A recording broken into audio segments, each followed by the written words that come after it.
Well, good evening, everybody, and I hope y'all join me. The friend requests I sent out, and hopefully that y'all understand I'm going to try to attempt something tonight that's strictly for the masses. I've been working hard. Sorry about that. My puppies decided to come in at that time right now, so that's awesome. But here I am. Hi. This has been last year was a rough year, I believe, on everybody. Even going back to 2021 is probably a rough year. There's a backdrop to this whole story that I have been in, and we'll just bring it back a little bit so we can come under the record that, I went to back in about 2 years ago. I went up to the Kennedy Bridge, which is between Grand Forks, North Dakota, and East Grand Forks, Minnesota. And I went up there with the intent to try bring our communities together, aside from all the political stuff that was going on, and aside from all the differences that have literally been, well, I believe, forced onto us over a long duration of time. I talked a lot about racism. I talked about the division. I talked about how everybody wants a portion of the pie, but nobody wants to be part of the solution to put the pie together. And I called then and I call now the same thing, regardless of ethnicity, regardless of religion, regardless of whether you like people or whether you hate people. I believe that we are in a time that is going to play itself out in a very bad way unless we all decide that we are better than the situation at hand. And to do that, we are literally going to have to change everything that we've ever thought in our lives, and everything that we've ever believed was the way to success, or to a life that was going to be super for our children and stuff like that. And that's why I went up to the bridge. I got labeled by the local ambulance chaser here in Grand Forks, North Dakota, and he pretty much laid it out wrong from the get-go. He didn't give me a fair shake at my story.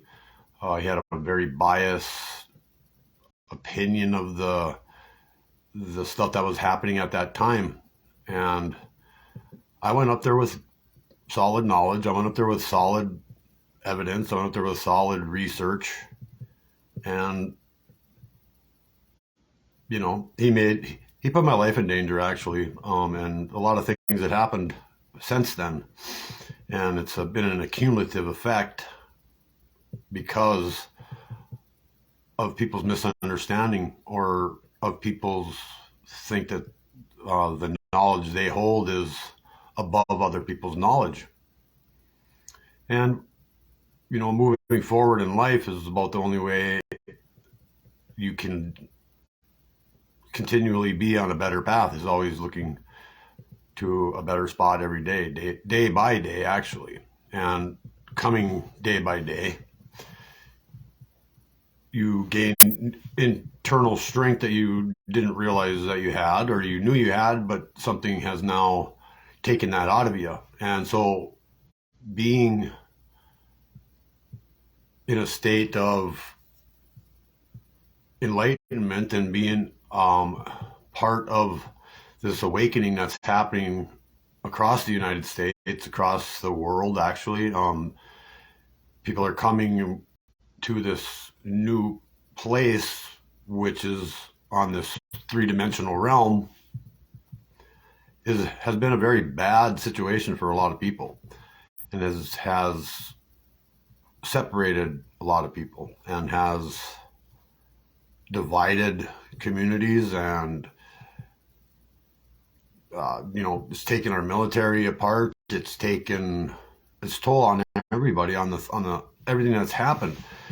And as being human beings that were born into the United States of America, we were guaranteed, or we were told, that we had certain rights from, coming onto this planet in the United States of America.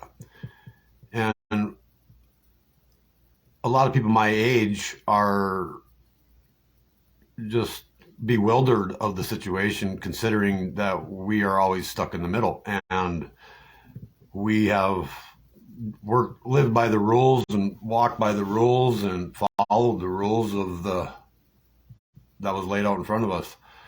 But when you're part of a game, or part of a system that is against you, and you're part of a system that doesn't have your best interest in it, and like literally the last 2 years have come to show that by itself. And if now, like in the last few days, unless you're living under a rock in the middle of the Pacific Ocean, I don't know how you wouldn't come to the understanding of where we are.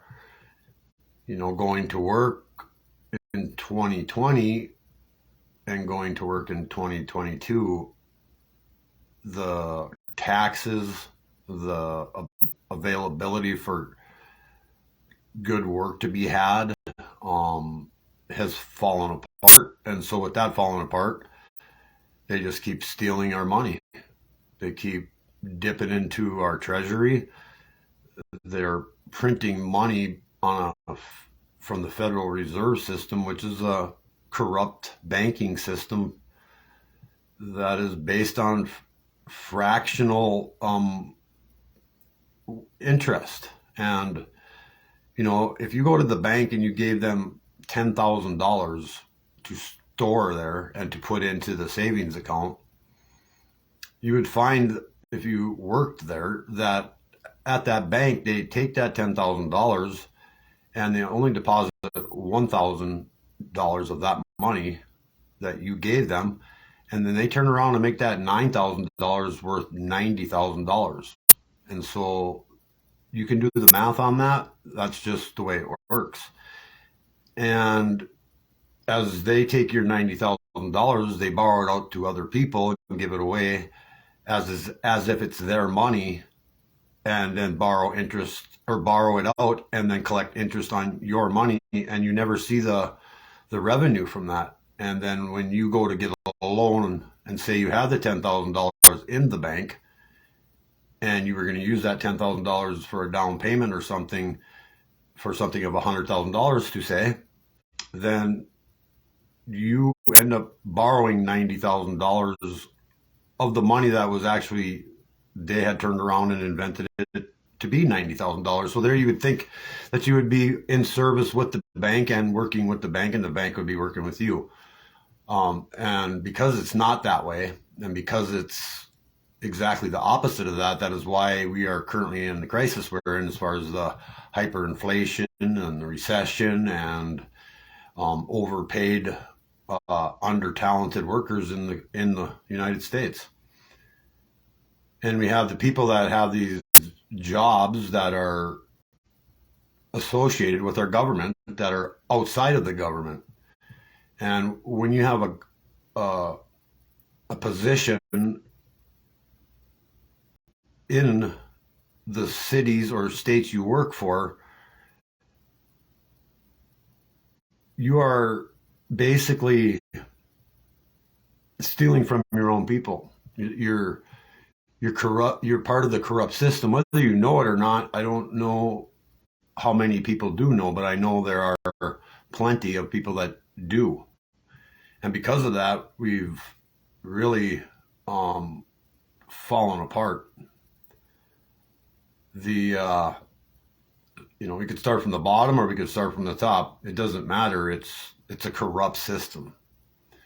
The benefit of human beings that are partakers in that are the ones that suffer. And it doesn't matter if you're 77 years old or if you're 17 years old.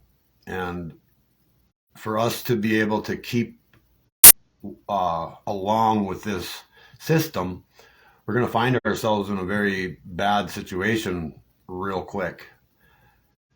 We have people, I believe, and I've stated it before on my Quiet Voices show in 2021, that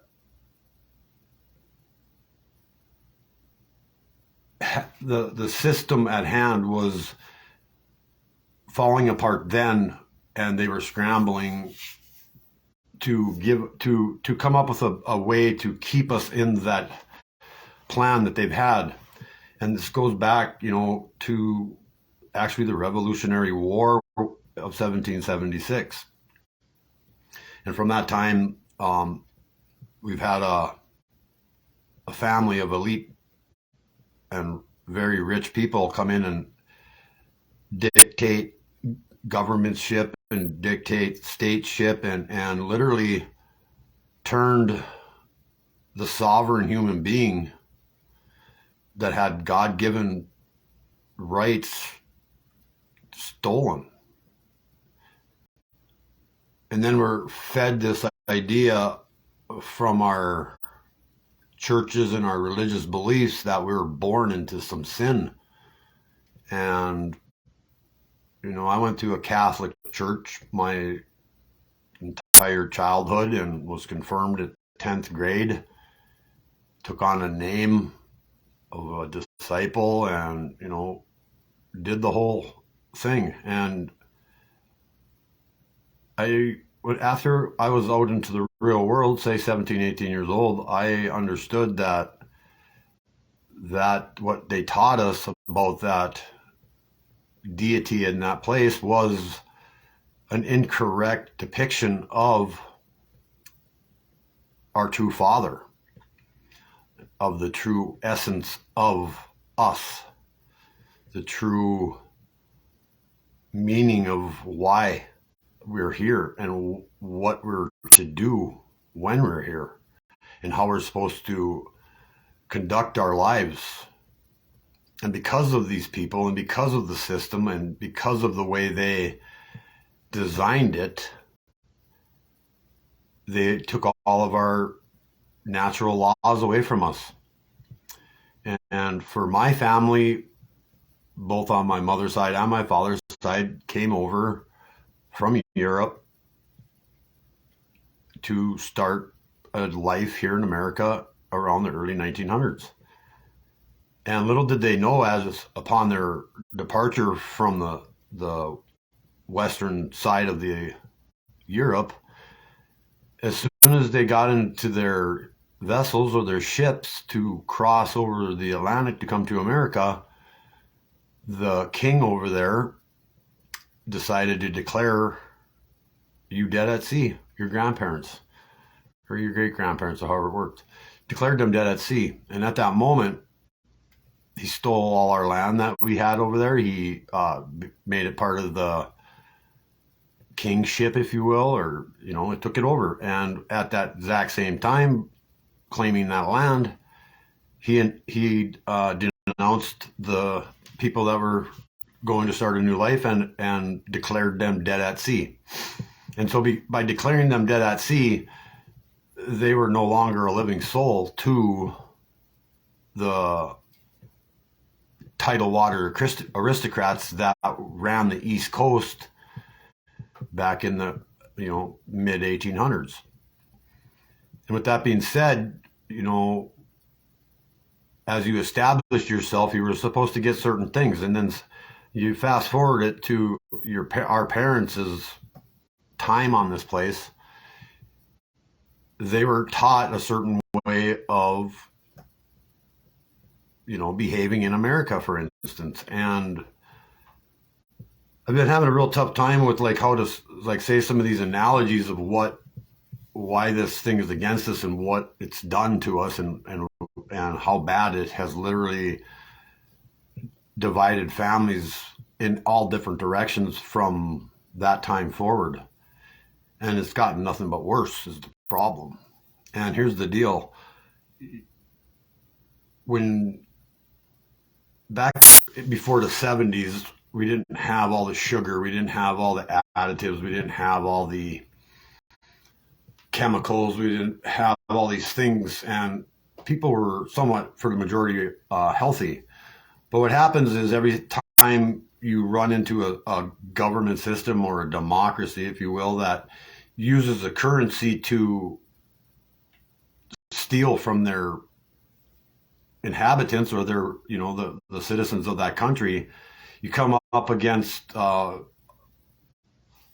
come up against what we have right now, which is the hyperinflation. And what happens there, and since no one will war against America anymore because the leaders of America have warred against everybody and created this paradigm shift, if you will. And because of that paradigm shift, there can only be one type of war. Well, there's actually two types of war. I should take that back. There'd be two types of war, what we're dealing with. We're dealing with a country, Ukraine, that is trying to say that they're not part of a country that they've always been part of. Whether they became a state in that country, that is entirely up to the ruler of that country. Well, our politicians and people that have stolen pretty much since they've been there from us to make themselves richer and their families richer and richer and richer. And it's all coming to light. It's all coming forward because of the Enlightenment and because of the awakening and because of the grace of our Father in heaven that has shined a light upon some of us. And for me, that light hit me about 3 years ago, and it changed my life entirely for the better. And it may not seem like it in a lot of people's eyes, but at the same time, I know that there are other people in the planet and in America also, that have had this exact same thing happen to them. And for that, I'll say my heart goes out to those people, because it's a thing that, would bother most people, but the humans that literally came into this realm before y'all are seeing what you see, we already knew what was going on. And it's tough to, stand by and live a life as everybody that you know or everything you ever had or blah, blah, blah turns about face. And it's not anybody's fault. It's not your fault too. It's not your fault that you got distance from, because just because someone was afraid to walk into a dark room just means that they weren't in the light. And if you accept that you are that light, then nothing is dark and everything is of the light. And with that being said, you understand certain things where other people can't see certain things. And, like I said, it's happening to so many people now. And the shift happened, this last shift, it literally happened on the 21st of December of this year. And the central sun coming closer to us and coming more in line with our sun in the sky produces photons, if you will, of enlightenment. That's the reason why we're all experiencing this realm right now, because you could just trace back a couple of years ago and people weren't talking about the things they're talking about now. And the things they're talking about now, the things that are coming to the surface, are literally just gut-wrenching. And it's the main reason why I went to the bridge in the first place.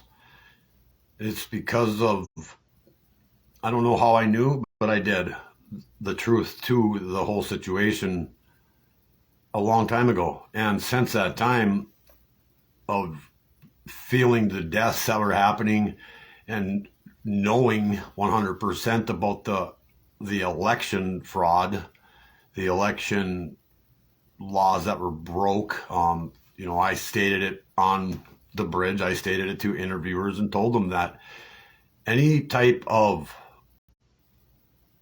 activity that seems suspicious is when it comes to as far as voting for the next person in charge of our country is supposed to be investigated. It's literally a law. I mentioned it. I brought it up. I told people about it. Everybody shook it off. They pushed through their whole agenda. And their agenda is who put Biden in charge. And for the people that voted for Biden, it's once again, it's not your fault unless you were part of the plan. And that goes for the Republicans too. That literally goes for the Republicans too. There are, whether you guys want to believe that or not, Republicans that are just as, if not as crooked as the Democrats. And, do yourself a favor. Write down the word Democrat and write down the word Republican and look up their definitions and find out for yourself what those two entities mean. And then, in fact, write down government and trace it back to its original form and find out what it means. And you will come to the conclusion that you're in a system that looks at you not as human. And remember, to them, the rulers of this country, you're nothing but chattel. You are literally a slab of meat that's meant to produce monetary gain for a foreign country and a foreign entity to become wealthy.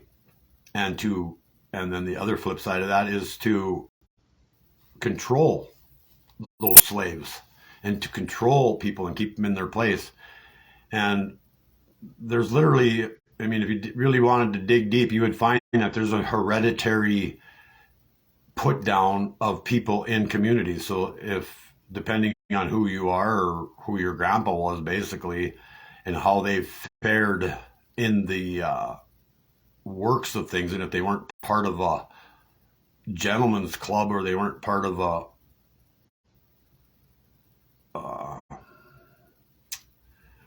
gang, to say they weren't part of something, that these people were taught something before in their lineage, have literally destroyed us. And I'm going to read something that I wrote 2 years ago, and it still stands true right now. And until we wake up, all of us, and until we get together, all of us, until we put our differences down and put our pride aside and put your egos aside and think of somebody else other than yourself, which it should be your kids, we're literally headed straight for an eternal evil that's never going to disappear on this planet if we do not step up to the plate pretty soon. And you can call me whatever you want, conspiracy, I don't care. I'm telling you the truth. I have done nothing but that the entire time I've ever spoke on this platform or any other platform. And I will not shy away from my words tonight, and I will not back down to hate, and I will not step aside for your ignorance, and I will not bow or get on my knees for anybody, ever. And because of that, you guys need to find that power yourself. It needs to happen, and it needs to happen in a short lick of time, because the Ukraine war is literally the setup from what Hillary Clinton was trying to do before Trump beat her in the 2016 election. Her plan, and I'm telling you, this is the truth. I just want you to hear that again. It's the truth. So the fact checkers, whoever wants to do their legwork, you'll find out I'm 100% correct. And I stated it before, but I want to reiterate it, that this politician was literally trying to buy uranium from Ukraine as it would have came from Russia, because Ukraine is in Russia. In case you people that are against the war and stuff, well, it's your government that started the war, not Putin. I hate to break that too, but she was trying to buy uranium from Ukraine and was going to sell it to Iran, and then Iran was going to lob a bomb, nuclear or hydrogen, either way, into a U.S. embassy to start an all-out war. Well, if you put that into context of the whole rest of the time from that time to now, you might come to a new understanding of why they fought so hard to get the 45th president out of there. Because it foiled their plan. Because after the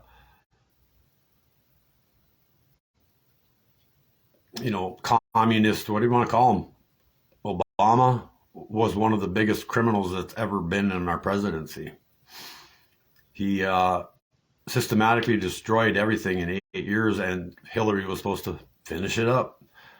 However, she got caught, and she got caught by our own true military, our own the real leaders that has kind of kept this thing together over the last few years. And it's been knowing what I knew, a lot of people have died since then. A lot of people have suffered loss. A lot of people have lost a lot of things too.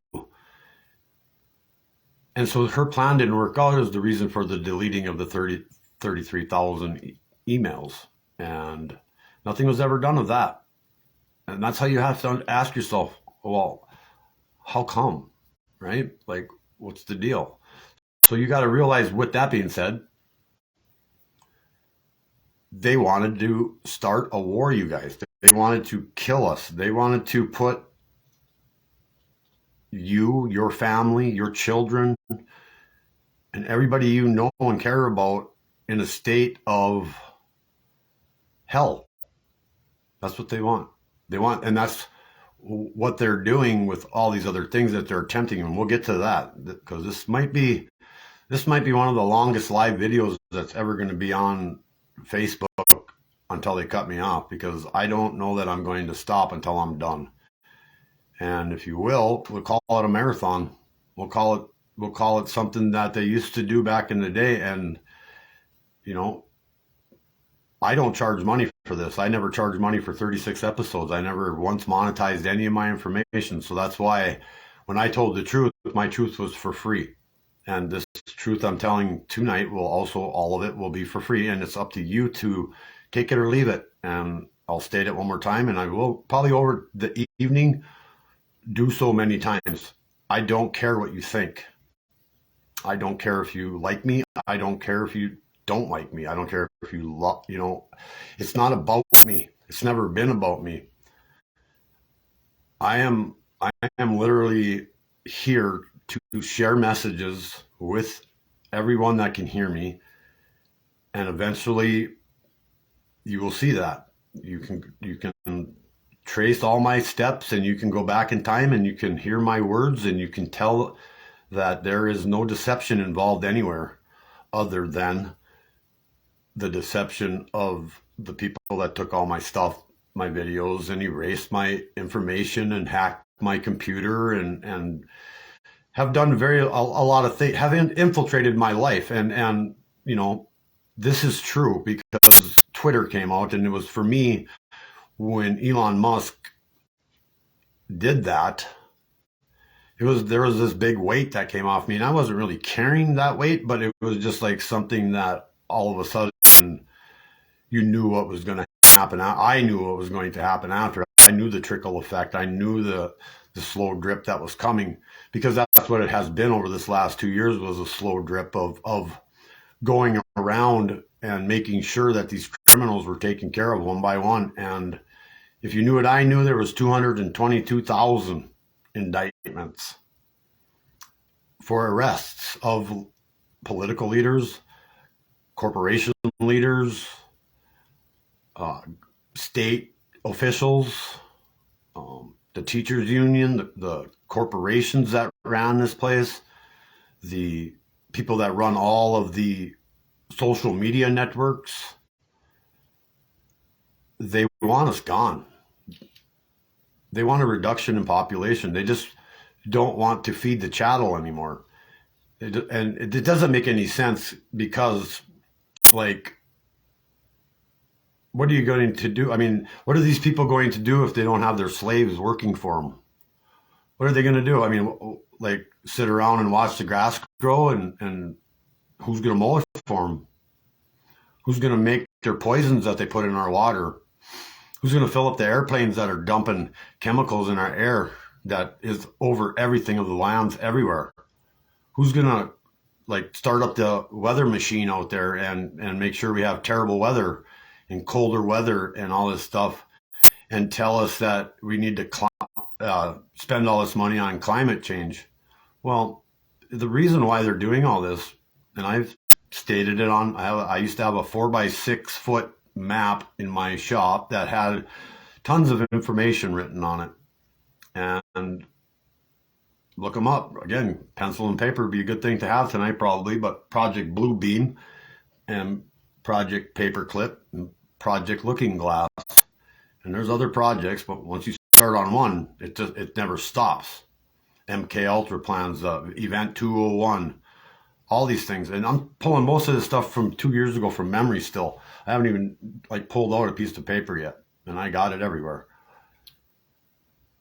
The reason that they've done this, and I'm going to give you a little insight on the Bluebeam project.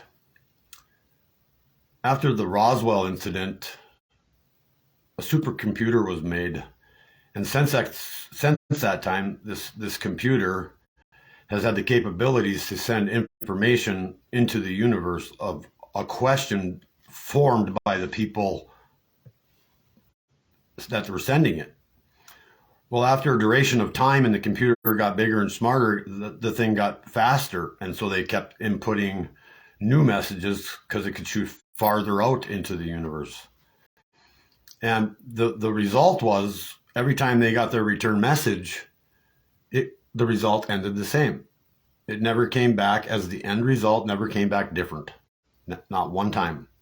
So they called in a technician to see if what they were doing was wrong, or if the computer was wrong, and to see why they keep getting the same result. Even no matter what they typed in to change the outcome, the result came back the same.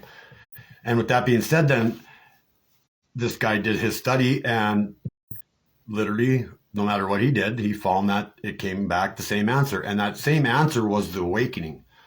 The same answer for over 40 years came back as that us, humans,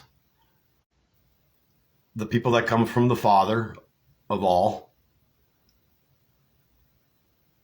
we're going to come into a state of enlightenment, and we're going to start finding out these people's evil doings that have been going on for, well, right around 4,700 years, pretty much. And we're getting into that too. I'm not going to be a very popular person by the end of this evening, but I also might be too at the same time. And either way, I'm taking the risk because I know how true it is, and how much pain I have for all the death that's been occurring for all this time. And because I've been given the information that not many people have, it's well, I can't even explain it. It's like it's eye-opening, we'll put it that way. Okay, it's like something that you can't believe it's happening, but no matter what, it keeps happening. So there is no other choice but to believe in that.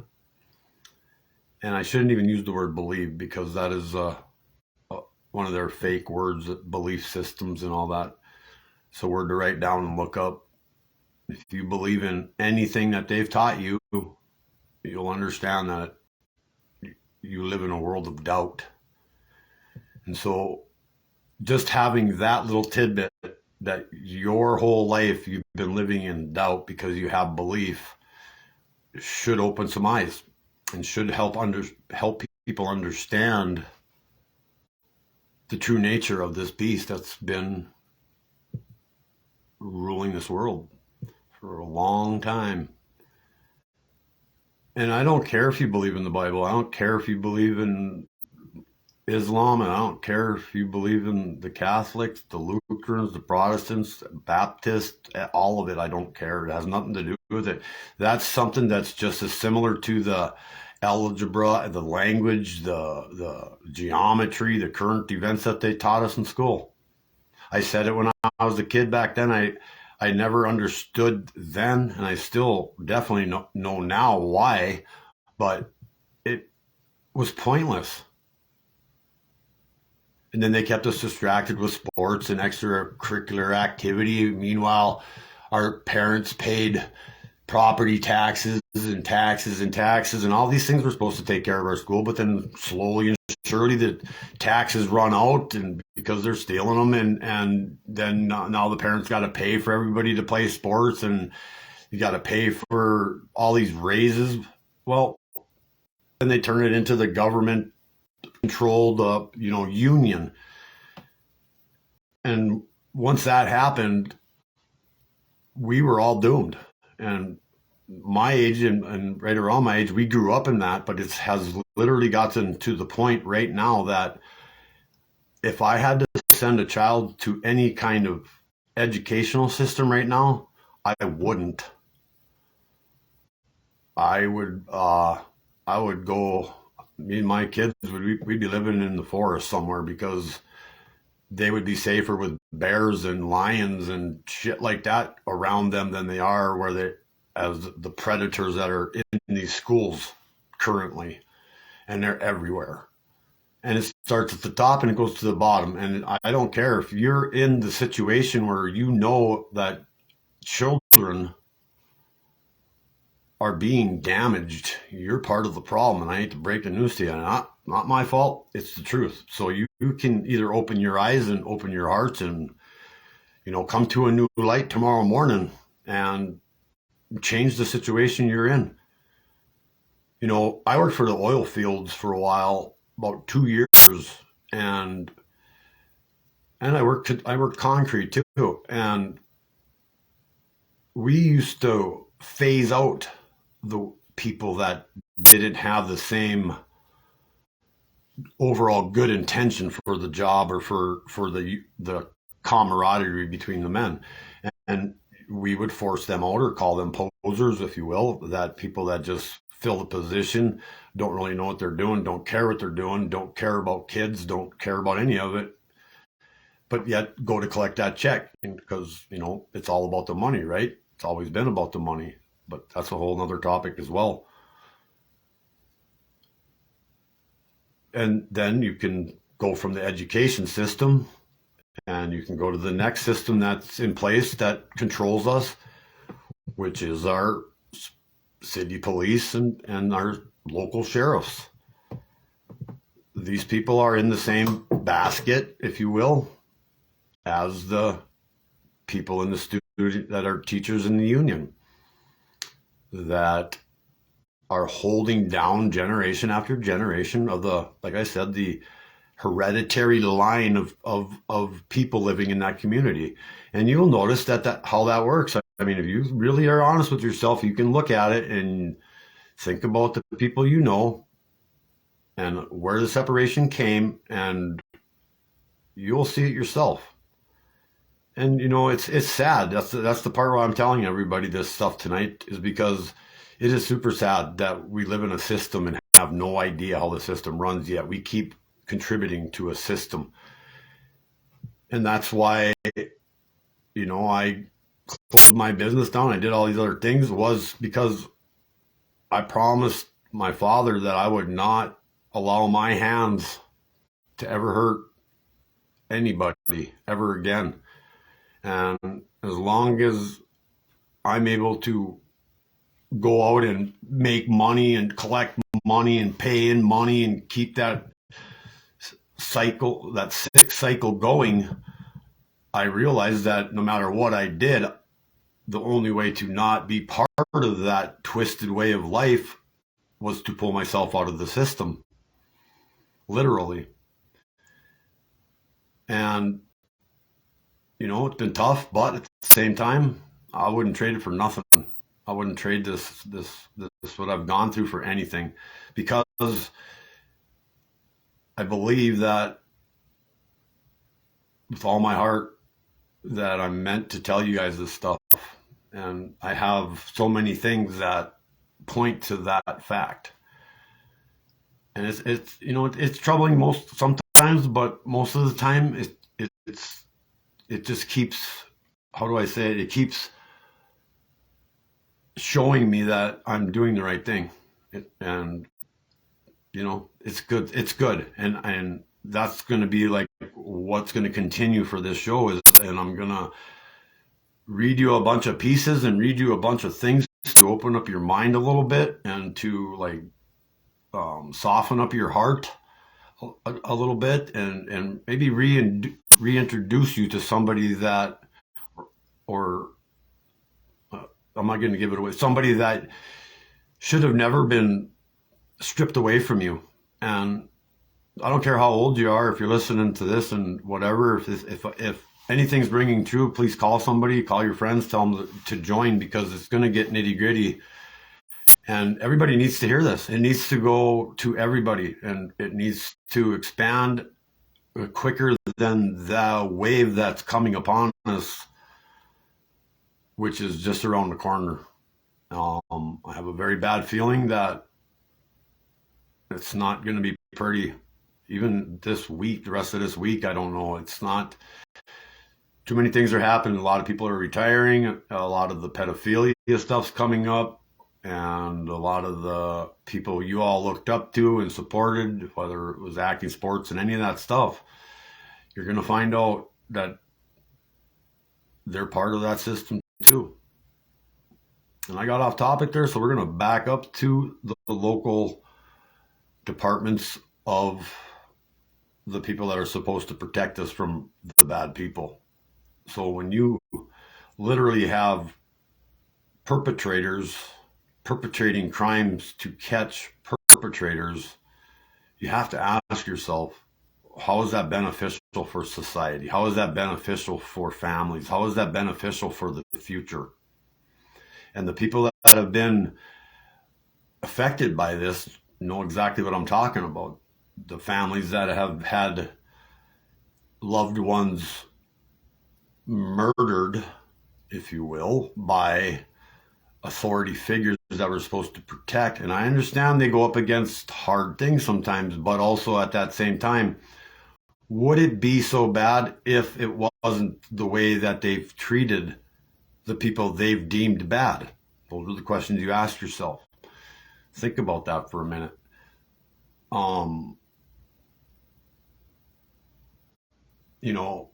Protect and to serve is literally what that means. It doesn't give you the authority to pick out people because you need to keep them in their place. And because of that is how families fall into debt, and families fall behind, and then families fall apart. And as they fall apart, the people that really suffer are the children.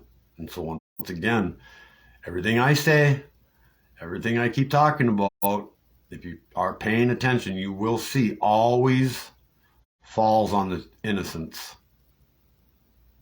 And if it doesn't register with you that that's who it's hurting is our children and our grandchildren, then I feel sorry for you. I really do. I mean, honestly, from anything I can muster up, I feel sorry that you just can't come to grips with this system that you keep going is after your kids.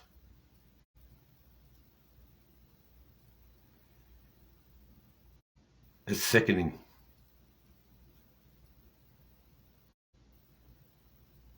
It's totally sickening. And then we have another system in our society that feeds us and gives us our fluids. And our tax dollars supposedly, pay for these organizations to make sure the shit we put in our mouth and the stuff we drink and all that, and it's good for us. Another lie. Another bunch of bullshit. We are slowly being disintegrated by the hands of people that invent stuff to make sure that you fall apart and have these ailments. The Father, when he granted you permission to come down here and you were born here, do you actually believe that you were born imperfect when you came from perfection?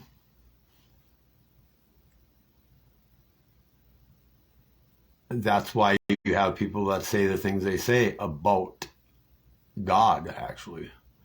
These people that are always attacking God attack God because to these people, it's like the boogeyman, that in their heads that God doesn't exist and is just scary. Well, that could very well be in their world, but that's not, God didn't create you. You didn't come from God.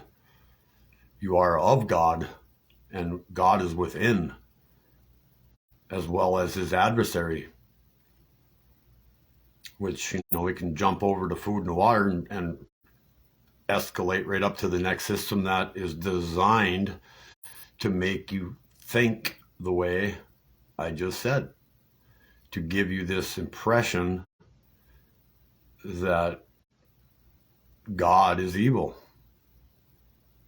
and God allows bad things to happen, and blame, point the finger, never look at yourself, never take any accountability for your actions and what you do to people, and how that ongoing effect applies and affects everybody in existence.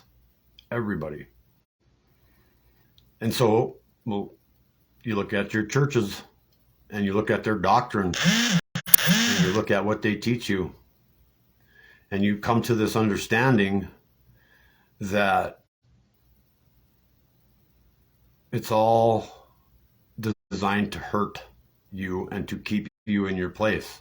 So you never come to this awakening. So you never come to the light. So you never understand the real truth of the matter. So you're always blinded and you're always deaf. And so with that, you become dumb.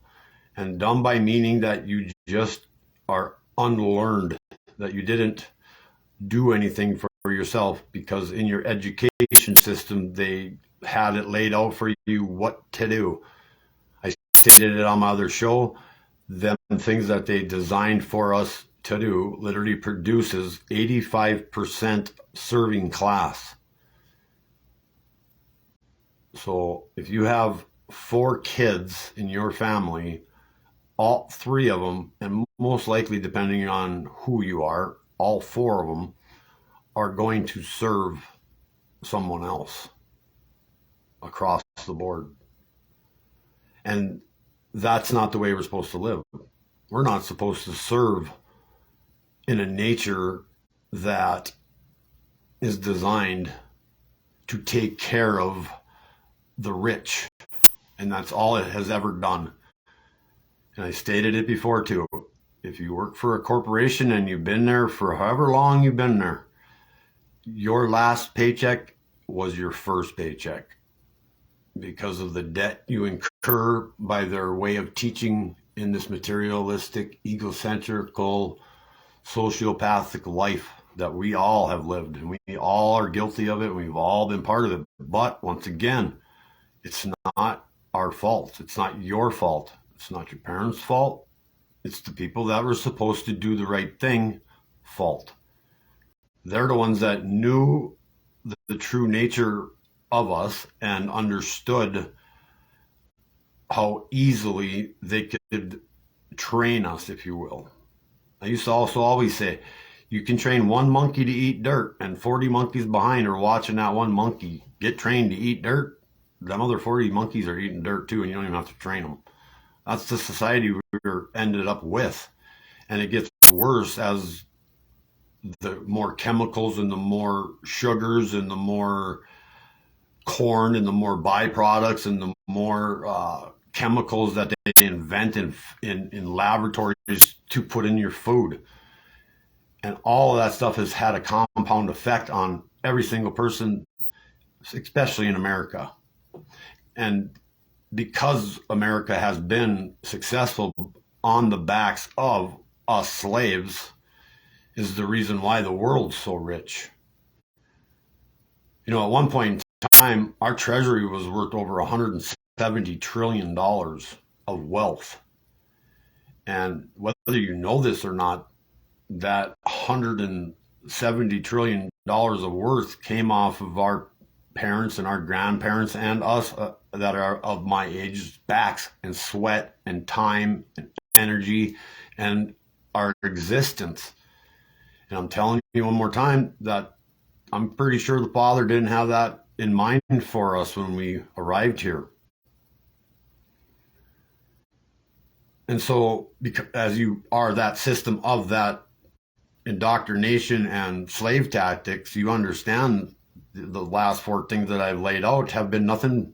You tell me where the benefits come from of being part of that system, and then you'll understand why I took myself out of it, because I have not contributed an ounce of energy, an ounce of my time, an ounce of my thoughts, and I've been out of the realm of the whole thing. And it's, like I said, it's been tough, but it's a lot better than using my hands to contribute to a system that it has nothing but bad intentions for everybody involved in it. And so we have people that were supposed to teach us this love and this perfection of the one, the true Father. And they were supposed to give us give us that realization that the thing that doesn't exist exists. And they've trained us well to get us to believe in things that are of an entity or a spirit nature, and have placed a personification on all of it. So you associate your thoughts, which they've trained to believe that it was some type of human being that was performing the miracles, some type of human being that is perfect. And we, as of what I've stated this far, you can clearly see that there's no way you could possibly ever come to that evolution in life as perfect, because of the treatment and because of the education and because of the religious beliefs. Now, I don't care, like I said before, I don't care what you believe in. I'm telling you right now, what you believe in is false.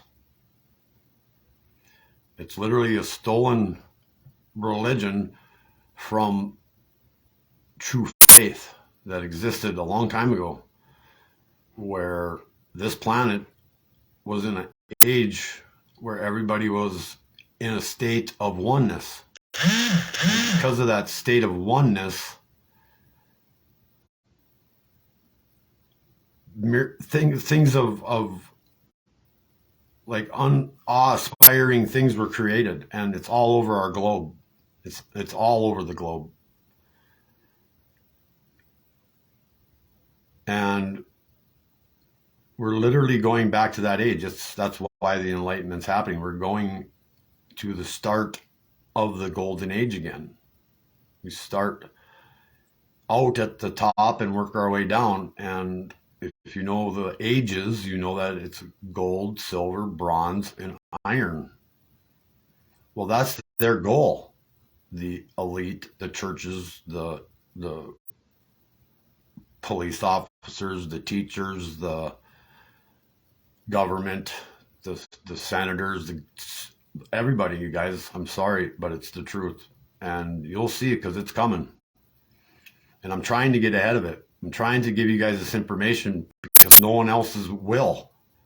And I have had friends here and people that I love that, may have had a lot of doubts about things that I used to say just a few months ago. And because of them, my faith has grown stronger. My faith grew into something that y'all can't touch it. And it's a beautiful thing. And I wish you were here with me. Every day I just wonder, I don't get it. I don't understand it, but I do know why, because of the way we've been raised and the way we've been led to believe in their truths and their way. And that's what I ask all of you to ask yourself.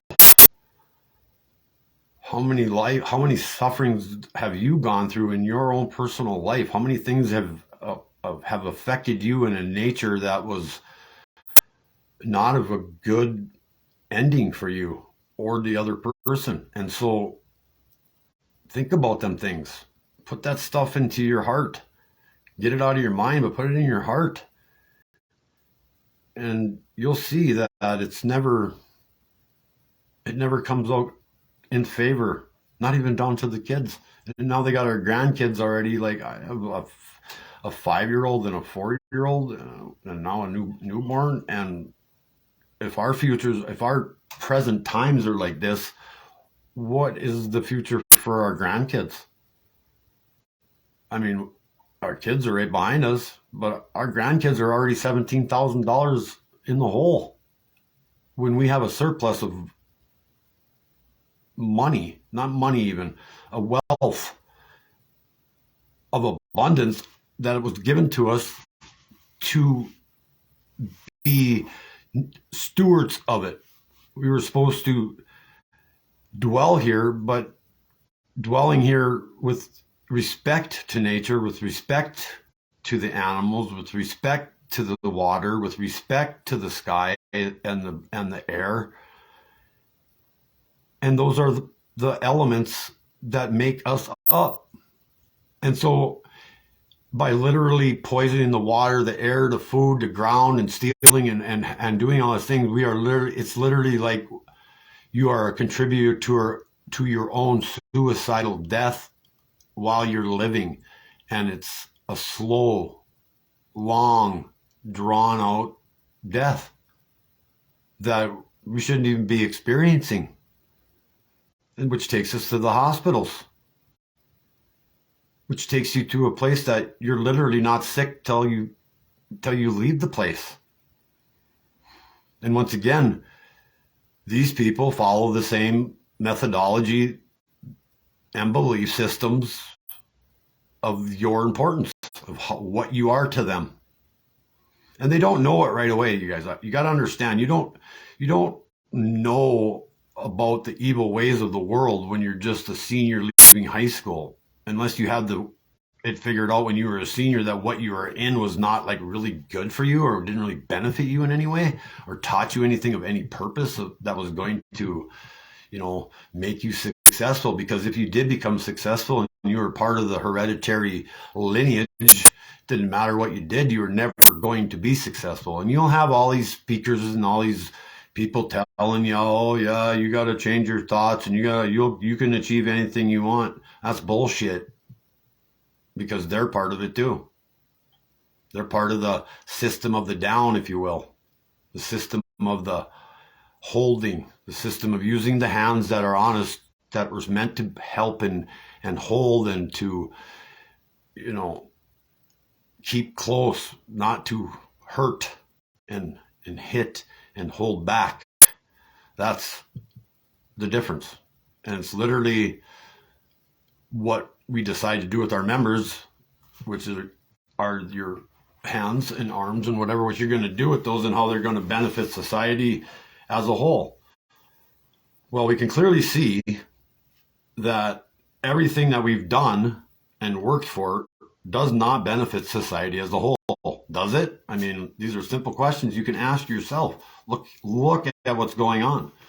Does it look like society has benefited from your parents going to work and doing all they did, where they could have just been home, growing a garden, trimming, doing these things? I'm not even going to get into that part of it, because I could go on forever of all the things that coulda, shoulda, woulda been. I'm talking about what's gonna come and not disappear. That's what I'm talking about, and I'm trying to get you guys to understand the complexity of this devil system they have us in. This system of just being downright evil. And that's what it is. It literally is evil, because you have people in positions that are supposed to be helping you become better, but when they know the facts of why you're in there to become better, can literally just, give you a wrong medicine, or give you a wrong injection, or give you a wrong determination even. And the outcome of that doesn't affect those people, does it? The ones that are the distributors of. Does it affect them? Does it affect the teachers if they're teaching you dumb shit? Does it affect the cops if they arrest you for no reason and put you in jail and fine you, and then the judge threatens you, and then the prosecutor comes after you? Is that beneficial? Or does that create the bad in society? The religion that teaches you to believe in that a human being is the one that's you're supposed to believe in. And it doesn't matter what religion. Think about it. It doesn't matter what religion. All of them. Islam too. Jewish religion, same thing. They believe in a Messiah, which is of man. They believe in Muhammad, which is of man. And I'm not saying that the people that were actual prophets or were actual trying to spread the good message for their people at that time are bad people in that religion, okay? So understand that I'm not saying nothing bad about Muhammad, and I'm not saying nothing bad about the true Messiah, and I'm not saying nothing bad about Jesus, or God for that matter, or Satan, or the devil. If you have those beliefs,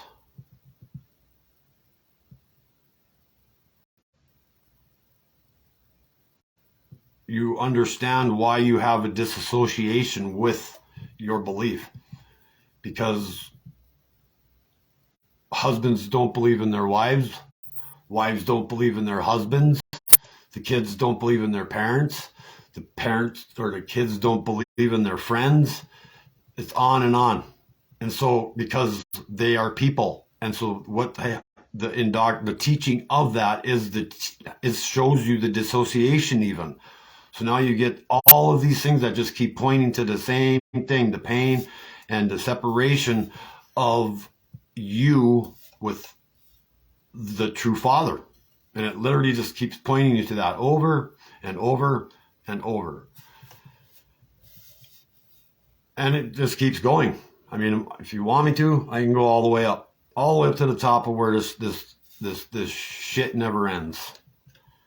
Your banking systems, your college systems, your corporations, keep going, all of it. Just everything that the system is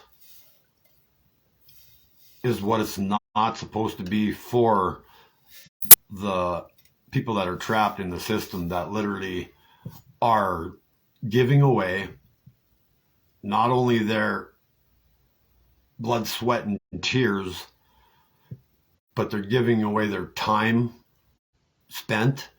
They're giving away their energy for goodness. They're handing over the belongings that they've strived for. And that hasn't been good enough for these people. You understand that? It has not been good enough. So this is why they want to start a war. This is why they want to get us against each other. This is why they keep pushing the same thing, the scare tactics, the hate, the racism, the murders, the rapes, the killings, the kidnapping. You think human beings come down here and think that like that? Like they're born in, that's how they're born? You really believe that? You really like want to admit that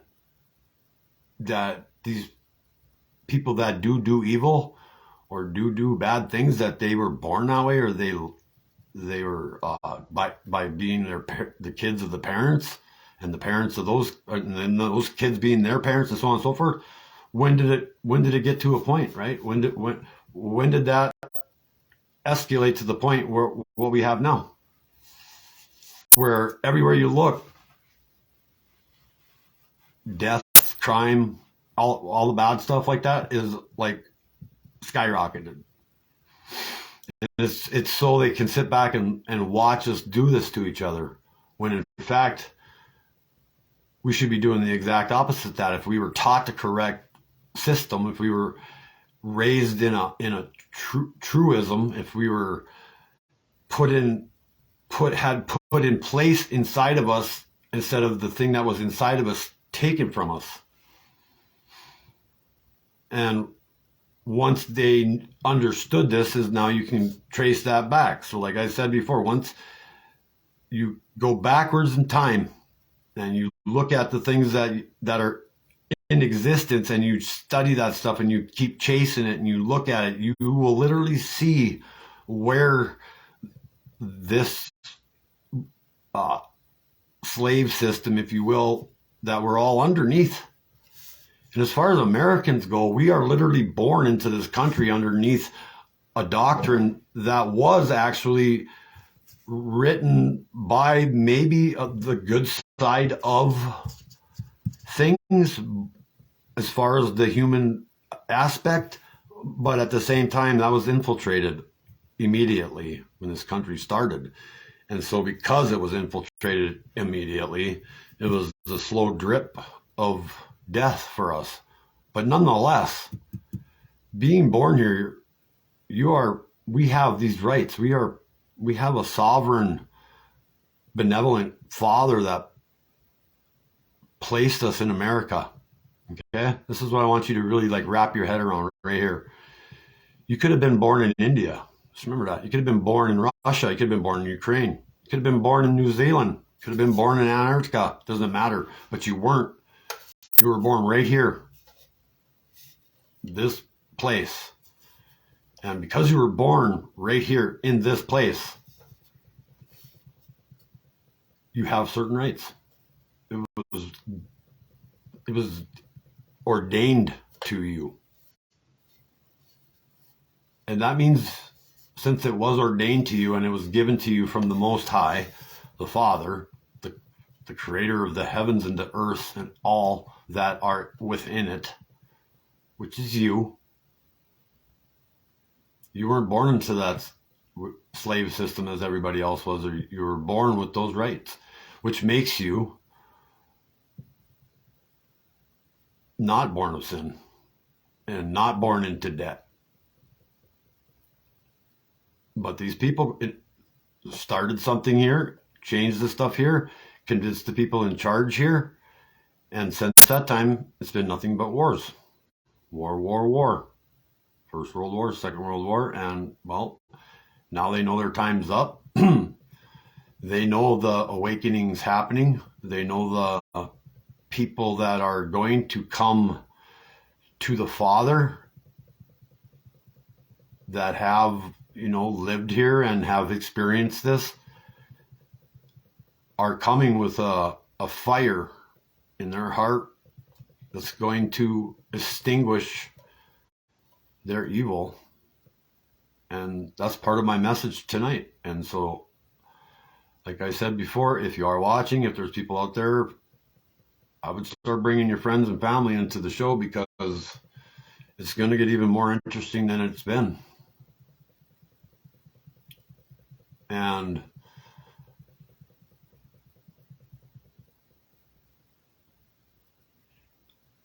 we all should want what's best for everybody else, should we not? Or what? I mean, so do you care if your fellow man does good and has support? Do you care if your kids are being abused or taught things that have had detrimental effects to them because of them having a different feeling inside of them currently, as far as the masculine and the feminine? Well, this part right here is the reason why it's so messed up, is because our poor children that are suffering underneath this transgenderism are literally part of the beginning of the blessing of goodness, because these children were born with the thing they stole from us.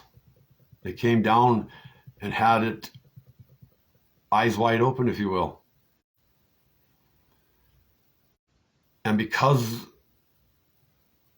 of the sensitivity of it, and because once again, the people that are in charge know this, they know it. They know it. Remember I told you about the blue beam, right? That's a fact. Check it while we're talking.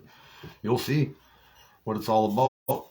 Hourglass and paperclip. And when you get into the paperclip, you'll know when this country was taken over. And it was, by people that you all voted for, people that you put in charge.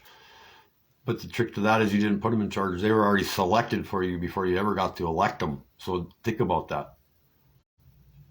The people that you got to vote for were selected by people you've never known or seen. And so, think about that too for a while.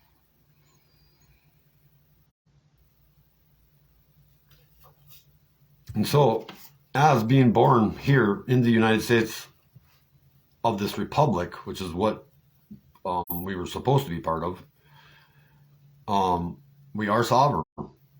And our liberties and our inalienable individual rights are our original born freedom. And God beholden, our Creator, we hold the simple values that the sovereignty of the state's citizens are the source of the all authority in the laws and in the rights and in the justice to be delivered. And as those free sovereign entities of the Father, we hold strong to a different belief than the state-controlled ran citizen. And we are virtuous, moral, and faithful in the actions of involving our civic duties, and we literally would and are vilifying the corporations which we are under as a corporation incorporated. Furthermore, as these sovereign, free spirits, we are literally rejecting the monarchy, the aristocracy, and the hereditary political power that has and is in charge of this corporate actions. And we disavow all of it going forward in their states of any business, in any states of their worship, in any states of their education. And we are to be free for and from all of their laws of their bastardization of our original Constitution. Now, I just stated that right there defines me as a free person. And if I didn't have this mask on to present my flag, which represents my heritage, which represents who I am, which represents what country I came from and what line I'm from. And so since I am who I am, from who I am and from where I am, those things are mine. And that's what they've taken from you, me, and everybody else, is your sovereignty. Now, the court systems are designed because your grandparents were declared dead at sea. And since you're just a slave to them and you agree to the things that they have placed in place, you unknowingly volunteer yourself to their criminal activity without knowing your true rights. And so when you visit a doctor or you visit a lawyer or you visit the principal's office and they ask you if you understand and you answer, yes, I understand. You just literally admitted you turned your life over. You became the slave that you already were from the day of your birth. And because you have lived underneath a maritime law system of the water and not being of the land, which we are, we don't fall under their law. And just like the vessel holds the ship holds the people, the womb holds the baby.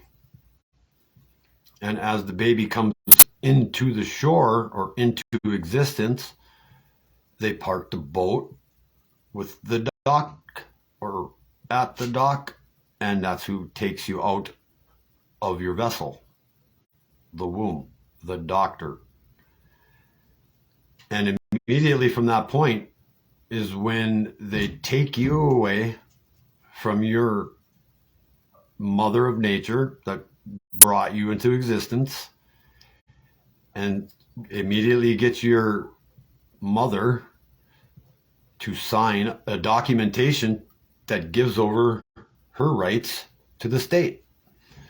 And then now you know why you live in the state of Minnesota or the state of Oregon or the state of Texas, because you are living in a state of that, which is similar to a state of mind.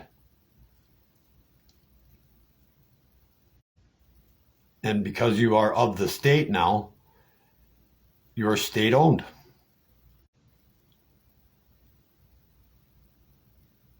And everything you do for the state has repercussions. Taxes, property taxes, registrations, fees, all of it. Think about it. It's that, all that is you contributing to your own demise. I don't know about you, but this shit pisses me off. Like, I just don't understand how it's not pissing people off, because this isn't, I'm not like the smartest human being on the planet, right? And I've known these things for years, and I told people about these things before and how it came into play. And even the word white for describing human beings, when it came into play and why it came into play. Nobody heard me back then, right? I told people back then the truth. And it's one of the problems I keep, or not problems, but it's one of the realizations I keep coming to on my own, that no matter what I said on that bridge, and no matter how I was honest and did nothing and literally, had very great experience up there, nobody heard me. Even the people that were in my life doubted what I said, because I was part of that same system that they were the entire time, right? So, like, if you look at it from my point of view, and I looked at it from your point of view, back at my point of view before I ever went up there, and already knew your point of view was what it was going to say about my point of view. But because you couldn't hear my point of view, you couldn't see the truth of it, and you wouldn't hear the plea of it. I let a whole year go by And I have done everything in my power to put this together tonight. And like, I've only read one piece of paper. And the thing is about this is the Father has blessed me through his glory, a miracle, and a way that's nonviolent, is non-obstructive, non-intrusive, for each person and each individual to come to the place of love. I would say a place of love only, by themselves, with just simple understandings. It doesn't matter what you believe in. Once again, what he's given me will prove to you it doesn't matter, because he loves you. So because he loves you so much,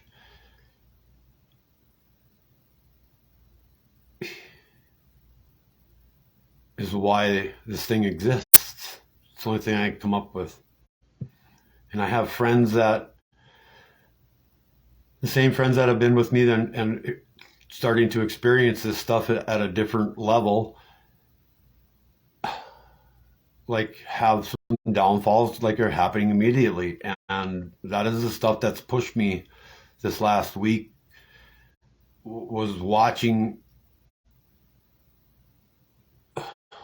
eyes open up to something that they can't deny it once they see it, and it touches them in a place that they didn't realize even existed, because it's been so trampled on and sent through the grinder and filled with just the most rottenest things.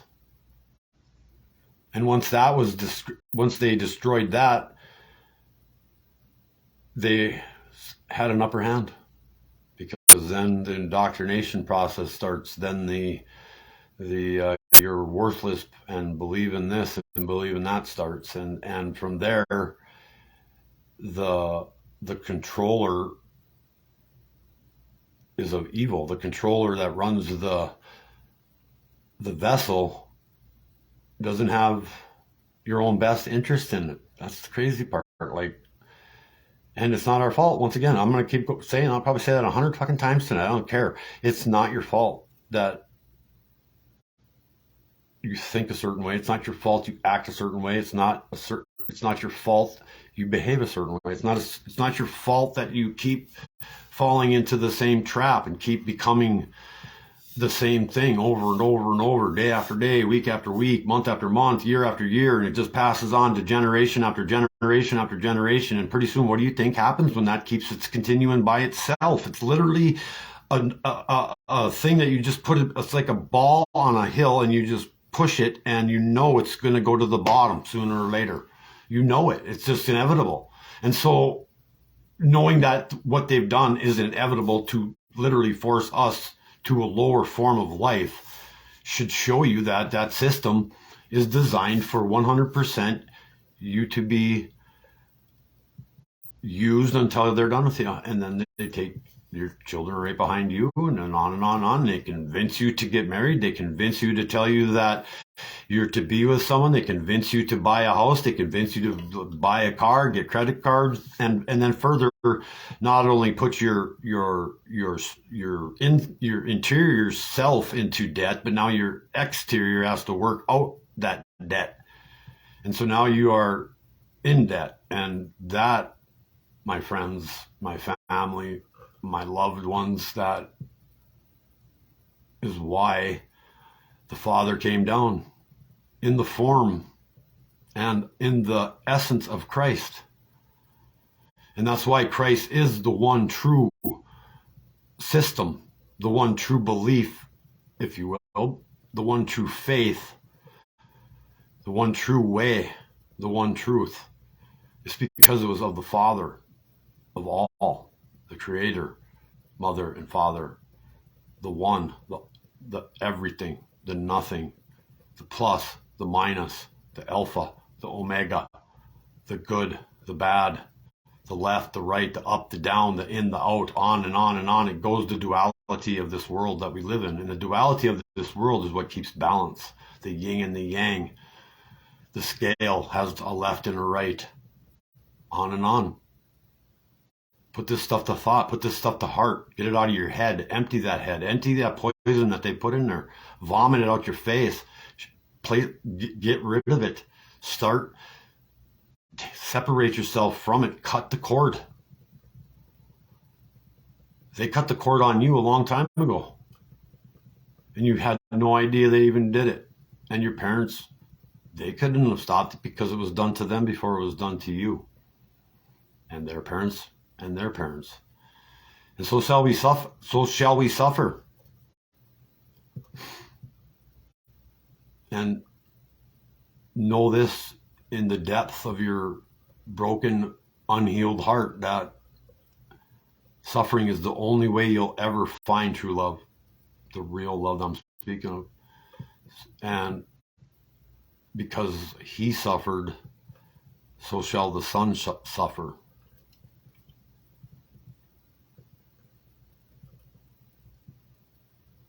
And because the Father created you here of this earth that you exist on, you come to a realization suddenly that most of the time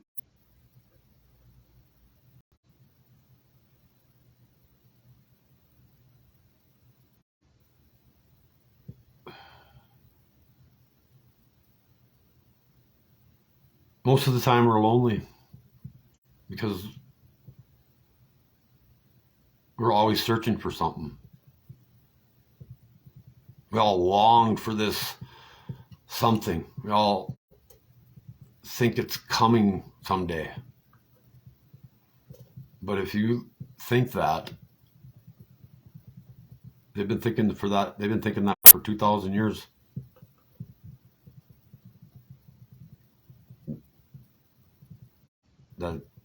That something's coming to save you. If you can't save yourself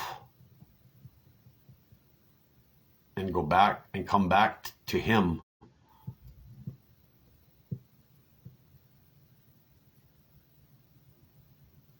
it's no wonder why you blame God for your problems, because you don't know what it's all. You don't understand it. You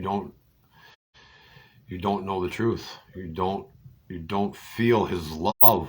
You don't feel that which is within, because it's without.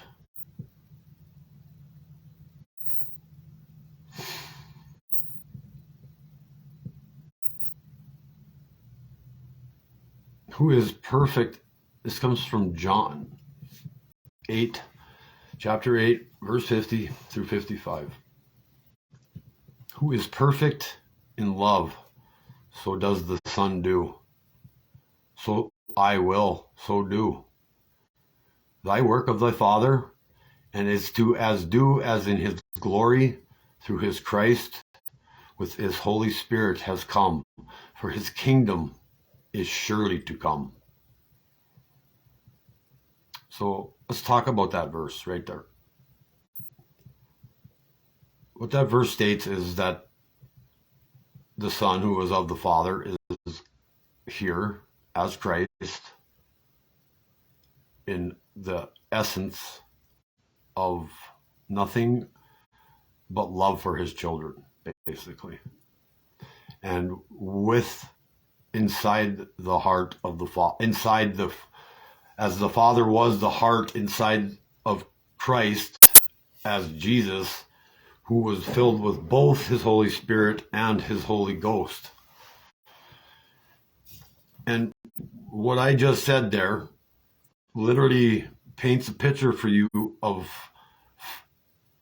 one flesh and four essence that you came into this planet originally from as a baby, as what you had from the day you were born. When you were in your mother's womb up till about day 90, and this is the part that touches on the transgenderism, and I'm going to stop when I get to it, because we're going to talk about the stuff they're doing to our kids. And, you know, choices are choices, and people can make their own choices. That's the beauty of the Father that gave us that free will. But that free will was meant to be decided by the male and female that we all are. And leading up to the 90th day, you, as the baby, hold both of those within, the male and female aspect of things. It's only at a certain time after that 90 days is where the switch comes on to the baby and decides it's going to be a female in its form or going to come into form as a male. And so as you come out of the womb, you still have that essence inside that vessel. And also in that vessel is your spirit and the soul together. So as one, you are of four, which is five as the one that you came from, which is your Adam and your Eve, which is your Satan and your God. And at this point, know what I'm saying right here. The devil has not got his grips on you yet. The devil is everything outside your eyes, ears, mouth, hands, and feet. So whatever you do with them external things, that's where the devil dwells. Okay? The devil does not dwell within you. But what happens is when they hurt you, some sort of abuse that has happened to you, your soul flees back to heaven. It leaves the spirit as so to protect it, so it can not fall prey to the evil one of this world, which is your church and the belief system of that following. And since you're separated from the essence of all the goodness, wrestling matches start and the indoctrination process starts, and then you're with your parents up to a certain age and then separated from them, and then after that it's all downhill, unfortunately. And these are things that are going to be hard for people to hear, and are going to say I'm blasphemy and I'm a heretic and I'm all these things. I'm not none of those things.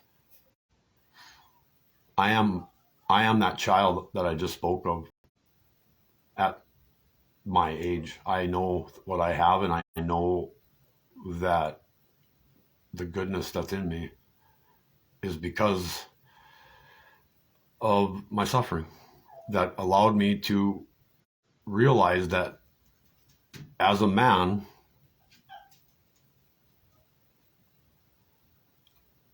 I need to see this place as the woman would see, and that is the hermaphrodite idea of the thing. And since the transgenderism is a woke thing created by man, which is who the evil one is, man, has convinced our kids and convinced society that because they felt a certain way inside that they should mutilate themselves, which creates a permanent separation for them ever to become what they're meant to become during this awakening process. And it needs to stop now. And I don't care if you're a parent that thinks the way you think, but you're hurting the child. You're changing your child into your beliefs. And where have your beliefs got you?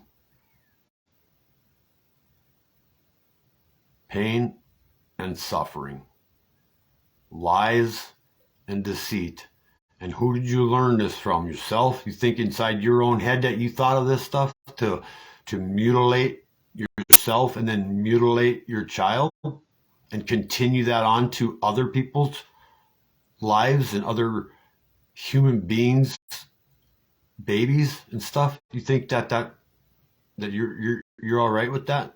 You think that I should apologize, or do you think that I should hold back on this? Do you think I should not say what you're doing is wrong? Because you are stripping your child of its future based on your premonition of an uneducated, ignorant, untaught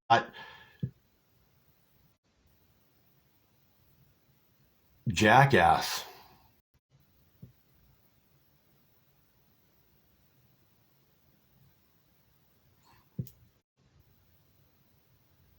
And that's just the tip of the iceberg, because now you're going to send them into a school or into life or into a situation where you have other kids that don't understand what that is happening with those other kids. And you're literally trying to convince other parents' kids to become what your thought is. And you are the evil. You are very evil people. And it's going to catch up to you because the light's coming. And if it doesn't come, then, well, you will reap what you sow. And if you follow the doctrine of what belief system you follow, you'll also understand your belief system was incorrect. For who you think is coming is not who you think is going to be here, because that is not the way of the Father, who is Christ, Lord Jesus. And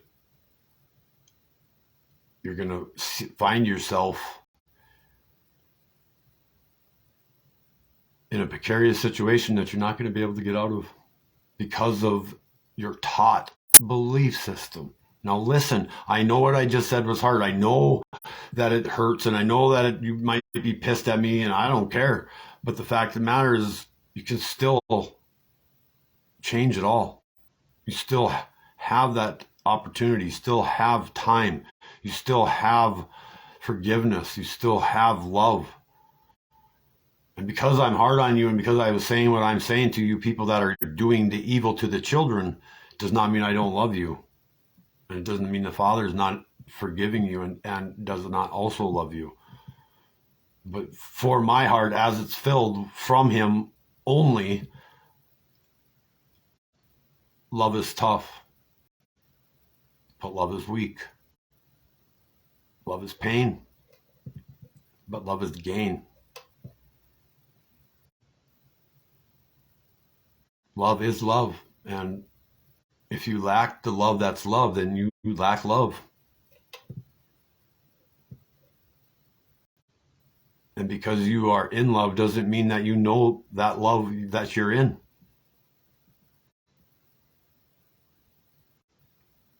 And because you have a view of love in a different way doesn't mean that your way that is different is the view of others that have love.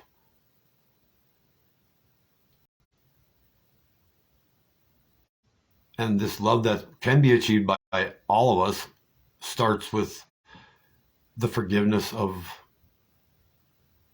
the things we've conducted, our what we've allowed our hands to do. And so that, once again, though, it's not your fault. It's not your fault. It's because of the situation and the system it's what they've done to you. And that pains me. It destroys me, literally. Like, it's everything I got to keep it together tonight. I'm telling you right now. I don't even know if I'll make it the whole night, but God, with the power of the Christ, I am going to deliver this message all the way through to everybody that ever can hear this voice. And by sending this into the air and giving it back to the Father is what He wants all of us to do. That's our work on this planet, is to keep love alive and keep love pure, and to share it with nothing to. I expect nothing back from anybody, but I'm telling you right now, I don't care if you love me or don't love me, because you need to love yourself first before you even understand it. And I don't mean like love yourself like you're going to go buy yourself some new shoes or a baseball cap. That's not what I'm talking about. Or go work out or whatever it is you think that you love. It's a fairy tale love. I hate to break the news. Every love that you think you know is a false love. It's a lie. It's a joke. Because it comes from man. All of it. Anything that's associated with the Son of Man is the wrongdoings of the men that follow the man instead of their Father who is in heaven, who is the true nature of love only. And the only way to that love is by the Christ in that love. The truth, the way, and the life is from the light. And the light is the Son, who is of the Father, of the source of all.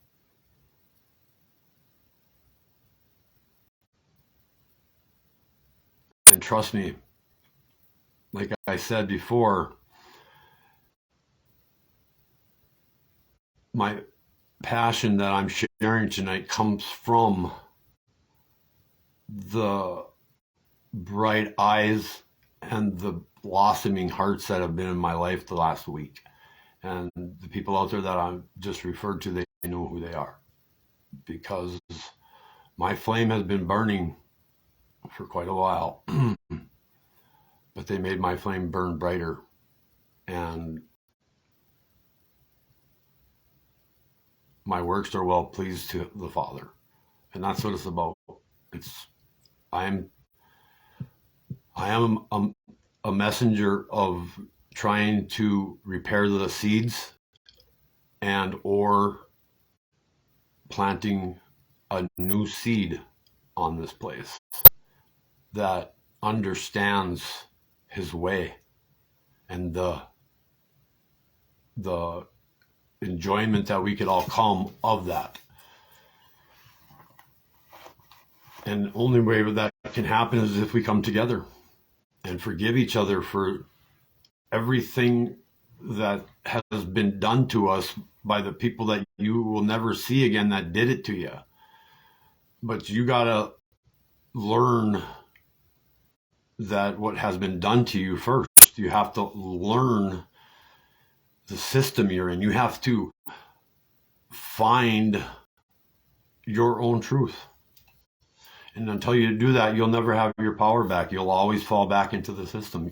It's designed for us to be that way. If it wasn't designed for us to be that way, we would not be this way. We would be in love with each other, because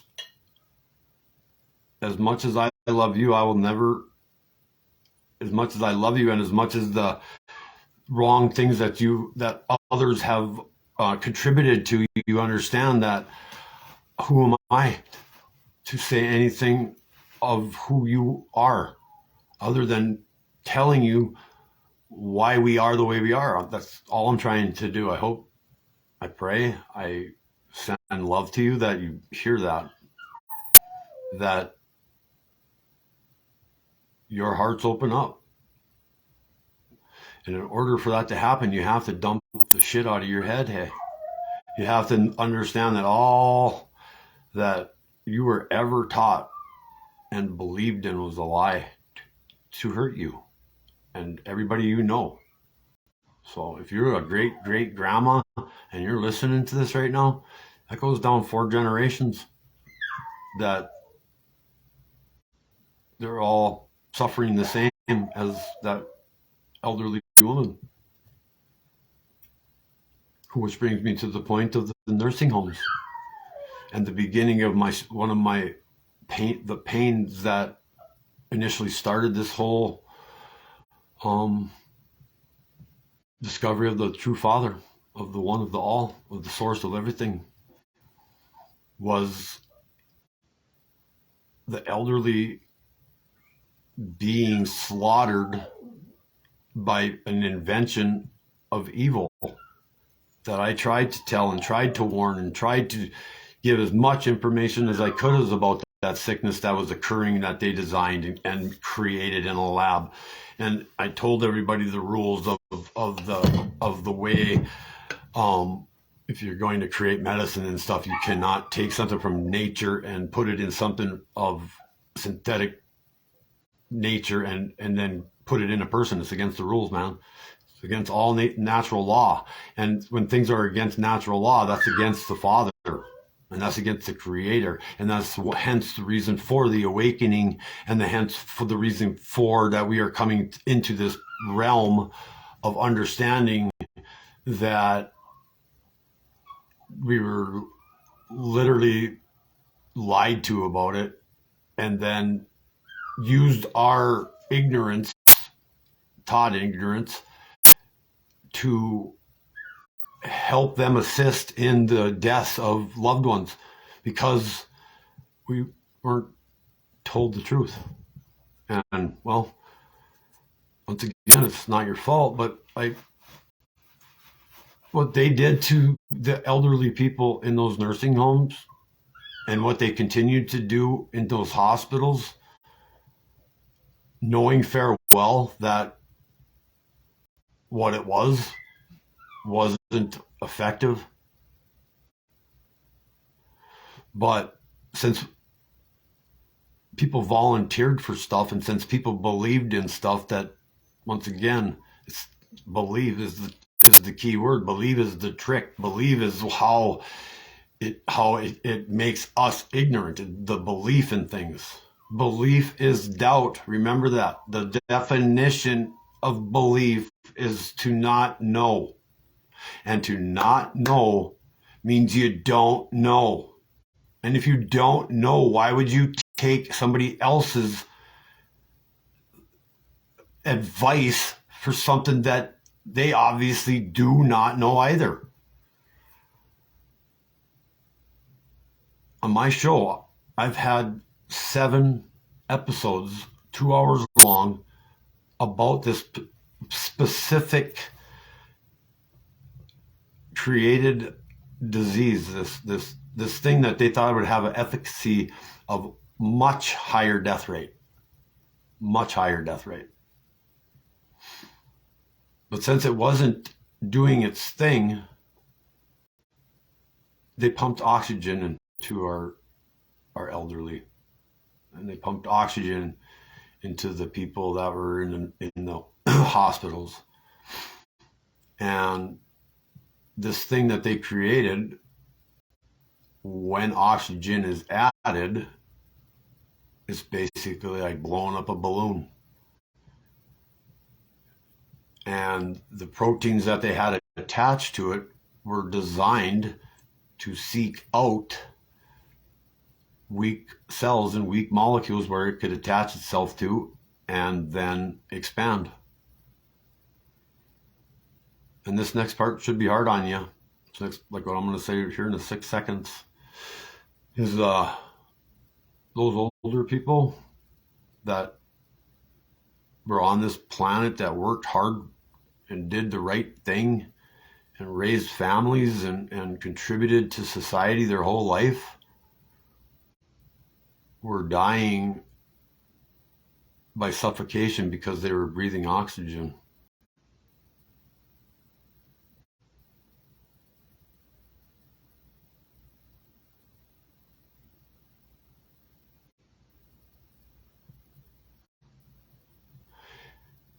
And we'll bring it up to speed. There was a game on television last night. I don't watch TV, but I hear about stuff all the time. And, you know, now it's a football player. Now it's a big deal, huh?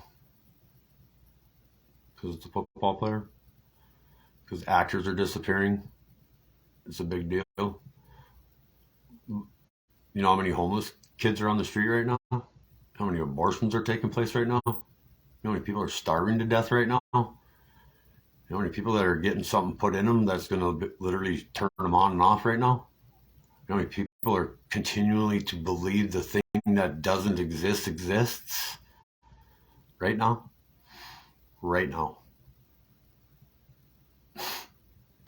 It's got to stop. And the only way it's going to stop is by us waking the fuck up. The only way it's going to stop is by us spreading the news and telling and sharing, and that takes the love for other people. That literally takes compassion. That takes the stuff that they never taught us. They left it up for the wolves to feed on. I mean, like I said before, unless you're living under a rock in the middle of the Pacific Ocean, you do understand that there's child trafficking amok. And it's from the leaders that we're supposed to protect. You get that, right? Like, you understand that, and it does nothing to you. It don't make you just want to curl up in a ball.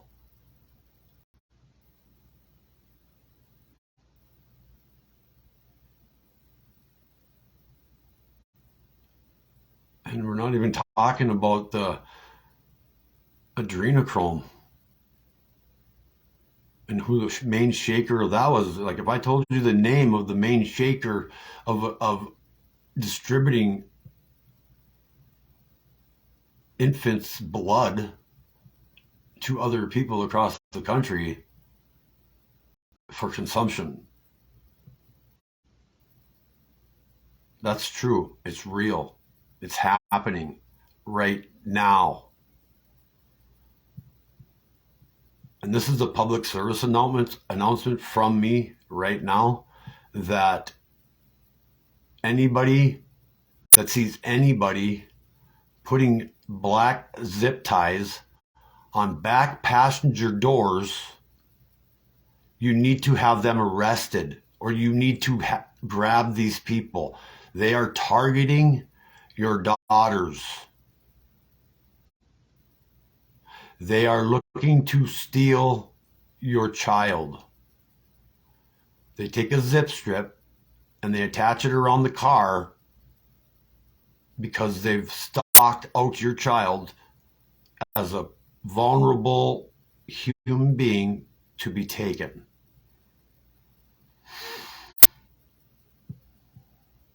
Spread the truth. Care about the truth of it. Look out for the innocents. Protect the ones that need protection. But you know why we can't do it? Because we're too busy watching football. I'm too busy trying to save up our money to buy new motors for our cars and snowcats and jewelry and follow the next trend. Get the next new what the fuck ever it is. We don't have time to look out for the innocents, because we come from an egocentrical place that's controlled by a taught system to keep you there, so you are unaware of what's happening around you. You think that's why God put us here? The Father, the One, the All. You think that's why we're here? To be oblivious to our surroundings and not care for the innocents and not protect the people that need protection, and to bring them to you and take care of them and make them feel safe? you and this is going for if there's any evil people listen to me, I hope this is driving you mad. And for the people that aren't evil, that are good, wake the fuck up. It's getting to be too late pretty soon. We can't keep relying on Donald Trump. You can't rely on your government. You can't rely on the police. You can't rely on the teachers. You can't rely on the parents. You can't rely on any of it, you guys. You understand this. You can only rely on one thing, and that one thing is the compassion of Christ, your love in your heart, looking for that to be only in you and only the thing that is the protector of all things innocent. I don't know how else to keep going about this. It's literally not going to quit until the hearts are filled with love. Kids will keep disappearing. Kids will keep getting trafficked. Young people are going to be used and abused for others' enjoyment. That how do you not know something is muck? Like I said, because we're too busy doing the things that make us happy when you're not thinking of anybody else is happiness. And that's because we can't, because our hearts have been stamped, our brains have been filled, and our soul and spirit have been torn from us. And because of that, we can't fathom the idea of things that are actually happening in real time. Our government, if it was any more corrupt, like really? Like you guys don't see that? The trillions of dollars they've taken, and they print the money out to give us, right? To put into our bullshit system so we can afford to go to the games and we can afford to pay for the food that has poison in it and go to McDonald's and eat meat that has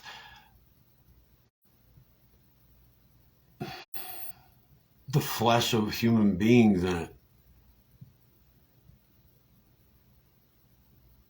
And then you go and drink your pop that has more parts of human beings in it. You drink a water out of your tap that has a fluoride mixture in it as they're dumping aluminum into our air. Meanwhile, the pill that women used to take to abort the fetus is literally in our water system and it will never break down smaller than the molecule it is. So the consumption of that is eternal. And you wonder why Mother Earth is the way Mother Earth is. You wonder why she's in so much pain. You wonder why we have this weather. You wonder why things are all crazy. It's because the heaven above and the earth below are separated also. And it's because of us. Because if you don't know what I know, we are the center of all. We are the diagram, if you will, the print of the micro and the macro. We are the middle of all. We are in the creation, the center of the creation. But on this realm, we are to be the highest of the creation because we do not come from monkeys, okay? We're going to bust into the Darwinism belief and the chance belief and the luck and the nature of things. Nature's perfect. Nature's perfect. A rose, being a rose, will never turn into a lily.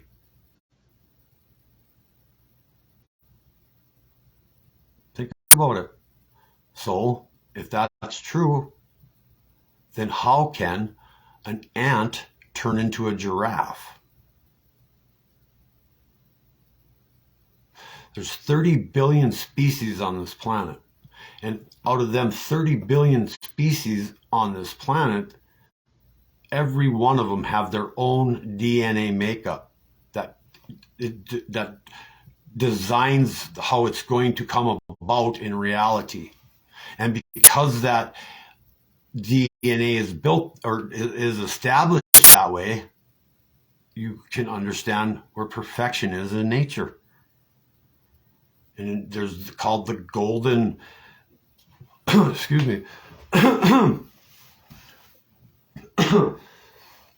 called the golden ratio.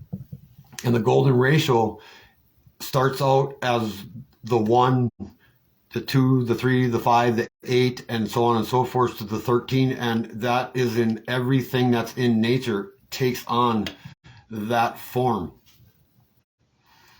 And because it takes on that form, it shows that it was created and it was made and designed mathematically. And because it's designed mathematically, it puts you into another perspective or another realm of understanding how you are the center of the smallest thing on existence to the largest thing in the universe. And though we were created by the Father and designed as 144 cubits, Christ says to the people that have taught you your beliefs, for you can't even create 1 cubit, let alone take a black hair and make it gray. And if you can, so let's see it so we can raise our cups to you, or raise our glory, or give our praise to the man that can do that. Well, man's been searching for that for how long? They've been searching for all of the essence of the reality we live in. And have they found it? Man, they have. But they're not going to tell you about it, because they need to keep you stupid so you keep going to work, and so you keep collecting your money, so you keep being distracted, so you don't understand that trafficking is going on, and you don't understand that babies are being eaten, and you don't understand that there's literally putting everybody in a situation that they're going to turn on each other when this shit comes to surface. And when it comes to surface is when it's going to get just, that's when evil is going to be abound. And the evil that's going to be abound on this planet, when people that have lost children that were paying attention or that were trying to always do the good things, come to the realization that what was done to their families, their children, their spouses, their brothers, their sisters, their uncles, their aunts, their grandmas, their grandpas, was done on purpose by people that hate you just because you exist, because they're jealous that they don't have what you have, and that's why they stripped it away from you in the beginning. And they know you're going to get it back. That's the problem. That's what they're trying to prevent. They're trying to prevent you from waking up. They're trying to prevent you from being enlightened. And to be enlightened means it doesn't make you a genius. It makes you see things in the dark that you weren't seeing before because you were too busy walking around with your eyes open, listening to dumb people tell you stupid shit. And if that continues, you have nothing but ignorance. And with ignorance comes what? Evil. They go hand in hand. And they sit back and laugh at us, you guys. They sit back, these people, they laugh at it, you guys. Loved ones, they laugh at us. They laugh at us going to work. They laugh at us producing these things. They laugh at us making these things and taking all of our energy. They laugh at it because they know we're not able to protect or be with or do the things we're supposed to do. And that drives us away from ourselves first. Then we fall out of love with our own self. And by falling out of love with your own being and who you really are and what it is really means to be in love with yourself, how do you expect to give love to somebody else? Because they can't accept the love that you're giving them because they have the same thing you have. And again, I'm going to say it one more time. It's not your fault. It's because of what's in your brain is why it's there. And because your brain has been taken over by the Satan, God doesn't stand a chance. No matter how much you go to church and believe in your doctrine that you've been led to believe. your God has been taken over by the Satan, because the devil rules the plane of this place, which is the Son of Man, the creator of the devil, that we follow, that you believe in. I don't, but you guys do that. Go to these churches and give them your thoughts, and give them your beliefs, and give them your following, and give them your children. And it's a repetitive thing. This isn't something that just happened yesterday. This has been going on for thousands of years, you guys, by people that have controlled people for thousands of years. Just look at the title of the church, and look at the people in the fake robes that are acting like they're of the religion of the true religion, that are just literally converted themselves to that status at the time of the crucifixion. It's at the time of the crucifixion is when the two entities came together and shared their knowledge. Because you had one knowledge on this planet that was a conquering kind of knowledge, and the other one was a ruling kind of knowledge. And they both were an enslavement kind of knowledge. And then you had the other type of people on this, other rulers on this planet were the weak, the feeble-minded, the people that were unaware or weren't allowed to be part of the actual word, be part of the actual bread. They were fed scraps of their own makings. And that's continued to this day. And that's why they're called organized. That's why it's organized. Everything's organized. Why? It's organized just like it's designed. So if it's designed and it's organized, what does that mean? It means there was a plan drawn up. And plans don't draw themselves up, right? Plans are like put in place by men. For if we were to follow, if you wanted to argue that fact to me, and you wanted to tell me that our Father had a plan for us, that I could tell you that you're wrong, because otherwise you wouldn't have free will and choice to do left or right. You wouldn't have that choice. You would follow the plan, because it was organized and drawn out by the master of the plans and the teacher of all. But I'm telling you, the men are the ones that you follow. It's organization. It's clubs. It's badges. It's robes. It's doctrines. I hope you guys are getting this. I hope you understand this, like, in your heart. I hope this is like touching you so deep that it burns in your heart. And by that burning in your heart is going to start that water in your head on fire, and it'll burn this bullshit that they put in our heads, and it will be gone from you. But until you ignite the fire in your heart, and not with anger, with love, you have to ignite that with the love that you're trying to get. Because yes, it is very angersome. And it is very painful, and it is very true is the problem. But understanding the true nature of what Christ was trying to teach in the figure of Jesus, and what he spoke from the gift of the Father, was to inform the weak, the lame, the feeble, the sick, the lepers, all of it. It was to show the power within. He came down in flesh to once again show his children who he loves, that I dwell within you and you and you and you, and I grant you the power to get up and stand up and be that power. Let your God take over the Satan. Tell your God that he's in charge. Give your God the chance to overcome the evil that's on this world, and ignite the fire in your heart. And once you do that, your brain will dissipate this evil thoughts, and you will put away all of it. And once that happens, you will rescue that soul that got stripped from you when you were a child, when you were defenseless, when you were the innocent.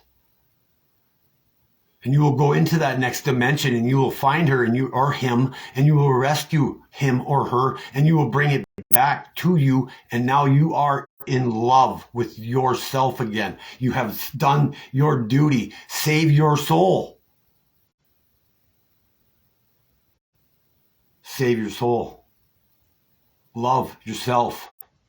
Love thy God with all thy heart, all thy might, all thy strength, and all thy soul.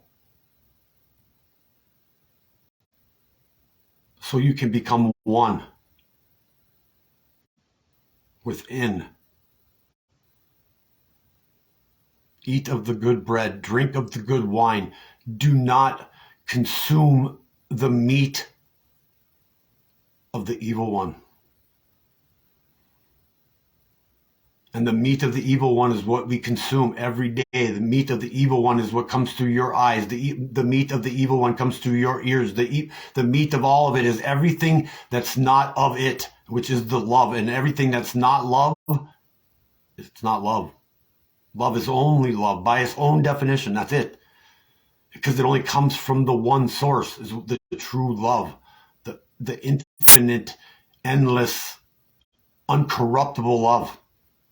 You tell me you know what that means? You tell me that you have that in your heart right now? You can honestly say that?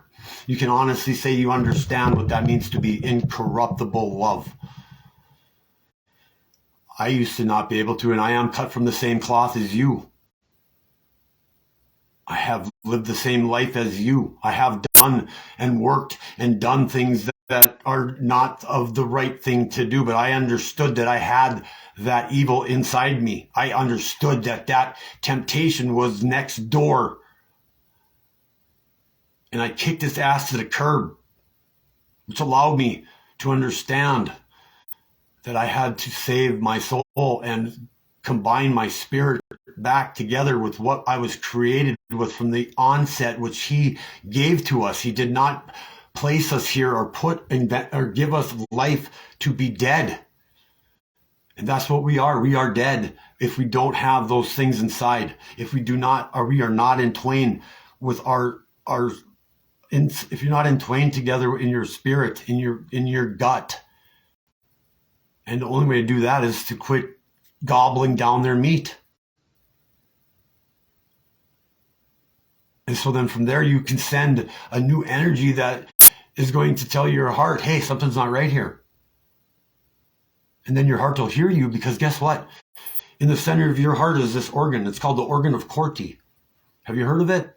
You think you would, because there's all these doctors running around our plane of existence, and they went to medical school, and I'm sure they did dissections to discover this ear in the center of your heart that can 100% hear and can feel and send and holds the memories and sends the truth to the part of the brain that you don't even know exists too, which you should, because we all went to school, and these are the simple anatomy, some of this shit, and there's no reason why we don't know it. And the only reason why we don't know it is why?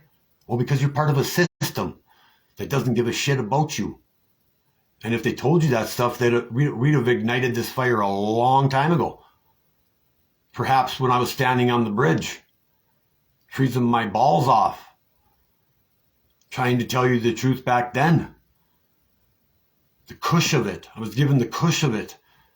I did something that normal people don't do. I agreed with that 100%. I did not argue that fact that what I did was not like borderline what the hell. At the same time, I was guided to do so, and I trusted in that guide. And that guide was what I rescued by emptying the evil out of my life and getting rid of the people, the money, the using my hands to feed the system that was killing children and killing.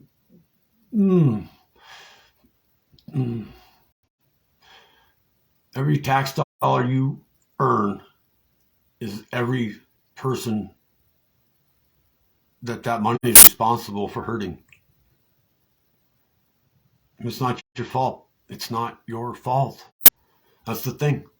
It sucks. It hurts. I told you it sucks and it hurts, and it does not just like go away. But if you don't think about it, you think it's just going to go away because you're not thinking about it, well, then evil wins, because the only way evil wins is when good men do nothing.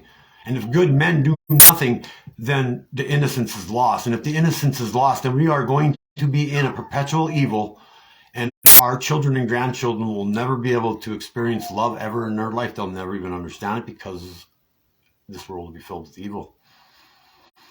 And the 45 says it recently, in fact, that, you know, it's right around the corner, you guys. And we got to start telling people the things that we feel uncomfortable telling the people things, just because of what they believe in. I've told you 100 times tonight, your belief system is false. Your belief system is doubt. Your system that was taught to you by people that are evil, because they know the system. Otherwise, why would they teach you the system that they're teaching you? Why would they tell you to believe in what you believe in, when it's not for the benefit of you, but the benefit for the church, and which the church is the Roman Catholic Church that controls all the organized churches, Protestant, Baptist, Lutheran, Catholic, whatever they are. Doesn't matter. They're all controlled by the one Catholic, Roman Catholic Church. And if you don't know how the Roman Catholic Church came into existence, then you got some studying to do. And if you don't know how the people that studied the Torah came into existence, once again, you got some studying to do. Because that Bible originally came from Egypt. That Bible that you all follow, the ways of it that are in that Bible, originate not from Egypt, before Egypt, but it was stolen from Egypt by the one that they created their laws on. And we follow these laws to the T. The brother of the Pharaoh is the one that took the books, and those books were taken, and those books were set up with the one that took the books. And he who took the books made it work for his people. And when it got to Christ's time, Christ knew the truth. Christ tried to he did spread the truth. That's why he was crucified, because the people that took the book knew that he knew what they had. And he pointed it out in that book over and over and over and over. He points it out. And yet we believe in the taught belief that they gave us, so we can't see it because we believe in their fairy tale. But they laugh at that. They laugh at the monkeys. They laugh at the fools that follow the fairy tales and don't follow their own hearts and follow their own minds and follow their own intuition and their own spirit and walk with God and walk with no Satan inside and follow the word of the Father and breathe in his breath, which is over us every day. His breath is over us. The breath of the Creator is why we exist. The breath of the Creator is below the firmament. The breath of the Creator is what holds us in our place. The breath of the Creator is why we live, because it feeds the living God inside of you. And the living God inside of you is to kick the Satan out of you. It's to push out the neighbor. It's to understand it first that it's there. So if you understand something's there, it's just like going around the corner, right? Like if you don't know something's around the corner, what's wrong? You're scared, aren't you? You have fear in you. Well, think about that. Put some thought to that. So if you don't know something exists on that side of your head, how are you ever going to get it, push it out? And the only way you can push that out is by understanding love. And that fills up that heart. And that heart has more synapses than your cerebellum. You have 3 brains in your head, people. Do some research. They're each responsible for different things. Christ is literally the chrism that's in your pineal gland. That literally is the Christ risen. Once you know how to clean your system and get rid of the poison they put in you, you will ascend yourself. You will bring forth the ascension of the enlightenment on yourself.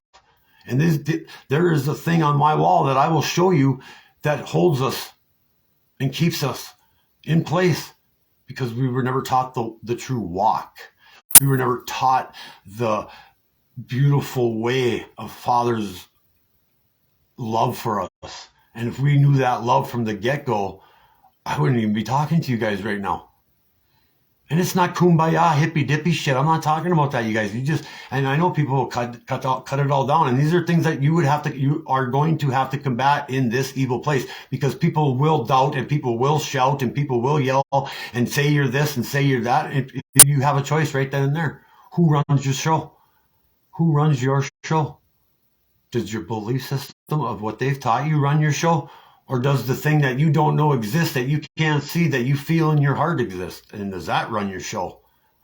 That's your choice. Those are your two choices. There is no other choice. It's A or B. Left or right. Plus or minus. Alpha, omega. So even man or woman, no matter what, one is positive, one is negative. But if you don't understand you have negative in you, then how do you think you'll ever be positive? Because you don't even know that exists in you. But you want to be a saint on Sunday and a sinner from Monday to Saturday, when it's actually the Saturday you're supposed to rest, because you have done the Father's works on the other 6 days of creation. And we are at the end of the 6th day, children, loved ones. We are at the end of the 6th day of time, of the big clock, of the essence of all, and the calendar of the great year. And these things are true. These things exist. These things have been in place. Read your Bible. That's why I tell people, you got to look in that thing. You got to understand it's more than what you think it says. It's not about human beings in there, you guys. It's all about the spirit that's from the original all, the original Father, the Creator. From the Creator came the first feminine. He was the first one. The first female, if you will, was not in physical form, which he's not in physical form. You get this, right? The Creator of all and everything and nothing, the here and the now, the gone and the present and all that. You get that he is above all of us. He's above everything. He is not, and is below also. And they confuse you once again. They tell you as above, so is below, and so below is above. Once again, that's right where you are sitting right now. Stand up and stretch your arms out. You are made up of 144 cubits. And I figured that out too. I understand what that meant. I have it drawn down. I know how the Father created all of us. I know how we came into existence. I know that the cube opens to the cross, and the cross is the cube. And as being part of the cross, when Christ says, dispatch your earthly belongings, pick up your cross and follow me. That's what it means. It means pick your ass up. Stop buying into their system and believe me. My words is what he means. It doesn't mean like put your sandals on and start walking. That's not what follow me means. That's the thing. They twist these words around and they play with them all the time. So we don't have a true understanding, and they don't teach us the true understanding, because the book is meant to keep the monkey swinging from the tree that believes that he's from a monkey. When I can prove to you once again that it's impossible, because on the 5th day of existence, what was created? And if you don't know, then get in there. Open it. Look, it tells you right there, black and white. And you think all these things I'm telling you tonight, like I'm like telling you these things like I'm some kind of anything. I'm telling you these things because the truth that's the only thing that's coming out of me can be that truth. And then on the fifth day, what did he create, everybody? What did he create? The animals, right? And the birds, right? And the fish, right? And the creepy crawly things, right? And then it was night. And on the next day, what did he create on the sixth day? So there's a whole day that separates the creation of the monkey, if you will, and then the next creation was what? Man. So therefore, now you know in your heart that that's true. You'll get people out there that'll argue with you that point, but you know right now what I just said is 100% true. You cannot argue that. And so therefore, you did not come from a monkey. You have the same DNA. I said earlier, we all have the DNA, but it's not the same. And they tell you it's 22 chromosomes and 24 chromosomes. Who gives a fuck? What difference does that make? It doesn't make it. 22 equals 22 and 24 equals 24, right? I mean, we all can agree on that. So if that DNA over there that makes a monkey has 24 and a human makes 22, that makes you not a monkey, and that makes a monkey not a human. So if we came from apes, right? If that's what you want to believe in Darwinism, and you want to believe in that you are a manifestation of pure chance and happenstance and just the way nature is, you literally would think that the ape would have evolved into a human being by now. But yet there's still apes here, and there's still apes.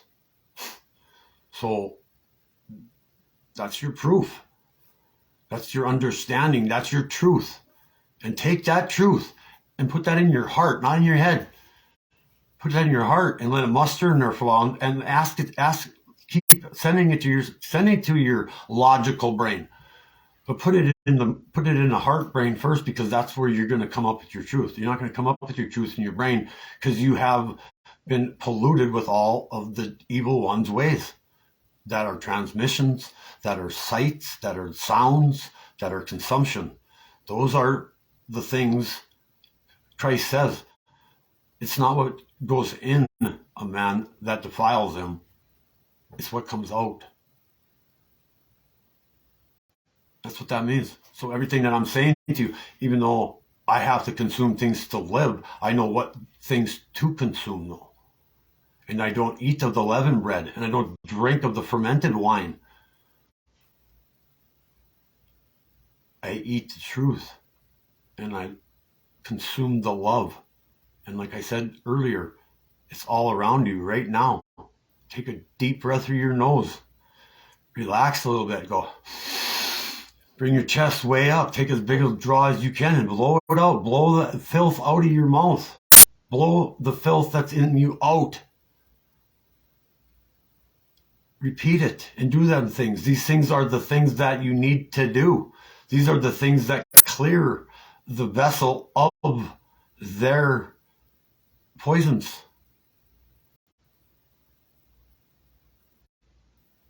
And it hurts me so bad inside my own self as me, because the original me that did all the things that were of the wrong is long gone. He's dead.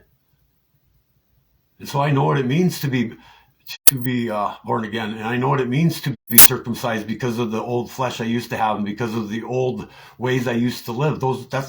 That person that everybody knew that is not. I walk in the same size shoes, but the feet that are in the shoes just fill it. And understand what I'm saying to you. Please understand how I'm saying this to you. And I'm saying it the way I'm saying it because there's other people out there that are listening that know what second coming really means. And the second coming isn't coming from the sky, you guys. It's coming from that burning flame inside your heart with the knowledge of what's in your head that's going to tell you what the truth is. And there's no more doubt filled. And once you get rid of the information that's been put in you and you get the new information, which is in the water, all information is in the water. All information that's ever existed is in the water. From all the ancestors and all the human beings that have ever lived and died here is back to the water. And that's where all the information is, and it's all achievable for all of us to gain. It's there. It's waiting for you to want it.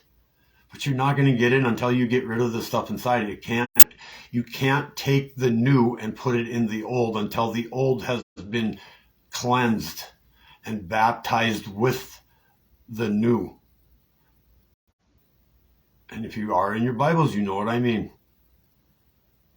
And then, therefore, you will change that water into the substance that changes the blood, which changes the beating of the heart, which sends the new blood into the places that it was never, where it was supposed to not reach by their design again. And by having that new blood, that is your knowledge. And that comes straight from the source, straight from the sun, straight from the universe, straight from the source of all and everything and the source of nothing. That's what's in us. You realize that the clothes you wear house the living. I'll give it to you this way. You're standing there and you weigh 200 pounds, we'll say. And you're standing there, just standing there, and you weigh 200 pounds. And now you drop dead and hit the ground. Well, that carcass, that body on the ground weighs 200 pounds. Now, decipher the difference between the body on the floor and the body standing up, because they're both there. You have to visualize this or have to think of this. What is the difference? And it's not because the flesh is dead. Understand this. Understand that. That where does the difference lie? Is it because your eyeballs aren't working? You think that's why it is? Or you think because your heart's not beating? You think that's what it is? Or because the brain shut off? You think that's what it is? You think, and I just got done telling you that your heart is smarter than your brain, the cerebellum. You have 3 brains in your head. One's meant for sight. One of the brains is meant for sight. And also to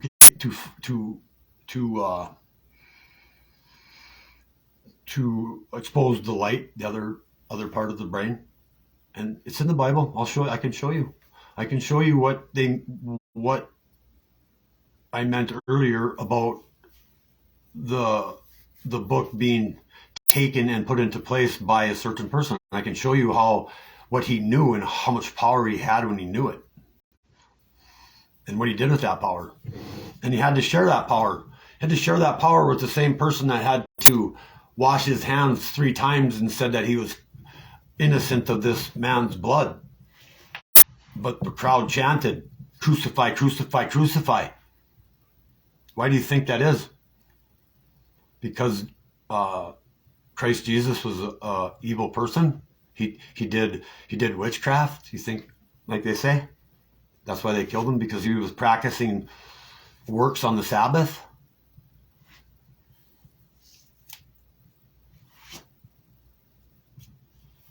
When the Father created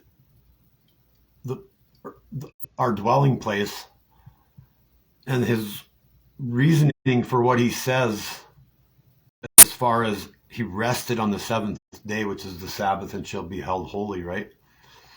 And as he says that, what he means by it, it's literally for this time in our life. Is that you're on here, on this planet, we're supposed to be doing the works for the Father. And the works for the Father are to plant good seeds and to nurture the good seeds and to bring those seeds to fruition, to full growth with branches and leaves, and that will produce good fruit. That's one of the works. That's what you're supposed to be doing. You're supposed to be planting good seeds, not making $1,000 a week. That's not the seed we're supposed to be sowing. And because that seed is sowed is why we have the evil we have, right? I mean, we could go back to the very beginning of the show. We could start talking about all the things that I talked about of the organizations that literally produce the bad seed and have corrupted the bad seed. And I told you earlier that the love I speak of is incorruptible. But the bread that we have ate our whole life was corruptible and corrupt, and it was leavened. And it also says you're not to add to or take from the word. And because the Father came down in Jesus as Christ of the heart with the knowledge of knowing all, gave us the new, told us about the new. And because it's new means that you don't put on the old. And we'll go back to the carcass. Let's go back to the, why are you laying, I gave you guys time to think about it. Why are you laying on the floor weighing 200 pounds and your other body standing up 200 pounds? A parable, literally a parable in the Bible that explains that. As they were walking into Judea, one of the disciples asked Christ Jesus and says, Master, or excuse me, they were questioning the Master, and Christ seen a man carrying a lamb over his shoulders. And Christ says to his disciples, look at that man. He must really love that sheep because he is carrying it on his shoulders. And then one of the disciples said, oh, clearly, Master, he's off to kill that sheep so he can eat it. And then Christ answers back and says, well, clearly he's not going to eat it while it's alive. He'll have to kill it. And the disciple says, yes, Master, he will be eating the lamb and this and that with the people of his tribe. And then Christ looks back and tells him, well, clearly he's not going to eat it a living lamb. He's eating the carcass, and you beware that you don't end up a carcass. So the key to that parable is the living lamb. And the living lamb is the same thing that is in you, just without the consciousness of it. Because the spirit of the living God, the living lamb, is within. And because we are supposed to be good shepherds and caretakers of this place, we're not supposed to treat the animals the way they're treated. We're supposed to, and back then they did it, maybe some of them did it right, maybe some still followed a good practice, but when, if you've ever hunted or you've been part of that, you know that when you kill an animal, and I don't care, I'll speak for myself. It's not a pleasant thing. The shooting of another living organism, a living being of God, a living, something that God created. You're killing something God created, remember, or the Father created, that he created. And as what you were granted, given, being born here, you're able to take that because we are above it, because we were on the sixth day, we were told that as creation itself, that we can take from the land and take of the animals, but we are supposed to respect that. And so when you shoot that animal and you clean that animal, if you're doing it in a beguile way, or if you're doing it in an evil way, then you're doing it wrong, right? And so you get the butchery of things is why they've came up with the way they treat animals to feed us, because they sit back, like I said, and laugh about the whole thing. And like ripping the innards out of something that it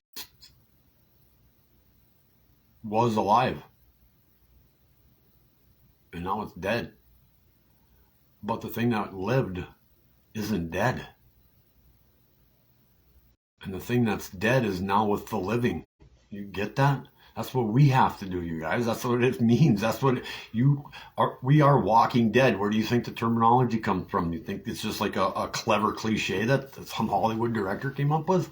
Everything's stolen from the Bible. Everything that you've ever read in your life is plagiarized from that book. Fairy tales, all of them. Everything.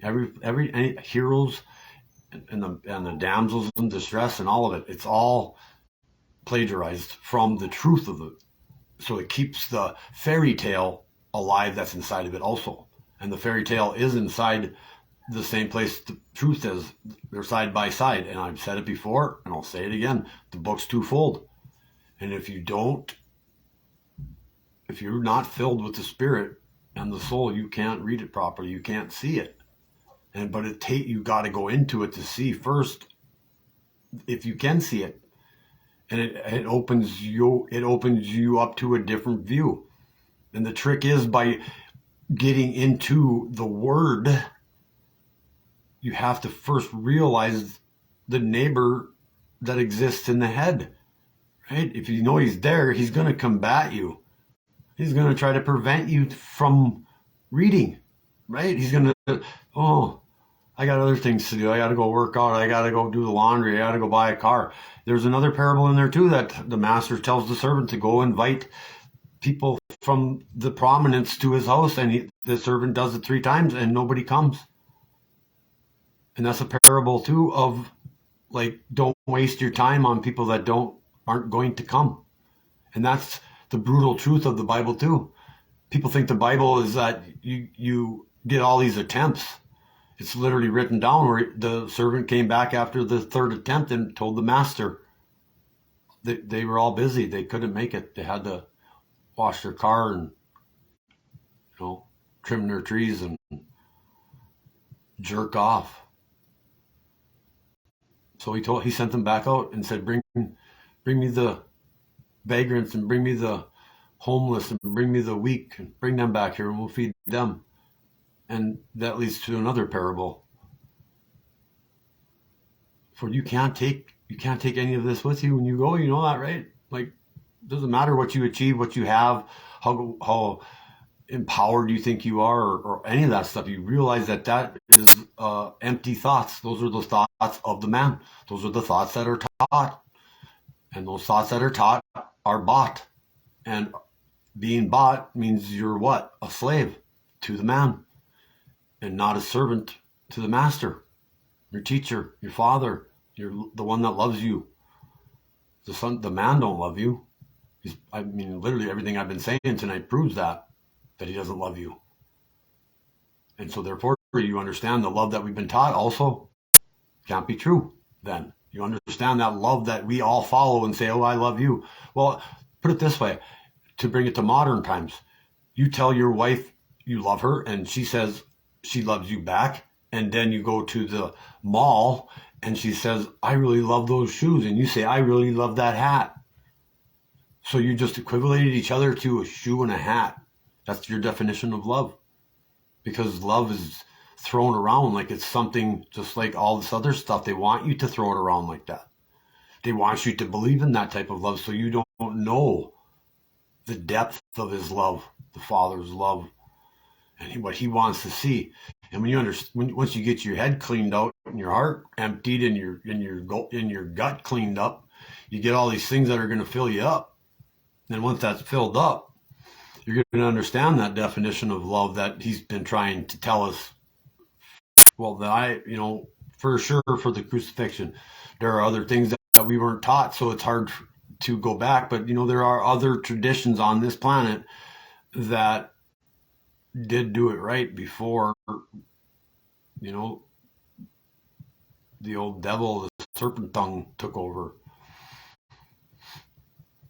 And it doesn't matter the old stories, all the stories that we hear about aliens and all these other all the other stuff, it's really irrelevant to the fact of what the truth is, because if you can keep the truth small enough,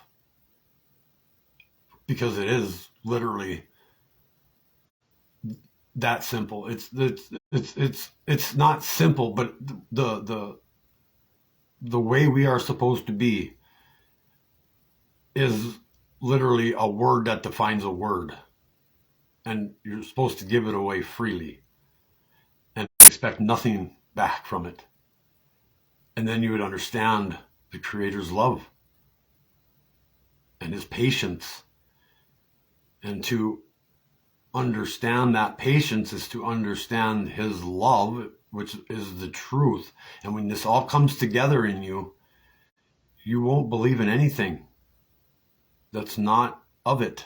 And you will have faith in the unknowing of the existence of who you are. And so once you have that faith and you put everything into it, you are able to receive now. You have to have the faith in order to receive. And if you can receive his love, the power that comes down and feeds us, then you have love, then you can give. So faith receives, love gives. And with the love giving, there is no return to keep the love alive. There is no I don't ever have to say I love you to hear you say you love me.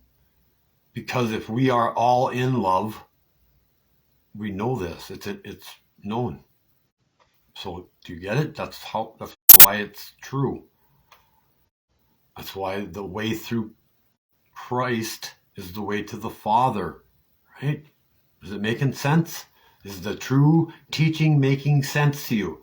By having your heart, by meshing your spirit and soul and taking them back and rescuing her or him, having your masculine body as a man looking through your eyes as a woman would as she sees this place, and vice versa for the woman being feminine and realizing through her eyes she can view the world in a masculine state.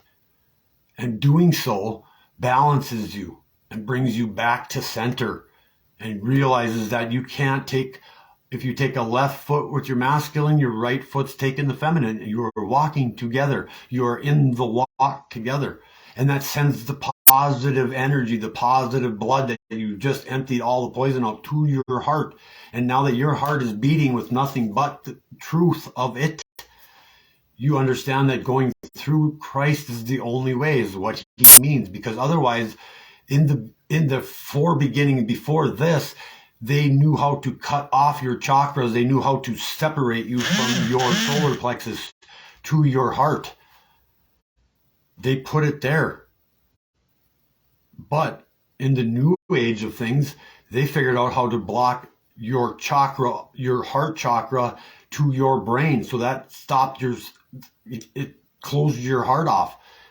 And now you think with your lower extremities and act on those extremities and follow what those lower things tell you to do. And then if you don't have the center, if you're not centered anymore, your heart is closed off from top and bottom, then you are running around with the brain that's filled in, with the eyes and the ears and the mouth that eats and consumes and listens and sees the devil. And so as that happens, your Satan pushes that neighbor over that way. Right? And so if the Satan has more than half of your brain, you walk with Satan. You see that, don't you? And so by recognizing that you have that inside you, well, you get your heart fired up and you're like, no, I'm not going to do no more evil. I'm not going to think no more evil. I'm not going to act that way no more. I'm not going to talk that way no more. I'm not going to treat people that way. I'm going to be more, I'm going to listen more. I'm going to, all of it. It's for each one of us to figure this out. But we wouldn't have to if it would have been taught to us in the first place the correct way, none of us would be trying to figure this out. None of us would be going through these struggles. None of the deaths that have happened in our lives would have happened. None of the divorces that you know of would happen. None of the car accidents because the alcohol would not be happening. None of the imprisoned people that are imprisoned everywhere in this country wouldn't be there. None of it. The gut aches, the headaches, the eye aches, the ear aches. What do you think that's from? Your imperfectness? You were born perfect. You were here perfectly placed, and you can't have that. And so if they can extinguish you, kill you, do whatever they do to you before you save your soul, guess what happens, guys? You think you're going to go to heaven, huh? You think you're going to go see the Father? You think that's where you're going if you didn't save your soul and you didn't go through Christ to have your God conquer your walk? You think you get to go because you went to church on Sunday and you listened to the liar up there telling you a bunch of bullshit, telling you to believe in a man when it was just the man was just the vessel, which he was circumcised in, which he died to become alive. Read the book. And he was baptized by John the Baptist with new. And this Holy Ghost came in him. Do you want me to tell you who the Holy Ghost is? I told you everything's duality. If you have nothing but love in your heart and he was the Christ, there is only one other partner that's missing in the story. And he is the judge. And he is the one, the righteous one. And he is the one that's going to show the liars the truth. That did these things to us, that did all this evil to his children, his lambs, and treated us this way and taught us these things and put us in these situations and kept us in that perpetual existence. Even though you're living now, you will die. And if you didn't die the right way, you're never going to live. Please believe me. Please listen to my words. Please understand the words that are coming out of my face, because they're not of my words. The people that know me, you don't know me. That guy's gone. I am not him. No, I haven't been him for a while, a long while. And I have done everything that I've been asked to do, and I have not wavered one bit. I haven't. And I have, like I said, I have a small group of people that have actually witnessed the whole thing and have seen things that literally right in front of their face. And that's what it takes. And if you're doing it together, it's easier.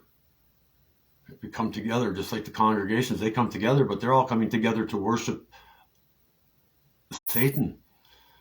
They're coming to worship the evil of the world. They're coming to pay homage to their masters on this place that sit up there and speak like they're the God and like they're the Jesus. They're lying to you.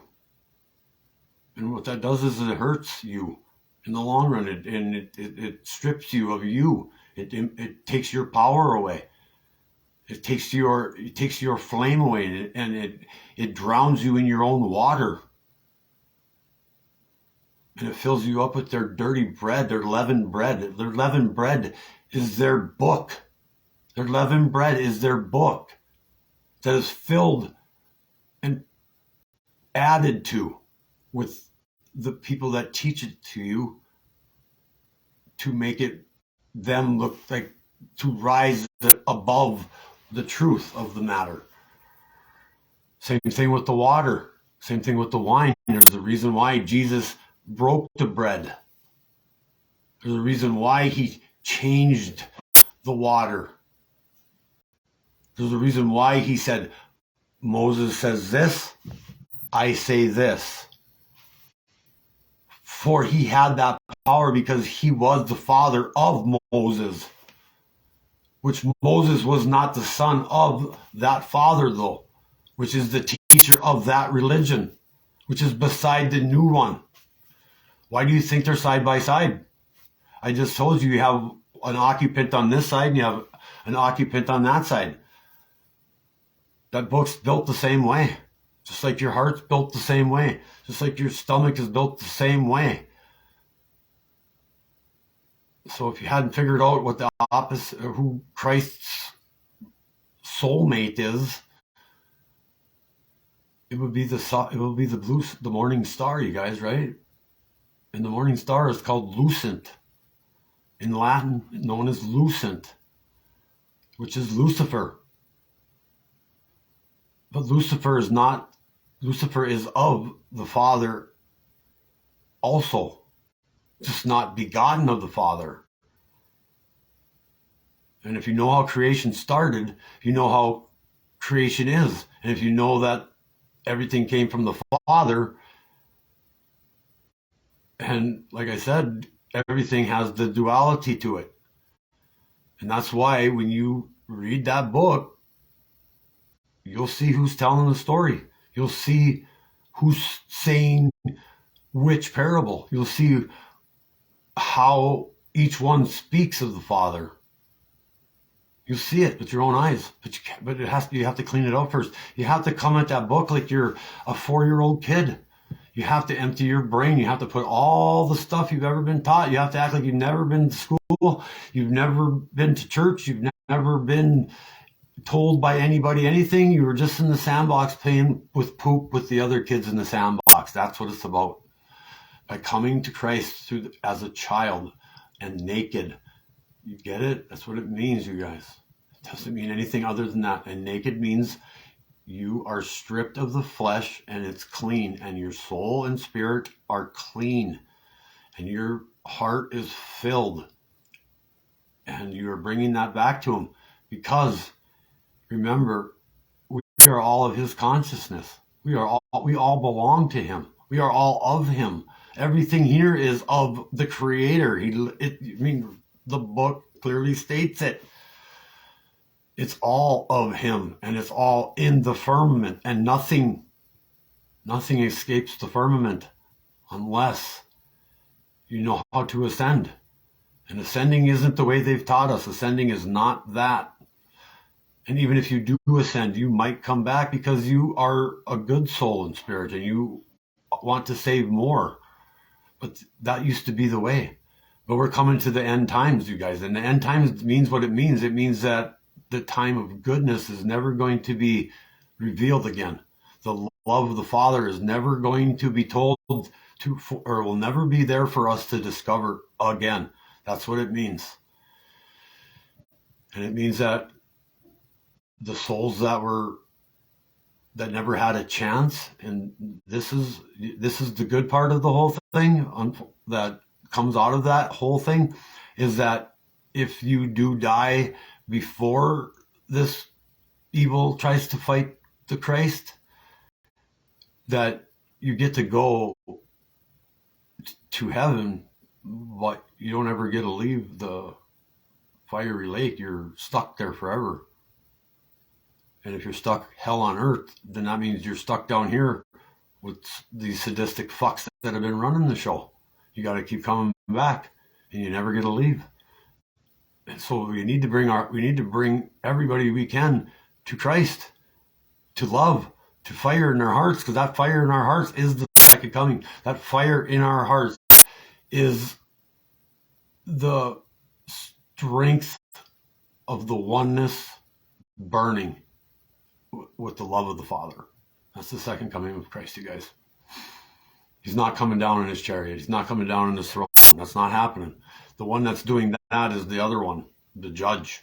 And because Christ is all love and the Father is nothing but benevolence, you understand now that that has to be the judge.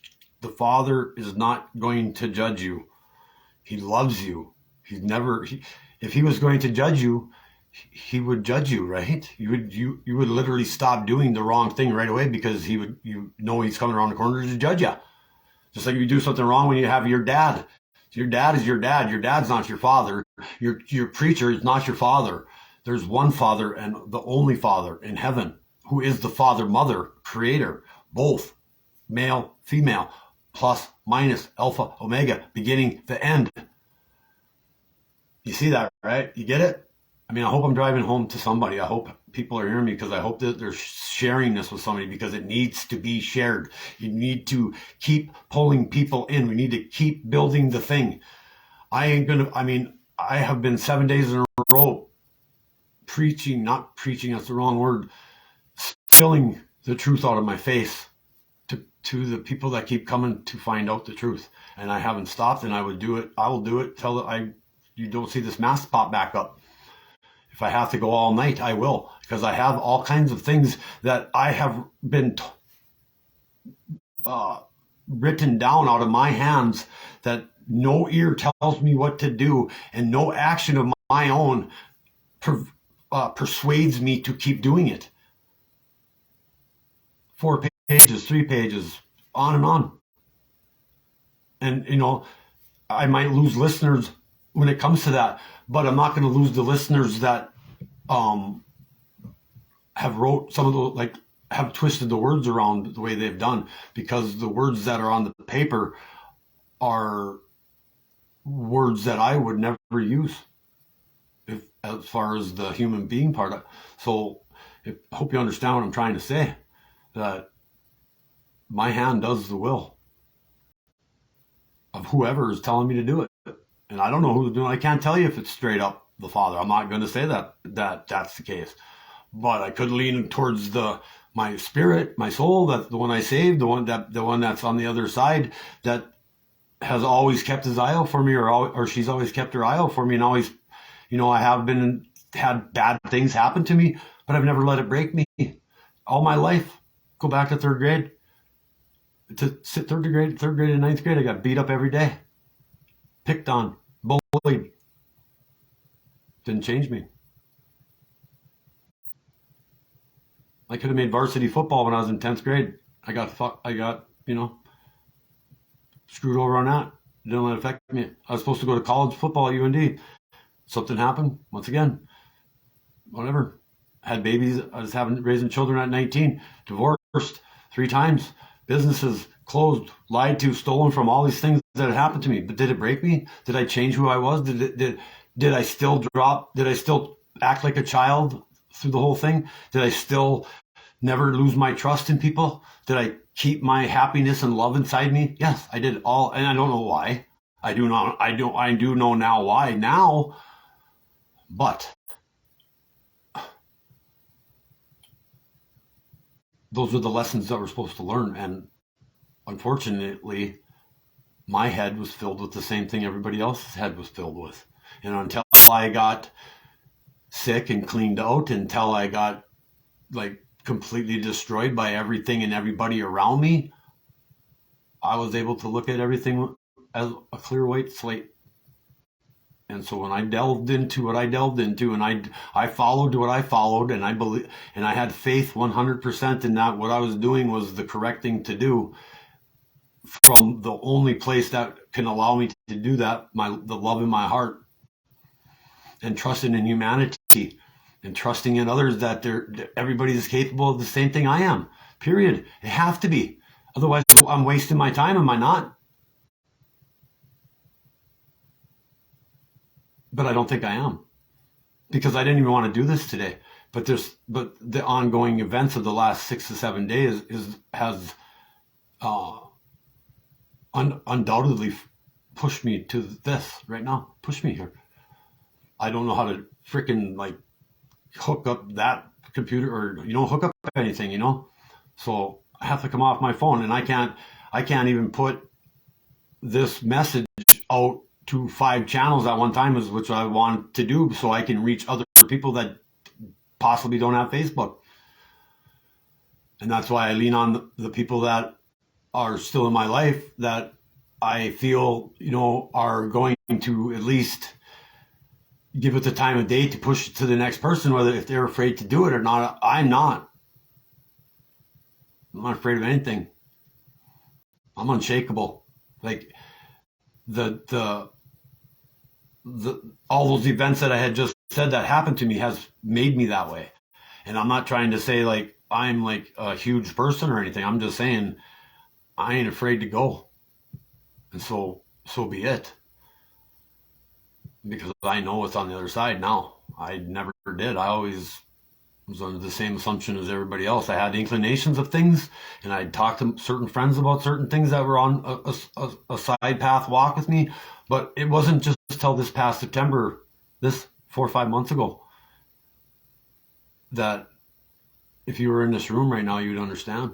If you were sitting in here and seeing all these things and all this knowledge I have, some of this stuff's 4,000 years old. There's no way I should know it. No way I should know it. There's no way I should have any idea that it even exists. There's no way I should know about the anatomy of the brain. There's no way I should know the anatomy of the heart. There's no way I should know the teachings of philosophers and theologians from ages and ages ago. There's all of it. And like I tell the people that are here, that have came here, I will combat anybody in any platform, and I'll own them. And not own them like trying to be mean, because they're going to be the mean ones. They're going to be the ones that are trying to keep their false doctrine alive, just like the government that's trying to keep their shit alive, so we're not, the citizens of the United States aren't onto their game. But you guys do watch the news, I hope, or at least check into it, because obviously you're seeing it. You know, there's 1,500 people a week dying in the United Kingdom right now. 40, 50-year-old men are dying alone in their house. Dying. There's people that are flying planes and driving buses that are literally getting shut off. And the people that were on my show know what I meant when I said that stuff back then. And were my shows canceled? Yeah, they were. Were my shows canceled when I talked about the proteins in the vaccines? Yeah, I was. Was my show canceled when I was trying to tell people about how many different variants they had of the COVID already? And like I said, if you have something that's like listed as P19137, that means there was a 3.6, a 3.5, and so on and so forth. Trial and error. So that means that what they were doing was literally on purpose. And if we would have came together and figured it out a little bit better back then, wouldn't have mattered what they were trying to do with us on Facebook and all these other avenues of blocking our ability to share, right? And so that's why I'm going live, and that's why I'm not shutting up, and I'm going to keep reading everything I got, and I'm going to say as much as I can because of the Twitter drop.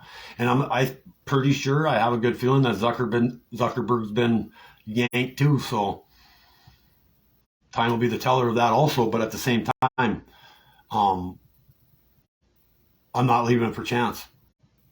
And so I hope, I pray, I wish, I am leaning on you, all of you, to share this thing and get, like, I don't know, call people or whatever you got to do, get them to come on the channel. And I don't know how to open the access to this phone, but another couple of people might be coming by later, and if I can open up the lines to take the heat or to answer the questions, I'm going to. And I don't care if it takes me 3 days to do this. I don't care if it takes me 8 days. I don't even have an end. I don't have an end in sight right now. And I'm still just going off the seat of my pants. I'm still going out of the spirit of my body and telling you all the things I'm telling you. These things that are coming out of me are literally not scripted.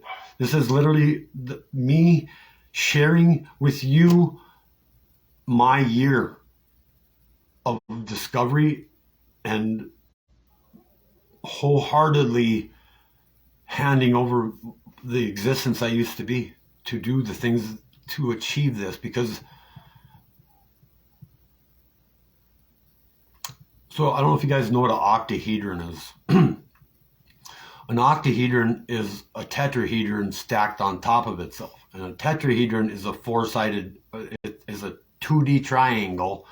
And by placing this a center dot in the middle of the triangle and then connecting the lines to it, you will make a tetrahedron. You literally just came with a 3-sided triangle and turned it into 4 sides, and that makes a tetrahedron. And a tetrahedron is the platonic solid for fire. Okay, the octahedron is the 8-sided triangle that signifies air. Okay? And then you have the isohedron, which is 20 sides, plutonic solid, that equals water. All right?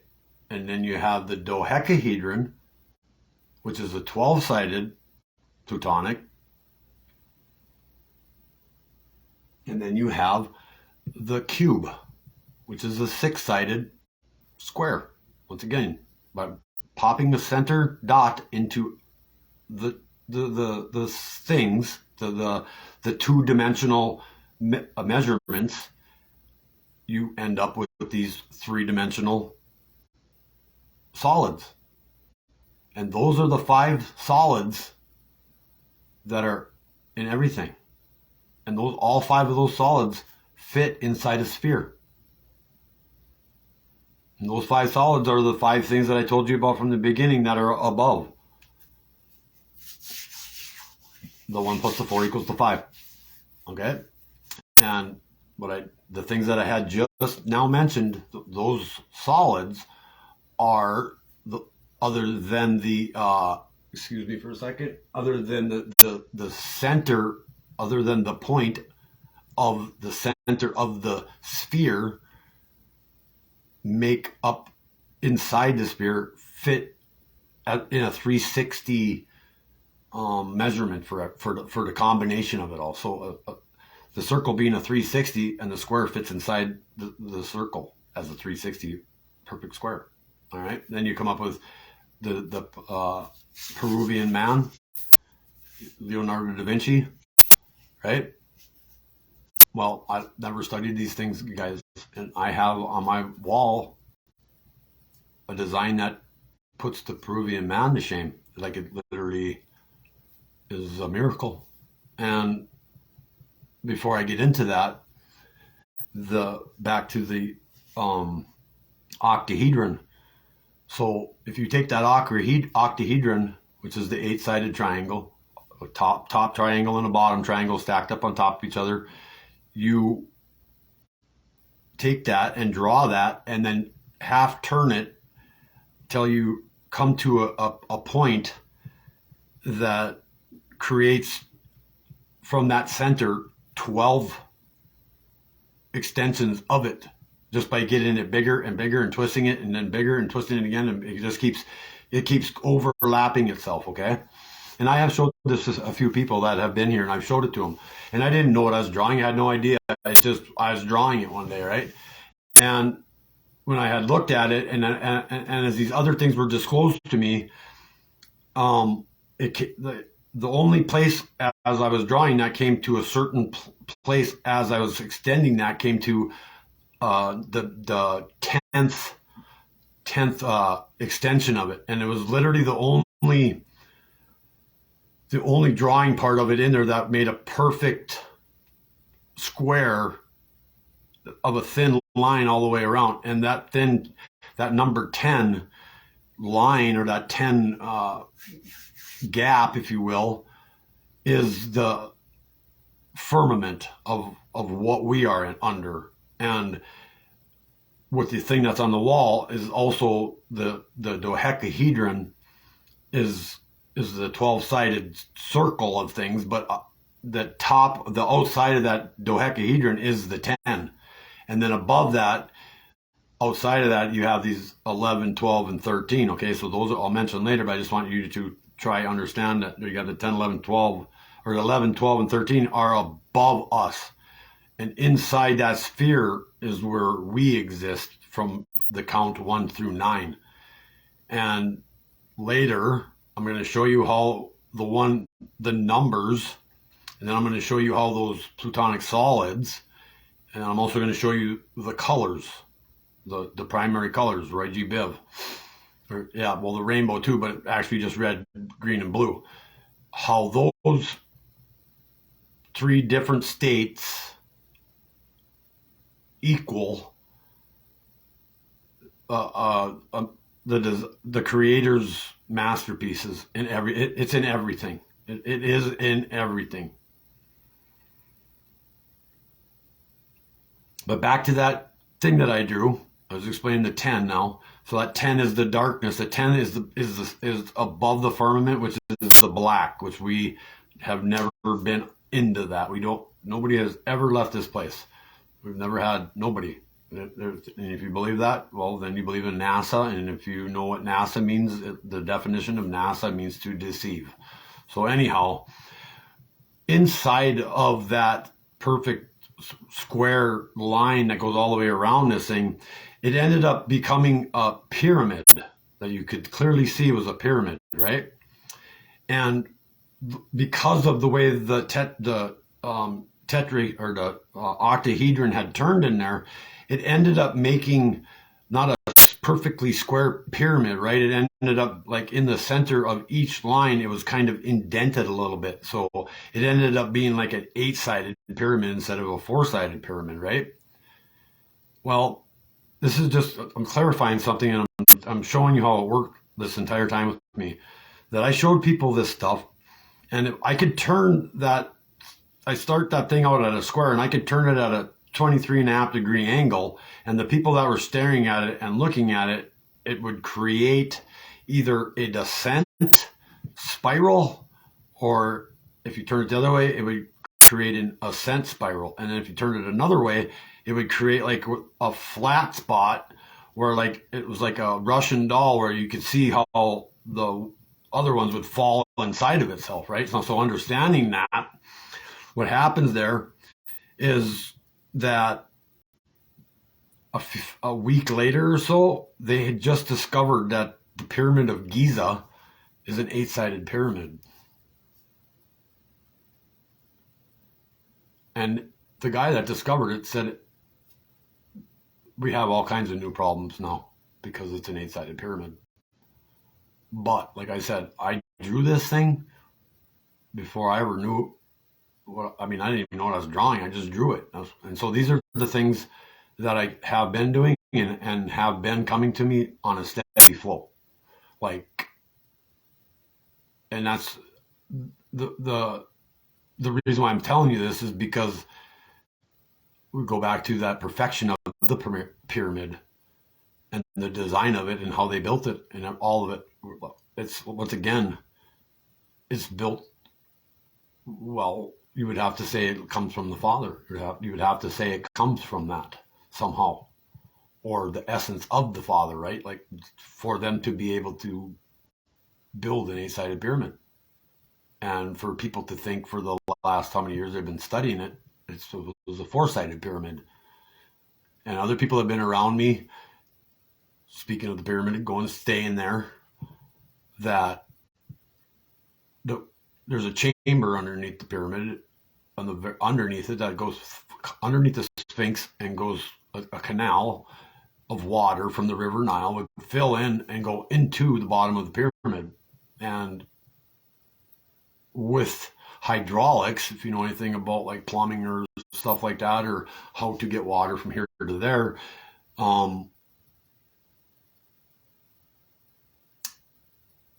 there was these chambers, and they had the Queen's chamber and the King's chamber. Well, those things were specifically pointed at certain things in the sky, specifically. And as we start learning things, we understand what the pyramids were actually for. I'm not going to say what they're for because it's irrelevant, actually, but they were designed to point at things and to deliver things to the heavens. And once again, those things were there in place and created a resonance, a frequency that matched the cosmos. And so with those colors and with those shapes and with all the other things I was saying about it earlier, everything has a frequency, and because of the frequencies is why we exist. The first frequency that ever existed came from the Father, and it came in the form of Aum, Aum, Aum, A-U-M.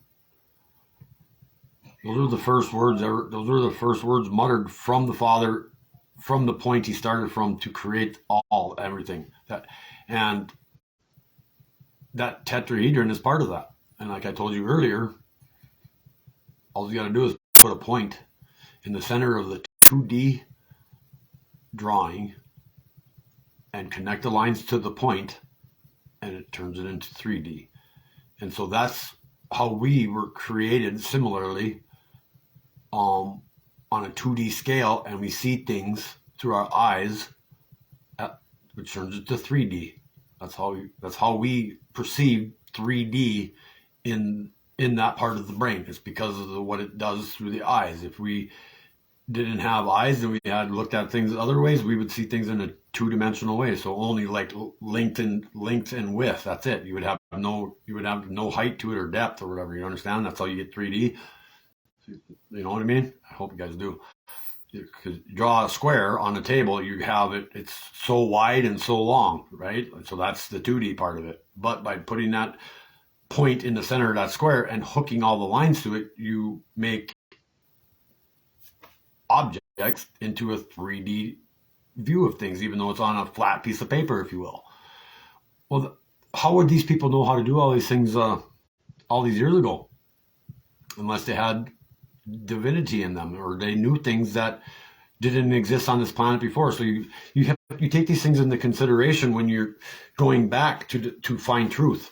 And when you literally pull away all the non-truths of the thing, you're only left with what you're left with. You can't come up with anything else, because what is there reveals itself as to be the truth.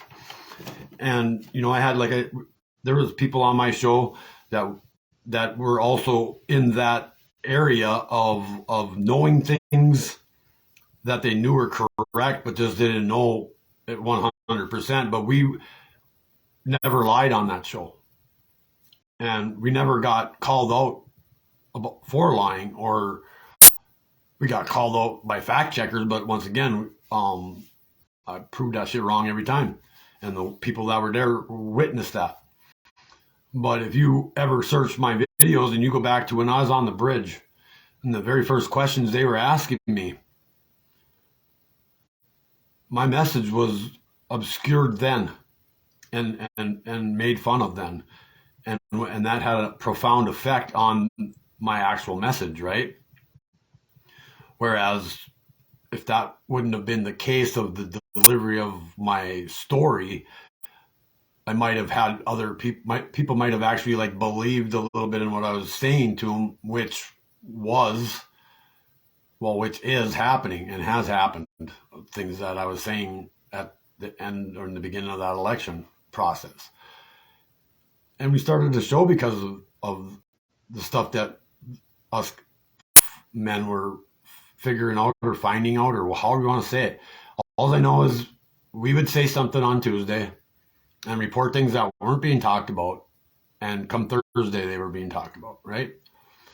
And as they started stripping my shows away from me, I understood what was going on, and it's really a bad thing, because then you understand the evil, and you understand that what they have the capability of doing to take people's things away from each other, when all I was trying to do, along with the other guys, was bring them the truth so nobody would get hurt. But when you bring the truth to people that believe in lies, they can't hear it no matter what. And so, I've come to bad things on this little journey. Many times I've put my head in my hands and said that, well, we're all fucked, basically, because there's no way people are going to listen to me.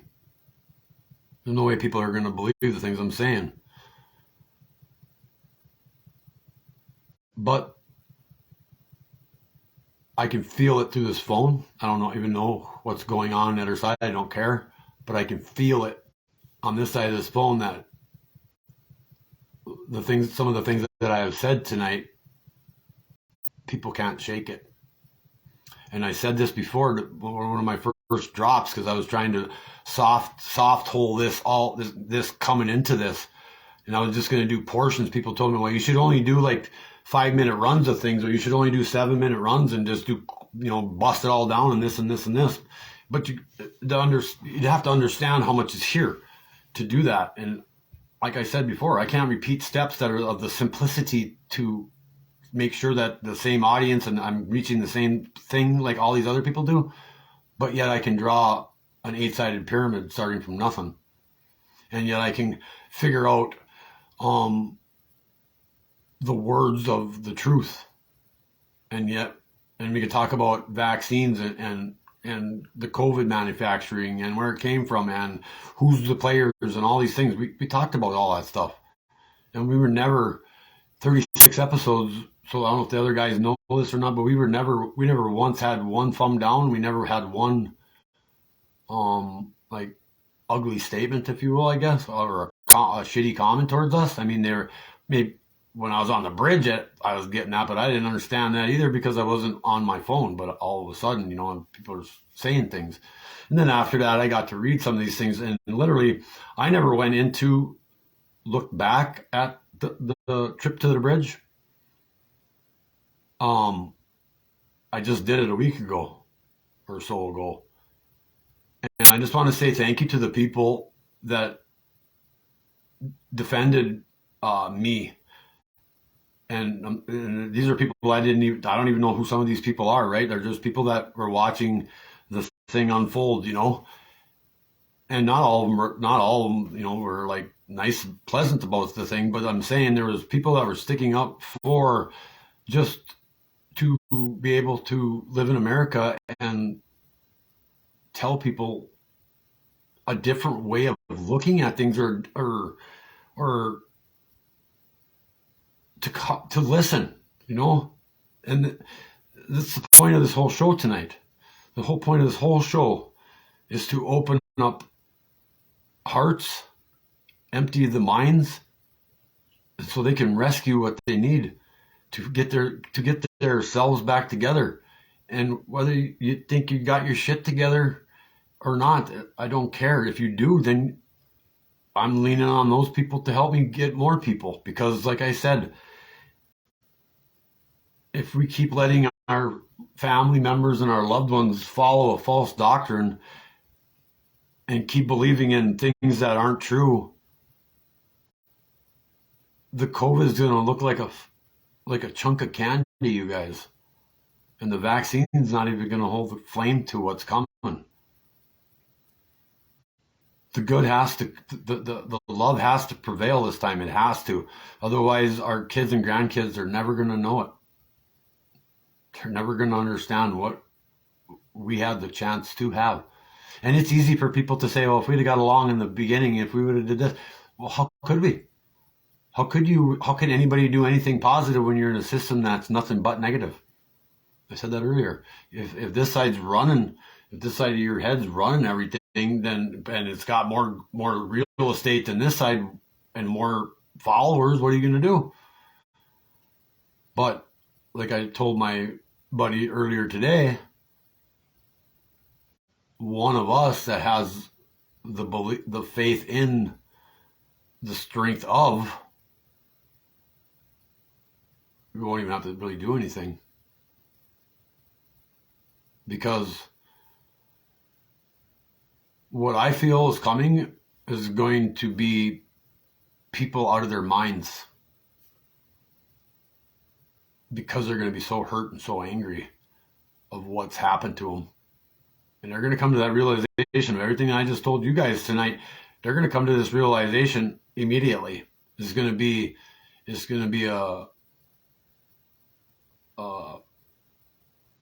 a blast. And it's either going to be that or it's either going to be the exact opposite. And I pray that it's not that way. But when I mean blast, I mean like their eyes are going to be wide open. They're going to be awake. And it's going to be millions of people and millions of people awaking at the same time. And for a person like me and a couple other people that have been here, like, I always get fed what I get fed, but lately the people are coming out of the woodworks with their what the hell's going on in the world. Like they're like, I just went to bed last night and now I was talking about this guy eating babies and this guy, all these things. Well, where the hell you been? It's been going on to me since I was at before the bridge. I mean, I walked off shows because I knew I couldn't maintain my composure because my heart was breaking in half inside my chest, and I would bawl. I would lose my stuff, and I'm not ashamed of that. I'm just saying it's because of the effects of other people being wedded like that. It hurts me, and so, like I said, I feel through the phone that people are feeling it, but the trick is not putting it in the cupboard, you guys. The trick is, you know what? Start a fake account if you have to, and send this video if they even let us keep it, right? But send the video to somebody. They don't know who I am, especially if it's somebody that you know and I don't. That's key, right? That's why I'm in this the way I am, because maybe people will hear just the voice and hear the what's in the voice and not look at the guy or the face or the persona of who's saying it. And that's what the trick is because they personified God and they personified Jesus and they personified the Lord and they personified all these things. So you don't have a spiritual connection to something that you feel exists, but you don't know it exists. You can't prove it exists, but you feel it so deeply and know that it has to be that way. So many of you have a pet, and some of you may have children that are younger than speaking capabilities. How do you know that your pet loves you? How do you know your 9-month, 1-year-old child loves you? Because it's easy to tell somebody that you love them when they're going to tell you back. But have you ever told your enemy you love them? Have you ever told somebody that might not love you that I love you? And so those are just the two tricks. You prove to me that that dog loves you, and you'll tell me too, because I know the answers already. That's why I'm asking you, because I already know the answer. I already know what you're feeling, not what you're thinking, and not what you're saying. I know what you're feeling, and that's the trick. And so when you tell somebody that has something against you, that you love them, how can they react to that? They might not want to hear it, but you already said it. Whether they give it back to you is irrelevant, right? Because they can't combat something that doesn't have anything against them. And that's why I was saying that we don't have to have 66 trillion people like come to the light. We don't have to start this fire in everybody's heart. But if we just let the fire die and let it go out, well, then we're sitting by a dark campfire, and that's cold there, right? So is that where we want to be? Because that's their plan. And if you don't believe it, you got to go back in history and look at what they've done to society and to people all across this globe. And when you got sadistic people in there that are literally willing to go on camera and tell you that you double up and put this in you and blah, blah, blah, and you're anti this and anti that and blah, blah, blah. And we're to this point where we are now, coming to the realization that was absolutely a bunch of lies.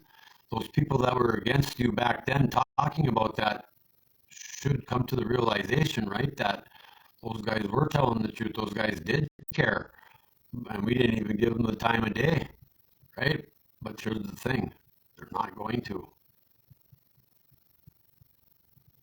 Because they're willing to accept that shit. Because their heads are filled with the shit. So they just let it go. Because it's been personified, just like Jesus, God, Lord, all the crap they tell us. The Sea of Galilee, it wasn't the Sea of Galilee.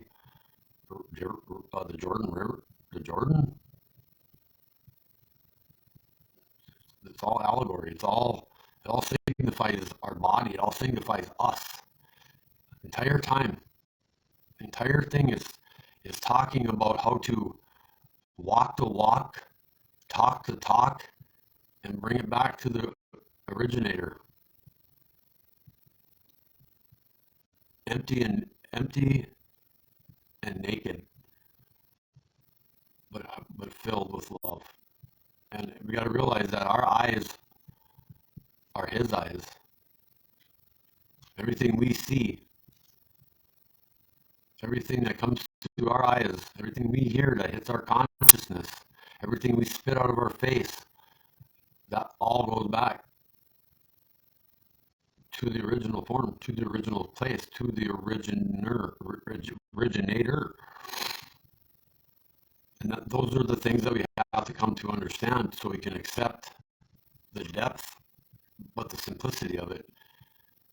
And so if you want to train yourself to clear your brain of things, you have to corporally do it to start with. You have to like literally tell yourself out loud that you're going to stop doing this. I am no longer going to do this. And if you want to stay away from the negative aspect of that, you would just say, I am better than this. I will achieve, not I will give this up. You're submittal. That's submittal. You use as many positive words, but use the least amount of words to achieve that corporally through you.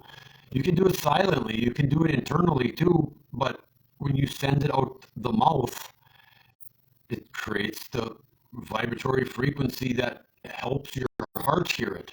And when your heart hears your upper talking the correct way, it holds that information.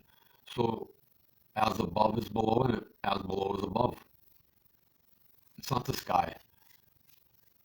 It's not the cosmos to the earth. It is, but not as your learning goes. As you start doing these things, it has to be you have to walk a good walk. This is the below, and that's guided by the above, and that controls the extremities. But the heart controls the emotions, the knee-jerk reactions, the other things that taking something in, like say somebody offends you, say somebody doesn't agree with you.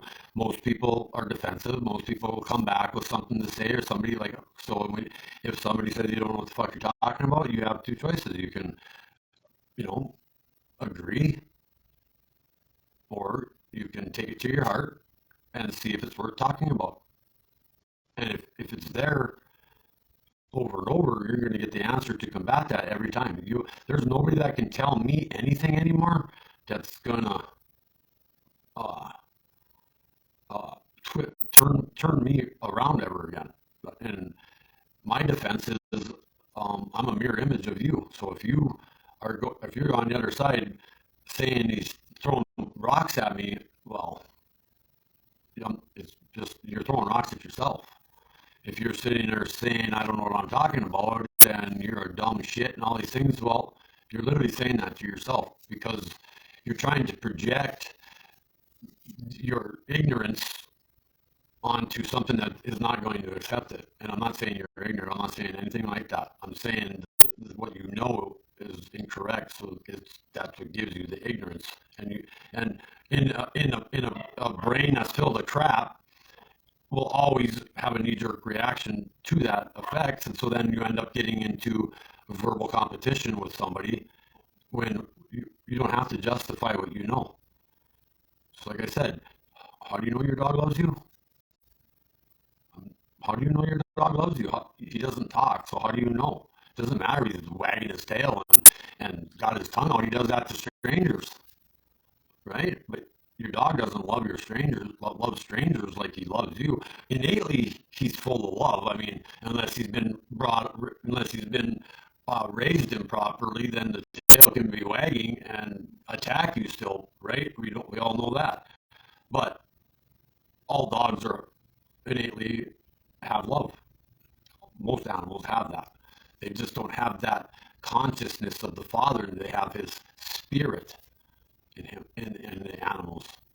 So their consciousness, is not like ours, because if it was like ours, then they could talk. They would be able to convert. They would be able to have conversations with each other. And whether you think they're barking at each other and they're talking to each other, it's actually, that's for us. The barking stuff is to signify danger, signify I'm hungry, signify I go to the bathroom, same like a little baby. This Google Gaga talk, that's the same thing. And just like I said, how are you going to prove to me that your baby loves you? By saying Google Gaga? We're smarter than that. We're more intelligent now. We are so intelligent. We have the capabilities to be.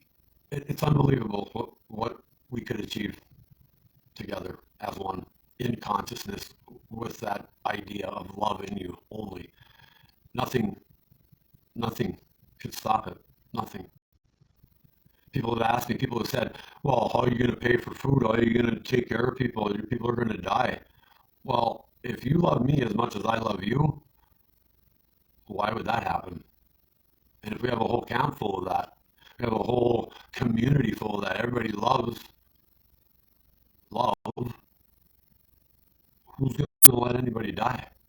No matter what has to happen, you're going to come together in the unison of the love as one and achieve that person from not dying, right? I mean, think about it. It's simple. Seriously, it's simple. I used to say it on my show, stop paying the bills. Don't keep playing with the fucking game they're playing with us, and stop, right? And I got called a lot of things because of that, like, oh, how are you going to do that? Well, it's possible. But once again, it's only possible together. And that's why, however this works out tonight, however it works out with the question things, if I can form a link or whatever it's called to answer questions, because people, I'm sure, have questions and people want to know. Like, if I rambling on stuff, remember, once again, I'm just talking to you from my heart. I'm not talking to you from a script. I'm talking to you from the place that I'm supposed to come to you from. I got all the paperwork in front of me, but I'm not there yet. I mean, I keep looking at it because there are some messages that I'd like to explain to you, that how they twist the words around on us and how it makes us think of the words in there differently, and how they apply to our head differently, and how they affect our heart differently, literally by just changing the word, still saying the same word, but the same word spelt differently, and it has a different meaning.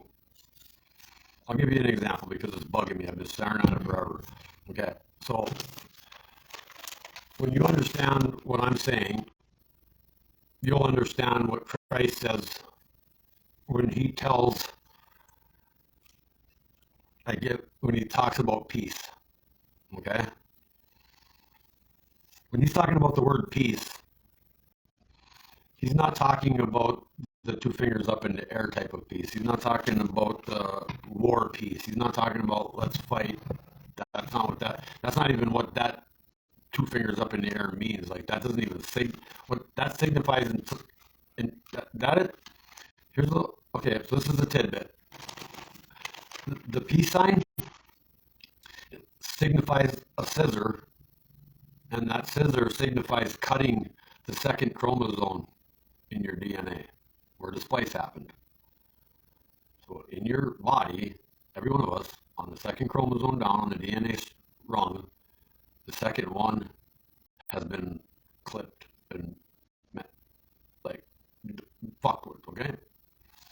And also, Jesus' name, taking it back to the original, as far as you can go without using even the J, because the J is only like 400 years old or so. But his name means to cut off, to stop the flow, or to dam up. That's what it means, to cut off, to stop the flow. Okay? So when you see in John chapter 14, verse 27, he says, "This peace I leave with you, peace I give to you. I do not give to you as the world gives. And do not let your hearts be troubled, and do not let them be afraid. Now, that peace he's talking about is literally like a piece of him, the word that he's speaking, the gifts he's given him. That piece, like a piece of a pie, right? That, like, that way that he uses the piece is throughout the Bible there. And like when he sends them into, tells them to go into towns to spread the good news, which is the definition of the gospel, right? You guys get that? Like the gospel means good news. He says that if go into their house and eat what they serve you, and if they take your peace, let them keep your peace. If not, take your peace back, dust your feet off, and walk away. Well, that's what that means. It doesn't mean that they're friendly. It means that the guy inside didn't want to hear what the guy was saying. So you got to take that piece back. And by taking it back, even verbally, is the resonant frequency again of even though they heard it, they're not going to remember it because you're going to take it back. They weren't leaving paperwork either. You guys understand? Like back then, Christ commanded them to only go into the towns in their tunics and their shoes, and not to have extra shirts or nothing. So therefore, is another parable to the fact of that you need to understand and know what you're saying fully before you can ever start talking about it. And you don't want to bring the books or the papers with you, because then they can take that from you and use it against you. Back then, it's different now. They're not going to stone people like they did back then for doing what they did, right? Because what they were teaching was the word of the Father, but also at the same time, they were teaching them what I'm trying to tell you guys about who runs the upstairs and who's in the heart and who's coming to judge, and that those people are lying about their doctrine. Okay, and we'll get back to that too, because that's all I'm going to prove to you, that why we're in the situation we're in, and I can prove that the religion of the Jewish religion and the Roman Catholic Church are two of the same. They're both in charge for that. For instance, like since the time of Christ, they've been in cahoots because, well, I'm just gonna get it out of the way, because Pontius Pilate refused to do it, and the only way that he would do it was by when the Sadducees and the scribes and the Pharisees shared the book that was taken from Egypt by Moses. So Moses had taken the same book that Akhenaten had, that they were trying to teach of the monolithic God at that time, because before Akhenaten it was all 27 different entities of a god, and you had to go through these stages, right? But they were turning that over as the Son was the God, and that's what Moses had interpreted it as, but he used it in a different way. And there was something that was just shown to me today. I'm not going to talk about it this time around because I'm not educated enough into it, but the fact of the matter is that our Bible that we hold in our hand, that we read, has the truth of it in it, but it's older than the teaching itself, if that makes sense. And so, yeah, that makes sense. So even though it's teaching, and that's why they put, like I said, that's why they put it side by side like that, is because that's where your confusion starts, and if you've never been in there and you don't like have a belief of anything, or if you're an atheist and you've never like agreed with any of this stuff or whatever, start in the New Testament.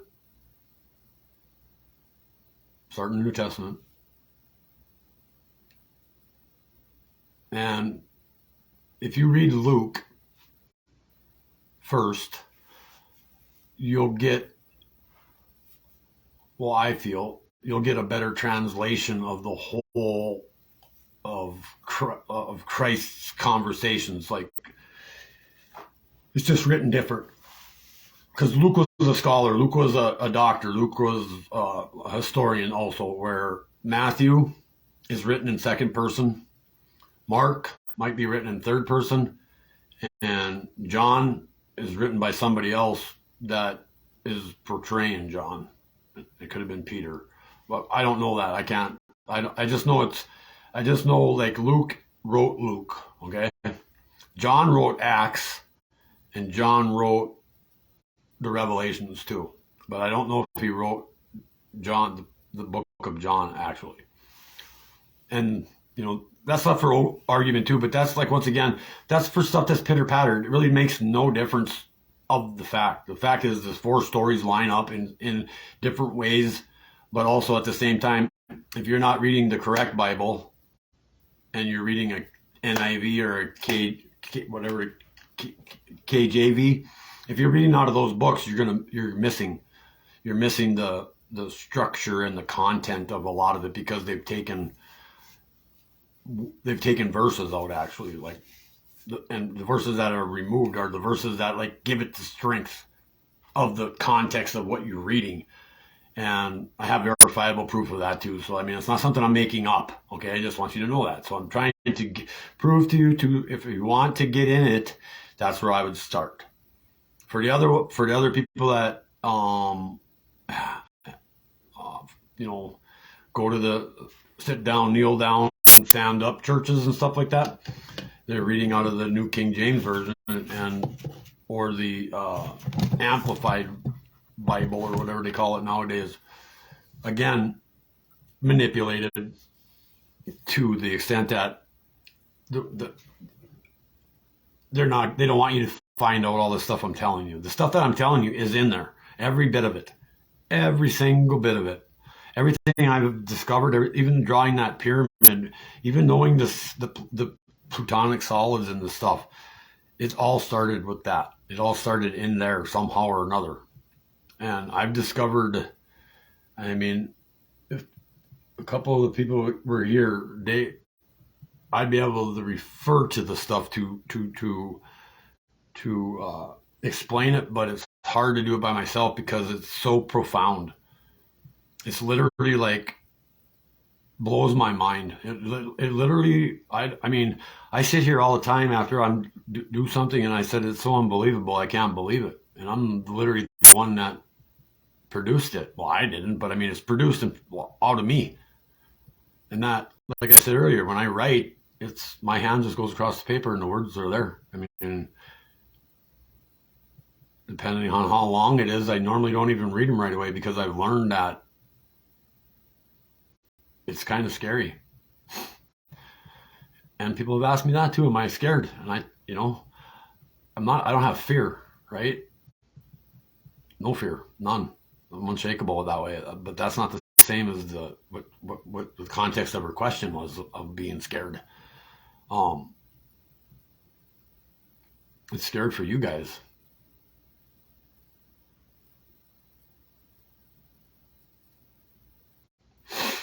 It's scared for people I know that I love and care about. That's what it's scary for. Fucking fuck's sake. And nobody believed me when I was telling them stupid shit about politics, And what I have is magical. It's life-saving. For people that are even the most stubborn people I have something that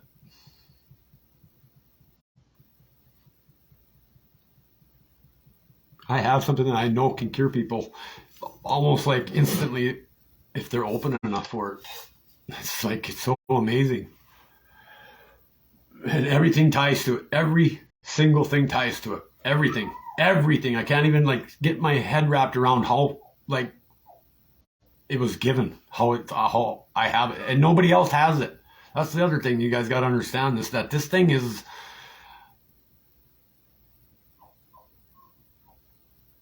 it's astounding. But I can't explain it to an unopen audience, and I've talked about it with people, and this, I'm not even gonna. I told you a little bit about it, so you get the idea of the context of God, how he and the Father, how the whole thing's created with the simplicity of just a few numbers, a few designs, and a few colors, and everything that we lay our eyes on and put our hands on and walk on is all from that. Period. There is no mistaking it. And then when you start adding all the ways that we are poisoned, it shows you literally why we keep conducting our lives like we do. And then you understand that it's done to you deliberately, and that's the painful part. That's the painful part, because then you understand like a lot of bad things that happened to people that you really, really, really cared about and or whatever. It never had to happen that way. And it would have never happened that way if it wasn't for these people that are evil, that are in our lives from fucking womb to tomb. I don't want them in my life no more. I don't let nobody like that in my life. I don't. I get kind of in trouble, whatever, from other, whatever. I don't care. I don't have no time for it. I'm not closing my bridge with the Father for nobody. Because if I can rescue one person tonight from killing themselves,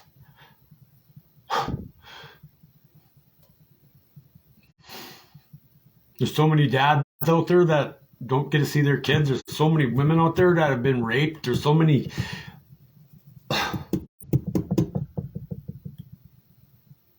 It's going to get nothing but worse, you guys. It's literally going to get nothing but worse if we don't try to help.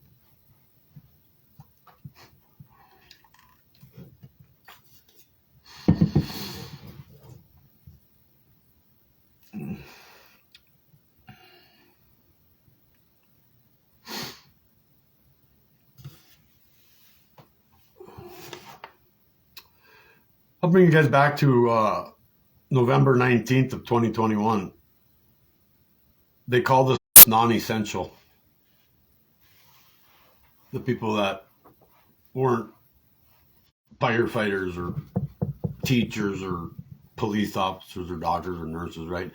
They called them people. They told those people that they told everybody that we're non-essential and that those were the essential players, right? In this game.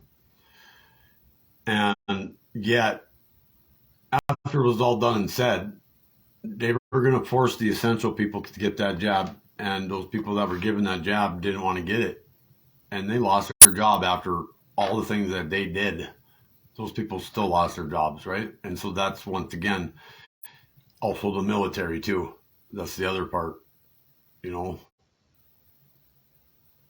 What if our military would have, and some did, and you can't even join the military now. You can't even volunteer to protect citizens or the country unless you get that thing jabbed in you. And there's so many people out there and so many doctors that aren't taking it no more, and they're coming forth with what's happening to people. And when you have people dying outside of the normal range of dying things, and you have a statistic of 45% similarity of what they're dying from,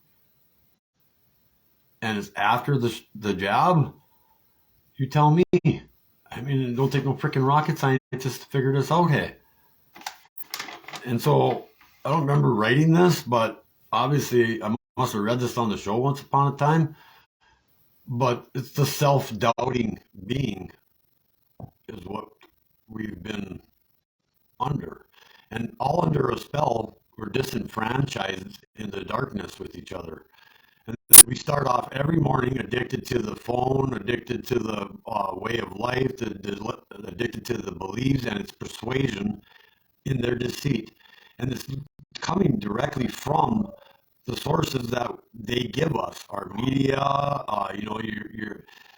your back phones, your anything like that, your social source, your friends, your family, all these views that other people hold are what influenced us and still do now, but I mean, like it literally was part of the reason why people were doing things because of these sources that were what I speak of the transmission of the exterior coming into you and messing with your thought process because you're thinking with that indoctrinated follow me mind, and because of that is it got a lot of people sick and dead actually, you know. So this is something that has always bothered me, and we need to. That's one of the things that it needs to be worked on. But yet those people, and it's still to this day, still remain under that same spell, and they don't see no light.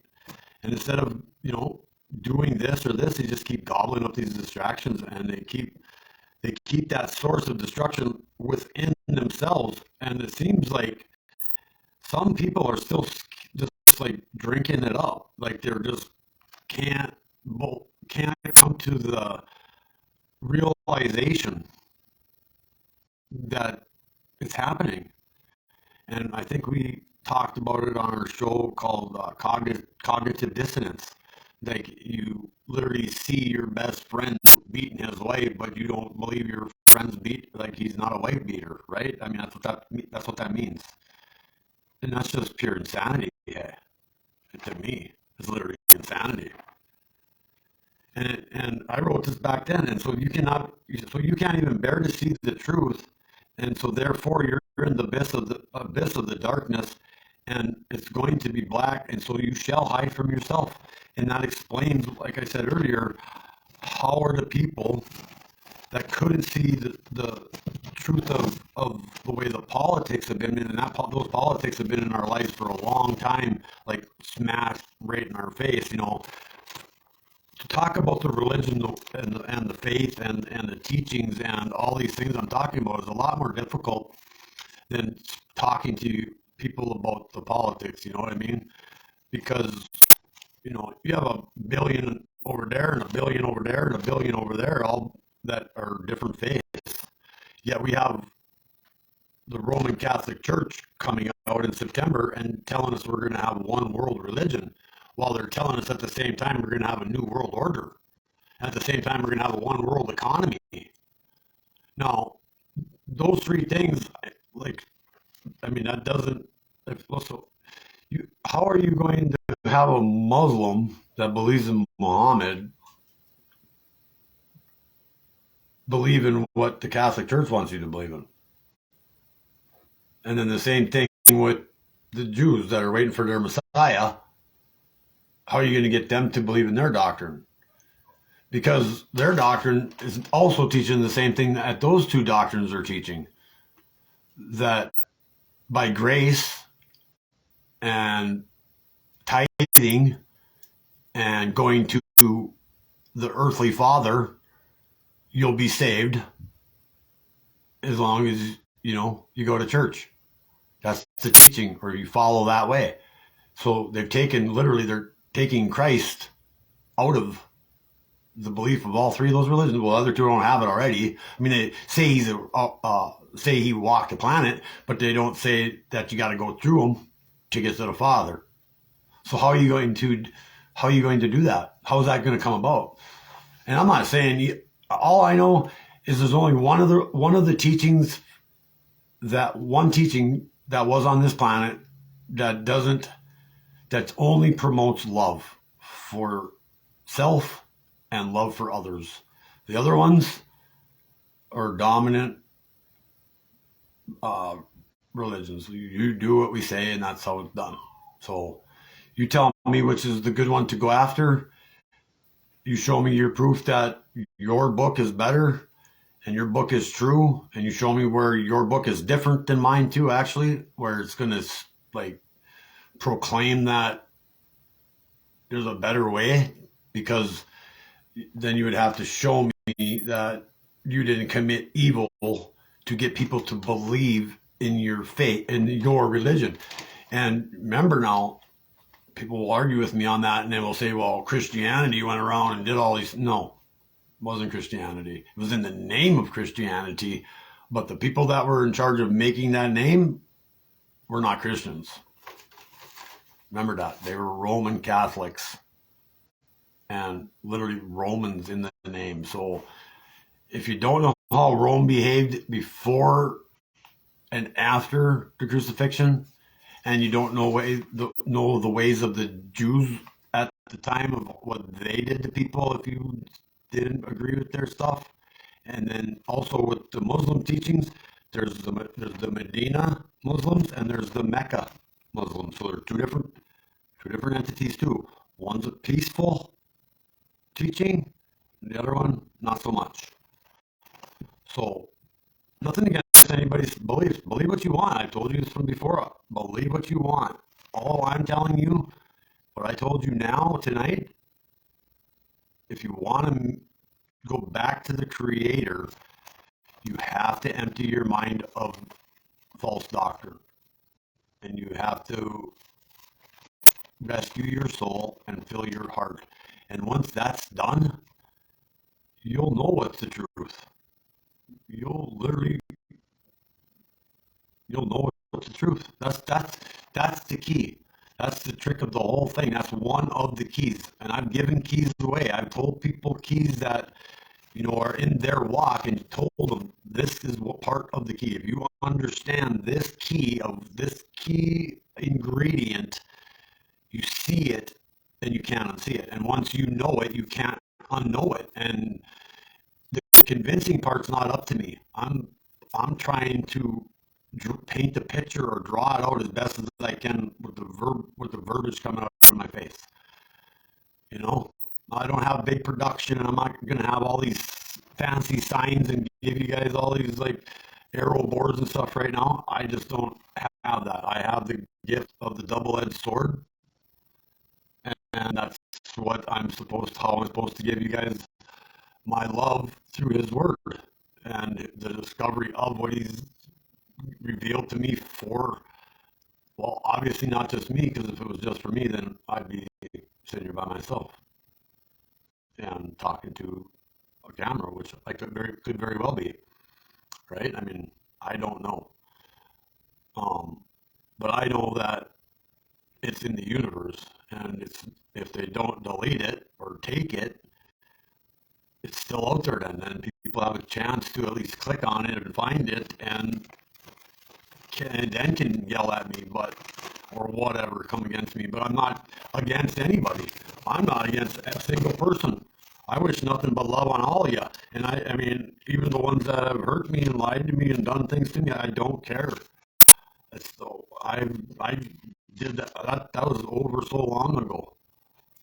I used what I tell my friends, and what we talk about a lot, is using the past for the discovery of the thing that made you learn something. And there's usually always something, whether it's good or bad, in the past. Most of the time, it's the worst stuff that happens to us in the past that pushes us towards a better place in the present and future. But living in the present, living in the now, and always being within the emotion with the person at the time of, is the best way to live.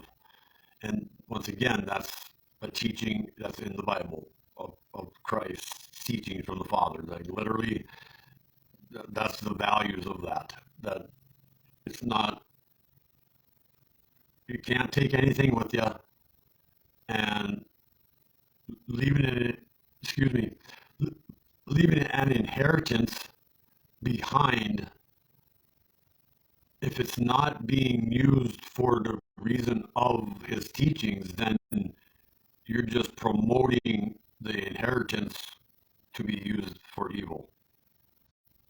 And like, I have a friend that walked away from what, just a bunch of bullshit of an offer to buy him, basically, or to convince him that his ideas were childish or whatever. And these are the things that when we talk about stuff, we understand why it's like that, right? Because some people think that it's okay to serve two gods, or to serve two masters, if you will. And this is something that I've been working on with a few people, and I'm not going to get into it tonight. But I mean, I got a whole big long list of a thing on the paper over there that literally breaks down how and what happens if you serve two masters. Because if you serve the other master just a little bit more better than the other one, well, then you have issues, right? I mean, I'm not saying it. It's just so if I give this master more attention or whatever, work harder for him, and I work less for this one, who's going to win the battle? You'll right? So you get what I'm saying, right? Like the Satan and the God. You can't serve Satan and you can't serve God at the same time, right? So you have to pick one, and picking one creates your what you're really worth. Picking the one that's the right one will show you what you're really worth. It'll show you your purpose. Because, like I said, my purpose was to build things and all these, and I don't say that that's not going to pay off for me in the future. I'm not saying that. My hands still might build things for stuff, but it'll be for free. It'll be for the people that know how to cut up meat, basically. I'll just put it that way, or can whatever. You know what I'm saying? The give and take thing. And if there is no give and take, then it's just you go give it away. And if there's 10 of you going to build something, you all benefit knowing that you just built something for somebody and now they're safe and they have a roof over their head. So that should be the fulfillment enough. And that's what it's all about, you guys. If you're willing to lay down your life for somebody, and see, they teach this in the military, but they teach in the military that your gun is your God, and your master is the drill sergeant, for instance, or whoever's in charge. And they do that because it keeps soldiers alive. It literally like keeps them alive. Like so by cherishing and personifying the gun and personifying their leader, whoever's in charge, that trusting in what he says. If he says go left, and you go right, well, and you get shot in the head, whose fault is that, right? You didn't listen. So that's why they do that. But at the same token, we're not meant to fight wars. We're not meant to shoot other people. So they have to train you in the military to do those things and to somehow separate you're seeing it or feeling it, like probably feeling. I don't know. I haven't been in the military. I have a military friend, and I mean, I'm not gonna get into his personal business, but like he sat a long ways away and pulled triggers, and I don't know how many he did or whatever. That's irrelevant. But to be able to do that, you just don't. I mean, most people aren't born psychopaths. Okay, psychopaths do shit like that. You know what I mean? But if you're in a situation where you're told that you're doing this for the right reason, for country and for God, and then you join in there and all of a sudden you find out, well, it's not for country or God, it's for the poppy seed or for the oil or for trafficking kids. You probably don't want to be in the military anymore. You know what I'm saying? Like, I wouldn't think so. I mean, I know my buddy. I'm pretty sure, like, if he's seen that shit, he wouldn't put up with it. I know that. He's a good man. So there's just no way that he's not in the military anymore. So I don't know. I know he's honorably discharged, and I think he was the head of his unit too, and all these things. But anyway, there are people out there that have actually had to do stuff like this, and it has a traumatizing effect that can never go away. And that's another thing that, remember, everything we see, hear, and put in our mouth, is part of the great consciousness of all. And since we're all part of that great consciousness of all, it affects us because we're all together in this. And so now you realize, like, the guy that pulls the trigger, if he realized who he was at the time, he would realize that he just shot a part of himself, which was part of the Father of creation. And so that takes me to a very sad place for me. It's the first time that I was shook when I was about 30 some years old. My first my first born again situation, if you will. I ended up going back into the real world of things because I was raising a child by myself, and I used that as an excuse, but I didn't know any better. I didn't know the things I knew then now. But I mean, you have to picture something along the lines of what I've been telling you tonight, that the soldiers and the Jewish people and the followers of Christ and the heathens and the Gentiles, all these people that are present for the cross, if you will, for the crucifixion part of the story. And all of those children are his eyes looking at him, the Father, as Christ in Jesus on the cross, with the eyes of the Father in Jesus Christ on the cross. So the eyes that are out from Christ's head, his Father, Creator, seeing the stuff he created killing their Creator and witnessing it. Now imagine that. Put yourself there. Put yourself on the cross. Put yourself on the ground. You're the same person. Not the same person, but the same consciousness. Now, do you understand what love is now? Because he literally knew he was going up there. He knew that he was going to take the beating. He knew they were going to put the crown of thorns on. He knew the fucking nails were coming through his wrists and the feet and the stab and the vinegar. He knew all this was coming because he's everything. Of course he knows it, right? And he knew the actual people that were going to be there, standing there, because he knew it before it was ever even written. You get it? That's why it's so powerful, you guys. That's why it's so emotional too. It's so painful. And that's why when you fall away, and we fall away because we don't know. And that's the part that kills me, because they didn't teach us the truth. They didn't even come close, eh? Right? I mean, I'll take any argument that's out there. How are you going to argue with what I say? I don't get it. Like, what am I saying that would be wrong? Other than I'm not saying what that book says, right? That's the only thing that's different. I'm telling you the truth, though. I'm telling you. Like I said, I'll walk to a bullet. If somebody tells me I got to change what I'm talking about, that ain't happening. It's not. And because I do have people in my life that this is profoundly affected, and amongst themselves ask the question, what he's saying, does that make sense to you? And, before I went up to the bridge, I had doubts. I didn't know, like, what the hell am I really doing here? Why am I, you know what I mean? Like, trust me, I didn't go on that bridge to, like, some freaking vanity stunt.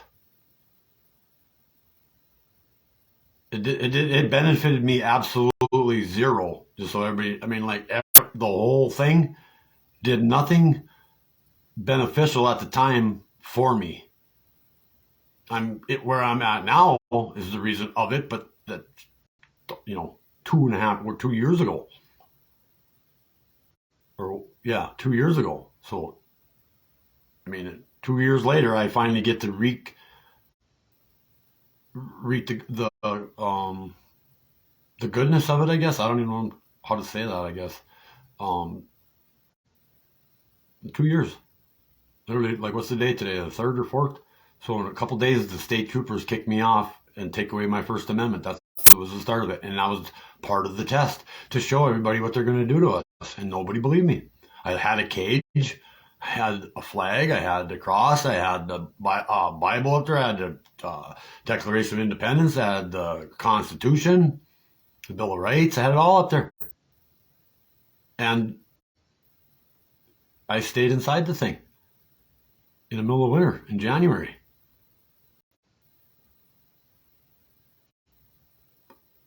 Only to expose the lies. Whether people want to believe me or not, people are coming to the realization, I hope, that it's like, it happened. It's happening. I mean, they've caught Pelosi. They've caught these people. I mean, they got the documentation. And that same military guy that was on the show with me, he is literally my witness for that stuff, because he knows as well, whether anybody heard me out in the universe, I told him what Trump did. I told him what Trump was doing, and like why he went out to Saudi Arabia right away, and what he did from there, circling back, coming home. I told him, I told that dude that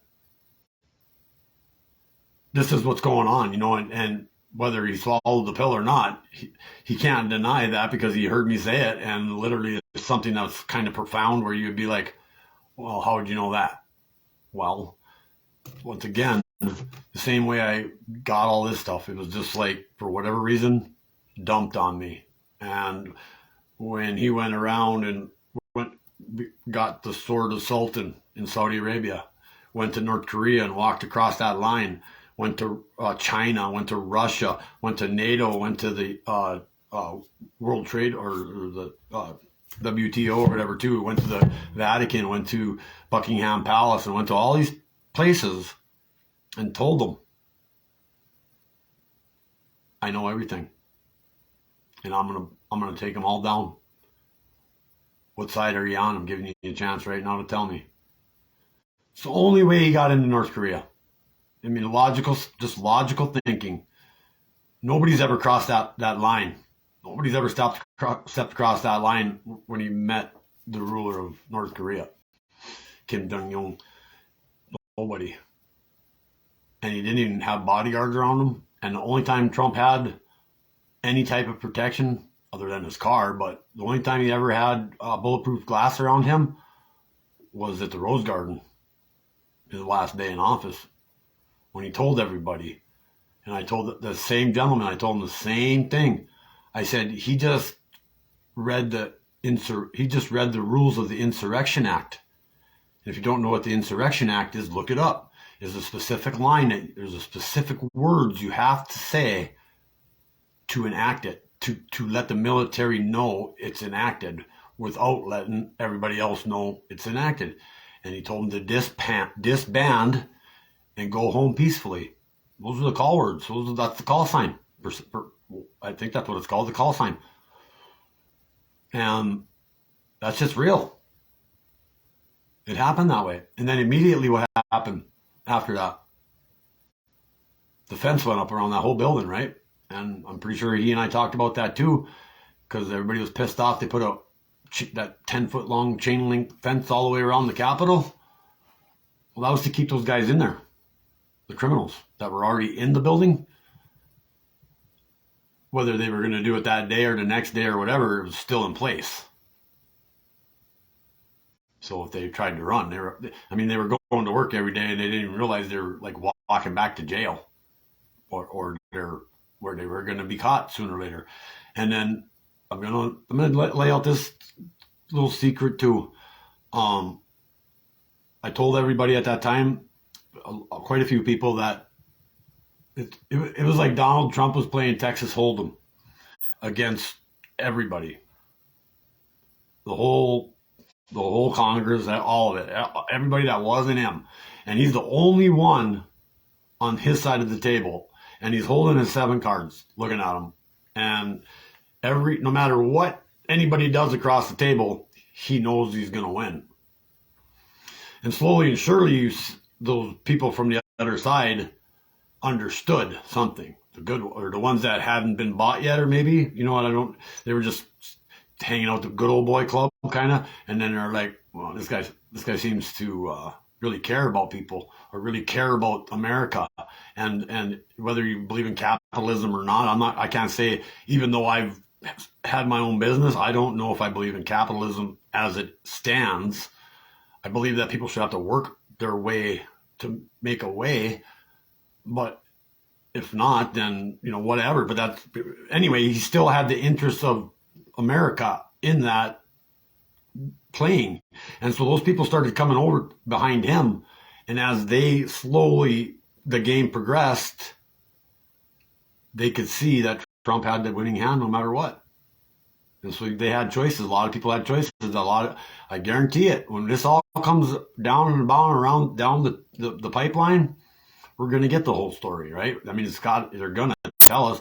We wouldn't be learning about all this pedophilia stuff, and it's still playing online. We wouldn't learn about the Twitter hacks with the FBI and the CIA in cahoots with Twitter, taking our information and not letting us tell fellow Americans to be careful and don't listen to these people, and here's what's in it. And we had a thing on the show. We read it right off the paperwork, and then one of the other guys was like, well, everybody probably should paste and copy this because they're going to take this shit down. And they literally did. Like, I don't even know if it was the next day or if it was that day. It was gone. And there was many times that I had to use their bullshit fact checking against them, given that they were giving me the paperwork on my phone that was showing the fact checking of me. And then I would look at it, read it, study it, and then turn around and tell them, well, it says it right here in the thing you're fact checking me with. It literally says it almost exactly what I said. How am I not saying how am I spreading misinformation or whatever you're saying? And I had to give it back every time. I won every time because that was one thing about our show that we all held to high regard. Sincerely, we all held that to high regard, and we talked about it many times over. Just always remember that we're not shit starters, and we're not alarmists or anything like that, and anti anything. We were anti abuse. That's about it. That's all I can say for myself. I'm pretty sure the other guys, kind of feel that same way. I don't know, but it was a good lesson for me to learn, and it's brought me to this place. And like I said, with other people, I've displayed my frustrations. I've displayed the worry part of it, of not being able to get ahead of the evil fast enough. That's the one thing that is upsetting to me, because I don't know. There was a time frame where I felt like I was just supposed to wait, and I'll know when to do it, and this and that, and how many rope people in, get more people, rope them in. Well, at the same time, those conflicts of things are in my own head, right? And where I'm at, sometimes you gotta shake your own cobwebs out. I'm a person too. I'm not perfect. I'm not claiming to be perfect. All I'm saying is I'm telling you the truth because I care about everybody. And you can trace that back all the way to January 2nd. It's been on my lips and out my face since then, and I have not strayed from that. And now, what gifts that I've been given, how could I ever go back to that way of life and not be going against everything that I know is wrong, right? So now when I say that I told him that my hands that build and want to just help people it's not going to go back. They're going to do things, but they're just not going to do anything that gives back to the thing that has been hurting people for centuries and millennia, basically millennia. It all stems back to that, because the knowledge, like I said again, you can talk about the Freemasons, you can talk about Illuminati, you can talk about the Jesuits, you can talk about all of it.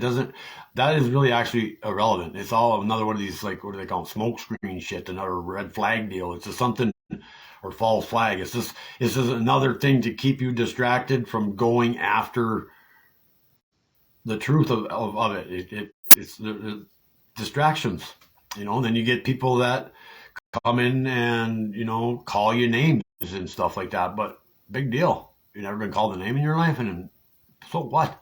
I mean, if a name hurts you, you got to, well, once I disclose the board, you won't think that no more. Because who cares what another person thinks of you, hey? Who cares what any other human being on this planet thinks of you? You should be thinking what the Father thinks of you. Period. Sit. And if he's your master, if he's what you want and you're going forward, then you better, figure it out. I'm not telling people to do what I'm doing. They can do it. Everybody's going to come to their own space sooner or later. And it's not going, some people think they got it all planned out. Some people think that the going to the church thing and following along with the doctrine there is going to save them. But what if it doesn't? What if what I'm saying is 100% true? I'd rather not believe in anything. I'd rather just not, instead of keeping evil around. You know what I'm saying? And if you do your research, you'll see what IHS means. You'll see it. And if you don't know how the Jesuit order was formed, and anything that has order on it, like I said earlier, organization, club, any of those things, there's malintent on the other side. Somebody's got an agenda. And you see it on TV now. You see all these people that thought they were going to be big rock and roll stars or Hollywood actors, and look at Tom Hanks. Where's he at? Does anybody know about the Tom Hanks thing or no? He's literally one of the bigger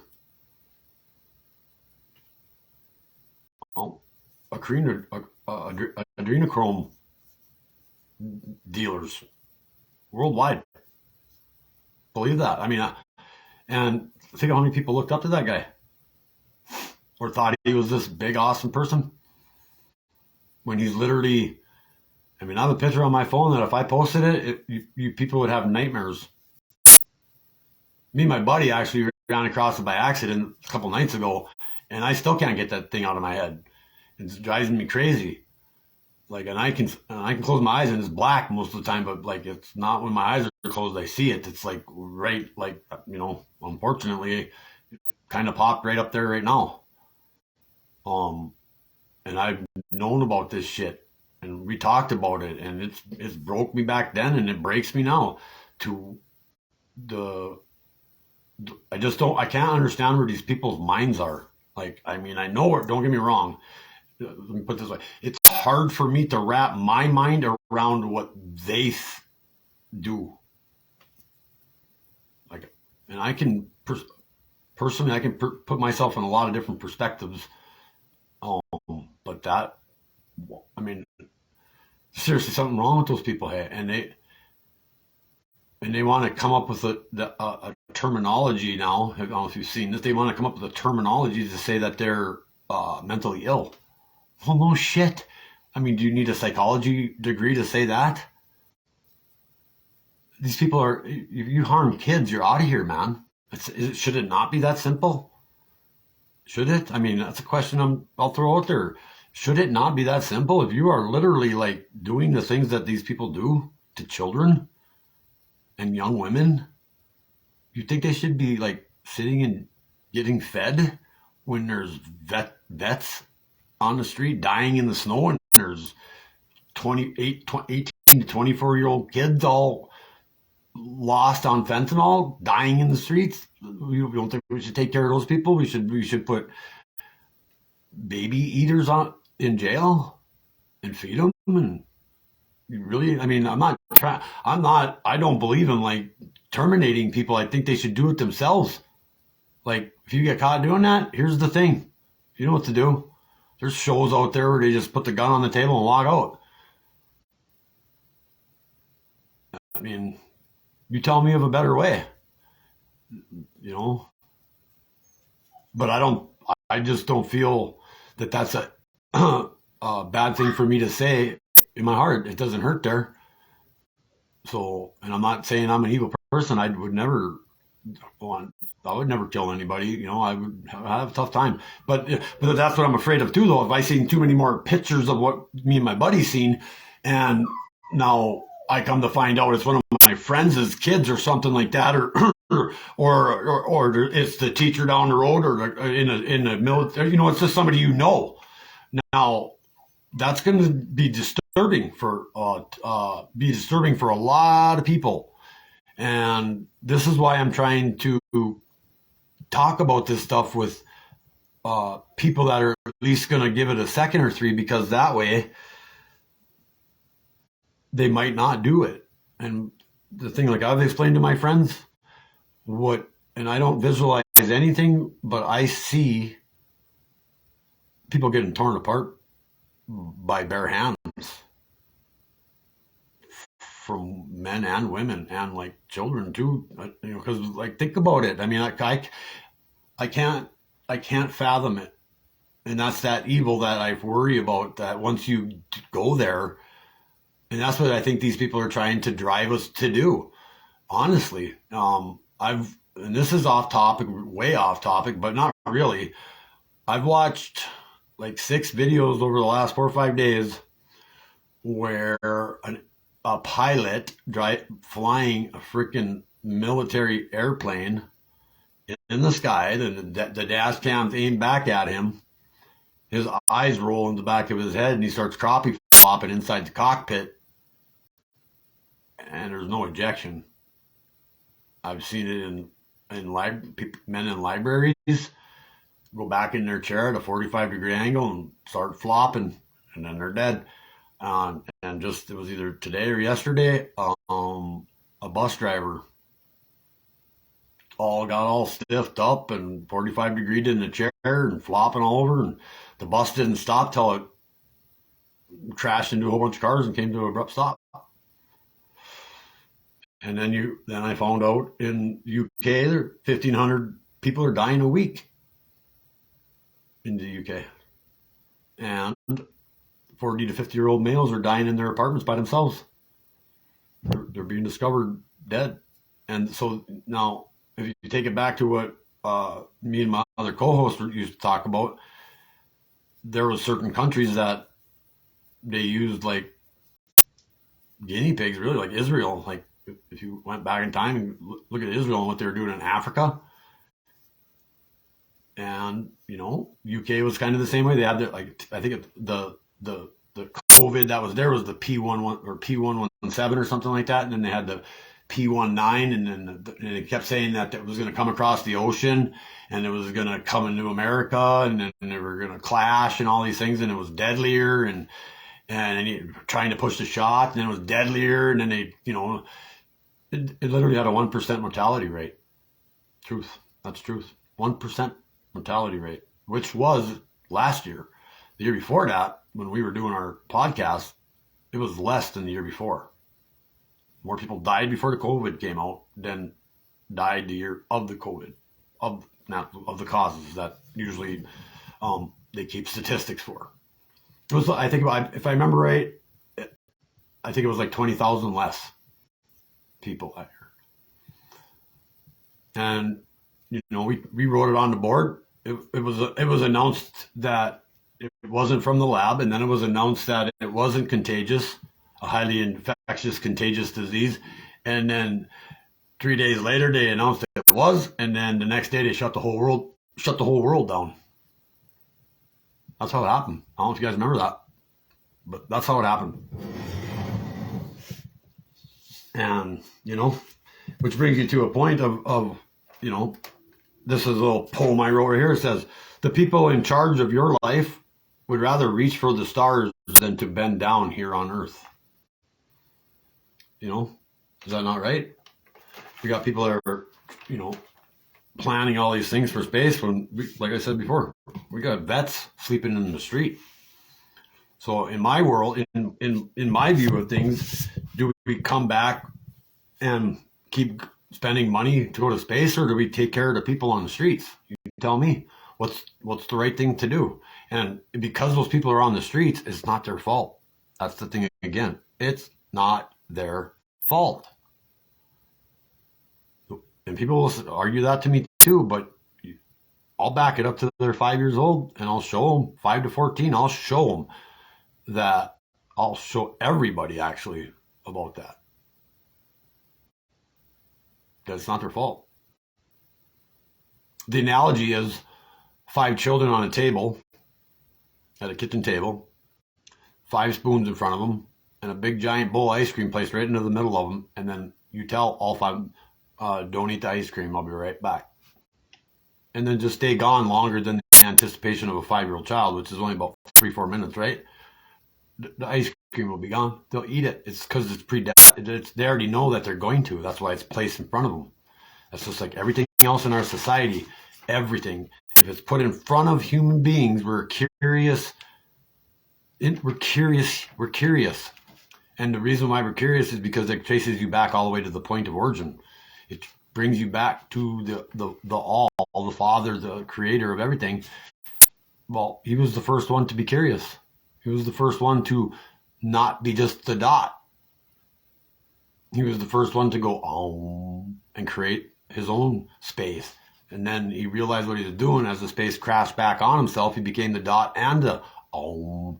And so now he is in itself 3 different things, as started as nothing to the 1 to the 3.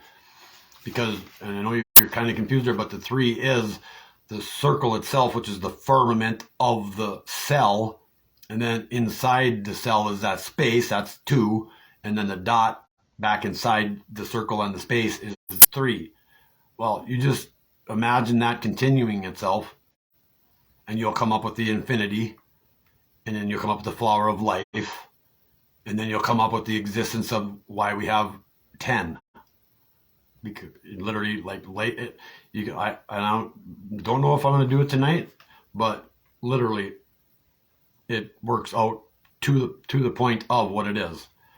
And knowing that and coming up with that answer literally shows you the rest of the way. Almost literally, like, is kind of like the secret of, they talk about the Big Bang Theory and all these other things and blah blah blah.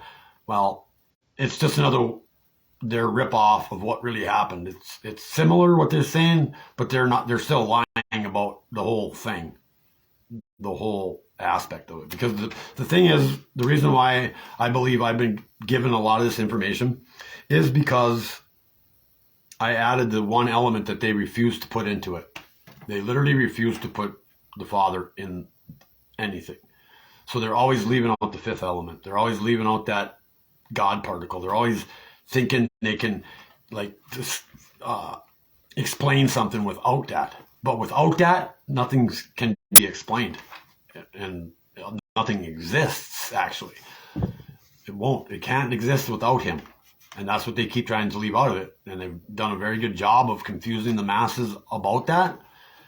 But once again, that's because of their fake doctrine and the thousands of years of practice they've had to it. But now, understand that they also knew that this day was coming too, where people were going to start waking up to this shit, no matter if we were just born yesterday. Because it was written in the stars, as they say. And that's another whole episode, I believe. Unless my buddy shows up. I don't think I could talk about that by myself, because that stuff was the one thing that was holding me back from, or holding the whole thing back, because I don't know astrological signs and stuff. But I didn't know any of this stuff either. But I can't put it together. I've tried.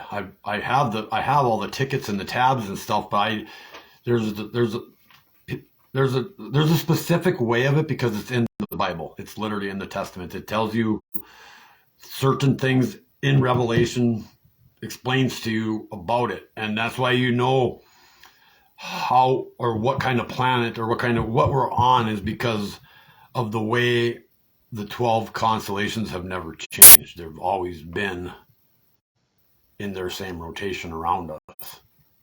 So for that to be true,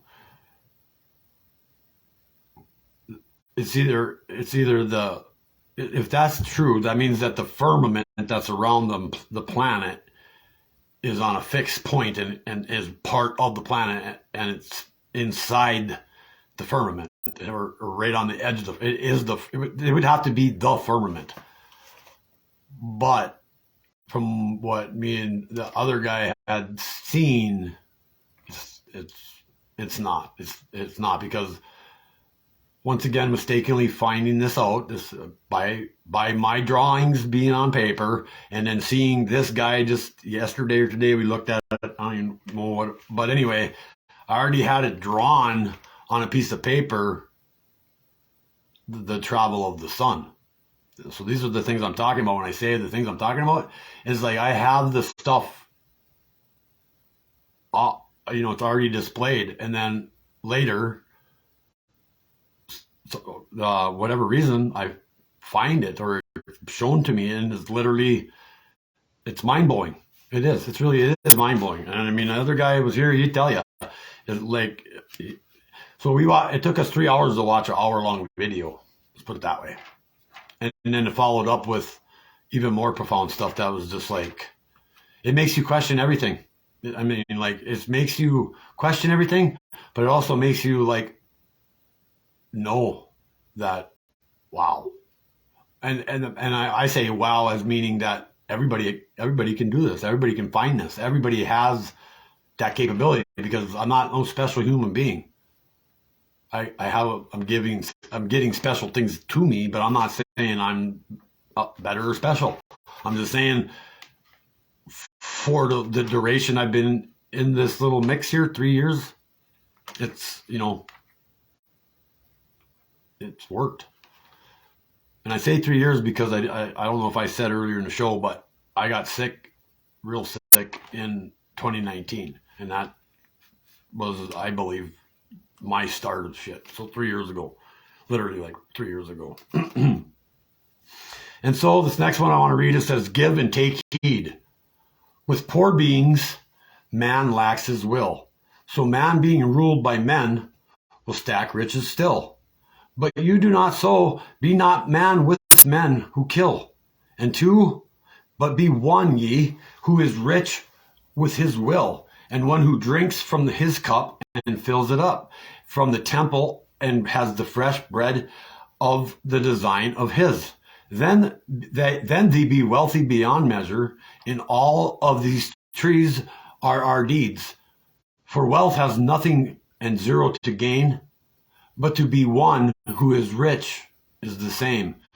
And do one with man's rich in being, he only becomes crueler. And two, but give heed to the man that is the best ruler. Because of men he has no need for being poor. As for the rich men, take thy seed away, just to feed the measures of deeds of a day. And for the poor will he raise his bread, and he will give thee water away for free. So for and in thine love, the child of the Lamb will be able to see. And this stuff like that is, when I look at it, I understand what, I understand what it means. It's all about a lot of these things that I've been given to write, start out at a certain spot and then work your way up to a certain spot. And sometimes they climb back down to a certain spot with the words. And so that's, that's the part that some of these things that come out of me are just like, it's literally, I just write it, and I don't try to go after what it means or anything, and I just put it down as it says. So the punctuation might be fucked up, and I do pause things sometimes. And then there's these two right here I want to read real quick. It says, from Father, who art in heaven, child, look within. Your eyes deceive you. Child, listen lower. Your ears believe you. O child, lift higher your minds. Retrieve you, and my lamb, love without your loins, they will conceive you. And the four truths for the Lamb of the Light in faith, this is to be one. If you're going to be the Lamb of the Light, which is I believe that we are becoming. And the Lamb of the Light means that you are, so without reading this verse, in the Bible, when Christ after he is crucified and then he has his 3 days before the ascension, he says that when he finally makes it to heaven, to the Father, he tells the Father that he brought back the souls that were rented, the souls that were bought in, and then the souls that were paid for, or like that, those 3 things, right? But he also states that he left some behind for the time. And reading that verse it's for now. And so the people that are awake already, and the people that are already enlightened and already like have been through the same kind of treatment as far as like, things, people leaving their lives, blah, blah, blah, that whole thing. We are there. And the job is to find the rest of them, because they've been left here purposefully to be here to bring that light back to the earth. And if you're not believing that, then all I can say is, you might need to just search some YouTube videos and find out what the hell I'm talking about, because I'm not going to explain it. It's happening to me, and I'm not trying to, once again, I'm not saying I'm above or below anything. I'm just telling you what's happening. And I have other people around me it's happening to also. So it's not something that I don't literally see happening to other people that have seen it happen to me. One's almost at like a similar awakening, but like what I think it's because I went out west. I don't know. There's certain things that, he has a different thought of that, but we're not going to talk about that tonight too, because that goes back to that astrology guy. And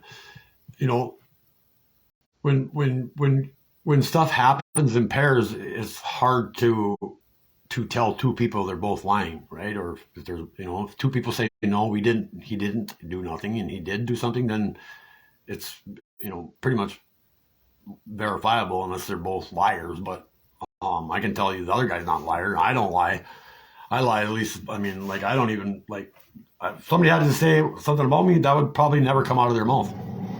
And they'd probably say, I'm too trusting. That's probably what they would say. And has that got me in trouble? Well, yeah. But I ain't giving that up. So anyway, the 4 truths for the lambs of light in faith is number 1, confidence, which is your God is in control, which is your left side of your brain. 2 is truth, meaning the God is willing to believe that's true.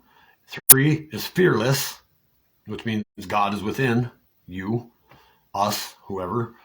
And the last one is love, and then God is twain in Christ. So that means your above is below, and your below is above. It does have to do with your spirit too, but before you start thinking of the ground and thinking of the cosmos and stretching things out to like an expanse that's broader than you, don't set yourself up on the T-ball to get knocked off. Baby steps is what it takes. It literally, I have I can tell people what to do on that nature too, of how to slowly cleanse and slowly silence themselves and slowly fall into it, and not just have it dumped on them, because that's what I fear, is that people will be afraid of that when it starts getting dumped on them. And I don't know the effects of that, because this has never happened to me before, so I can't speak from experience of what is going to happen next. All I can tell you is what's happened to me, and that's fair, is it not? I'm being vulnerable. I'm exposing myself and telling you things that are like profound, and most people would say, "Holy shit, what's wrong with that guy again? But if you traced it back all the way to the bridge and you tried to like look at all my stuff, you would see that I'm still solid as the rock. I'm still solid as a rock. I mean, like, I understand people that are close to you worry about things like that. I get that. I'm not a moron. I'm in tune with my feelings. I'm in tune with other people's feelings. So, but for people to think those things and do those things, once again, that rests on their shoulders, and that means that's in their head. That's has nothing to do with me. And I only try to tell them how to get that shit out of there or shake it out of their heads and be. If they want to be that, then I can help them cruise towards that. You know what I mean? Like they can.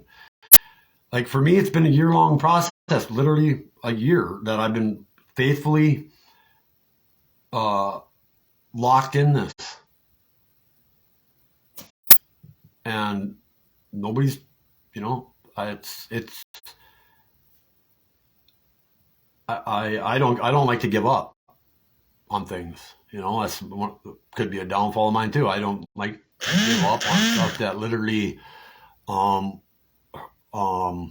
do I say, would make me be lesser to my family, like my kids. So a lot of this stuff is because of my kids and my friends' kids and all these things that they're defenseless. They're innocent. They don't deserve to have a world like if you know the past, if you look at some of the bad things that happened in the past, holy shit. I mean, that's the stuff like, and it's the sick shit that's happening in our country, man.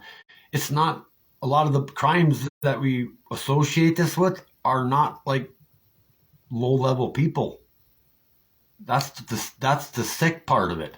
And yet we, as a society, have police officers and sheriffs and judges and all these people that are willing to entirely wreck people's lives for running a stop sign sometimes, not having a fucking tab on their license plate, shit like that.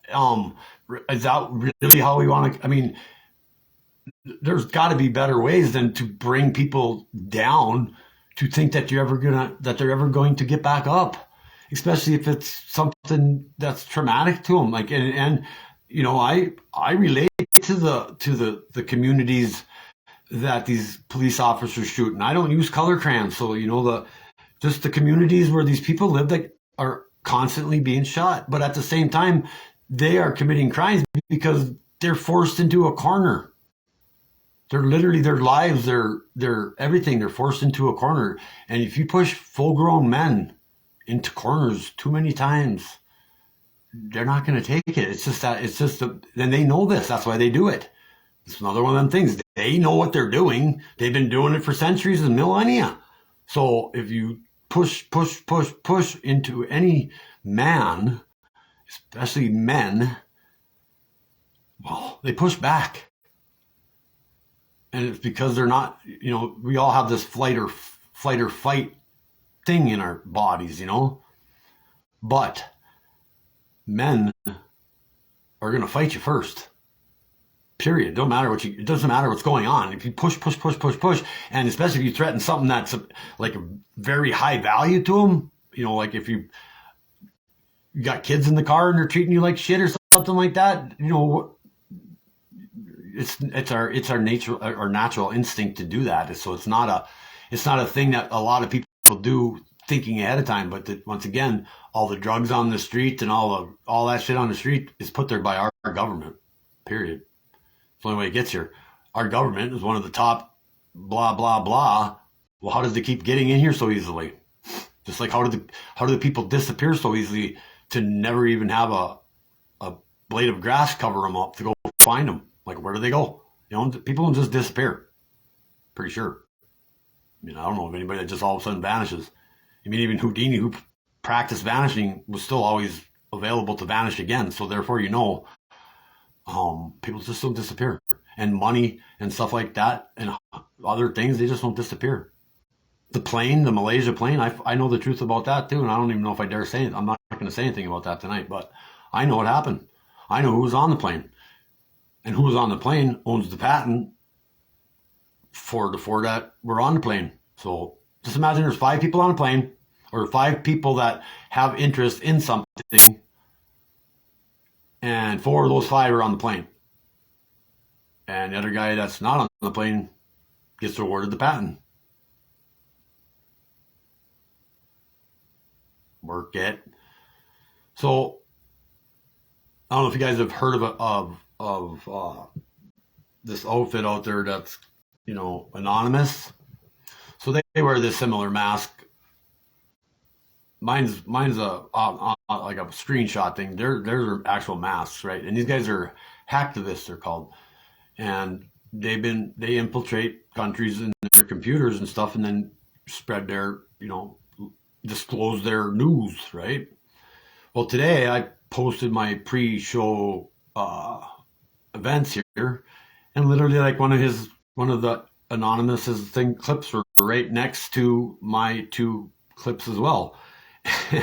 And it said something to the effect about like, keep up the good work, blah, blah, blah. We're watching you, And it felt like it was literally directed right at me. So I had to click the comment button, and I said, I sure hope so, because it's getting to be a lot, It really is what's happening to people, not to me. I'm talking about like these things that we keep surfacing, these new cases, these new things that have been going on for so long. Michael Jackson, even Princess Diana, the car she gets into has black and white license plates. The car she dies in has yellow license plate. Now, it's the same car, but the license plates got switched from the time she got in the car to the end of the accident. So explain it. That's like one of these things that I see where I don't know if other people see these things. It's like, dude, that had like black letters written on a white license plate, and then they showed a car all smashed into the bridge or whatever it was, and it's a yellow license plate. Same car. So you tell me, I don't think anybody switched the shit in the middle of the accident or at the end. That doesn't even make sense. So for me, when things don't make sense, that means somebody's doing something mischievous, right? Adds up, right? Literally adds up. All right, and as being the Lamb of Light, this is for those awakened and the enlightened, and the ones that are not quite there. It's wake up, my people. The time is upon us. Wake up, for the dreaming is over and done. And before the nightmare does begin again, understand only the I Am can stop all. The destruction moving forward is going to be stopping the destruction moving forward will be by his children crying out for him. As lambs we shall be bright as one, and as lambs we shall be strength within, and as lambs we shall have your protection. And as his lambs, we shall resolve the tyranny to its end. And as his lambs, we are the people of God's eye. And as his lambs, we rule in our Christ's ear. And as his lambs, we obey in the spirit and the soul. And as his lambs, we abide for the Father's love. And as lambs, we will live internally for this. And within his lambs, we will live eternally in his glory. And praise is given to I Am, which that is I Am. And in case you don't know, the true name of the Father, he is the I Am, which I am, or which that I am, actually, is I Am, which that I am. I have it written down in Latin. I have it written down in Hebrew. And the other crazy part about this whole little journey for me is I can understand, I can read some Latin and I can understand the Hebrew writing too. Because the things that on the show with the military friend of mine, I don't know where it came from, but I literally, and he can vouch for it, I wrote the 4 letters down that was the Father's name, and then put the S in there for the Son's name. And if you know what the words mean or the letters mean and how they used them, it's the Father is in the one, and then the other one's the Son and the Father are in the one. And so when those names are in your wheelhouse, it's the name you're supposed to use to call upon them when you call upon them. And this is the other crazy part for me is I've never asked for anything. I don't pray like that. Like, I don't like other people pray to whatever. That's what it's like something that I keep seeing all the time. It's like whatever you ask for in my name, I'll give it to you. Right. And so that's powerful considering all this other crap that's going on with the stuff I'm receiving. Right. I'm going to save that one, I think, for like when we really, really, really need it. Like, because if that, and people do believe in manifestation and meditation and stuff and yoga and all these other things that talk about the universe as this and this and this. But also with those type of people, if they're listening, I just want you to know that your ascension's possible, but there is no side doors. I mean, in order to achieve the full enlightenment that y'all seek, you have to ascend the correct way. And you have to go through, according to the scripture, through the Christ to see the Father. And it literally says also that you can't like go around and like use the Kundalini tree or the tree of life or all those things that the other teachers use and what the Freemasons use and stuff like that.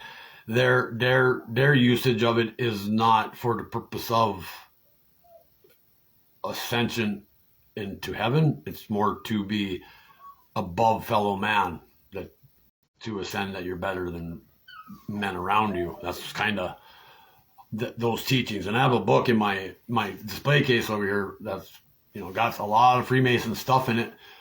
We're not going to bust that out tonight either, because when I do bust it out, I'm going to cut it apart and I'm going to show you things that will blow your freaking mind, hey. Like, and these people that have all these secrets, they know how to keep us down. And that's the part that really aggravates a person. It's like these people know exactly what they're doing.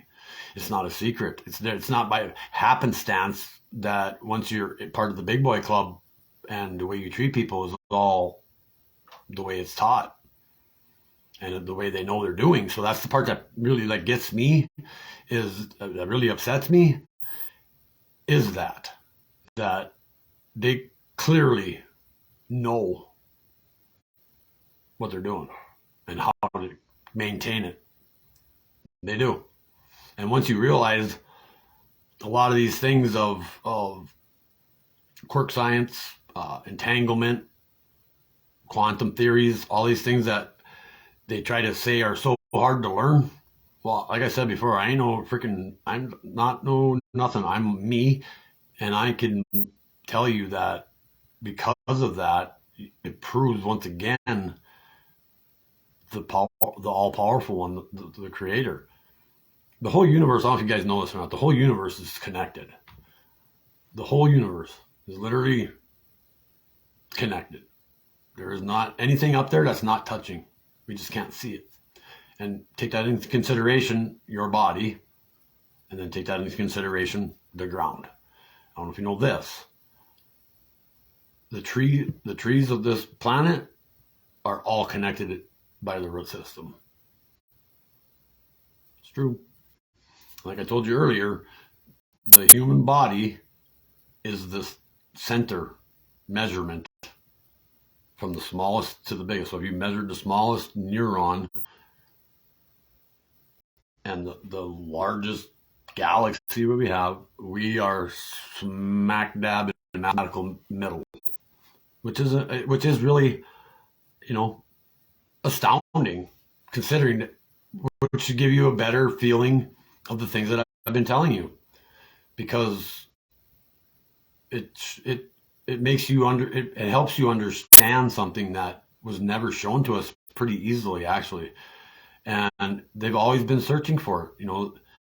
They got the Higgins particle, which is they're trying to, this guy got a piece a Nobel Peace Award for finding it. The Higgins particle is called the God particle, and then they have a Y particle and a Z particle. Well, if you know those three particles, they're just literally one, again, mimicking something that's already been created, right?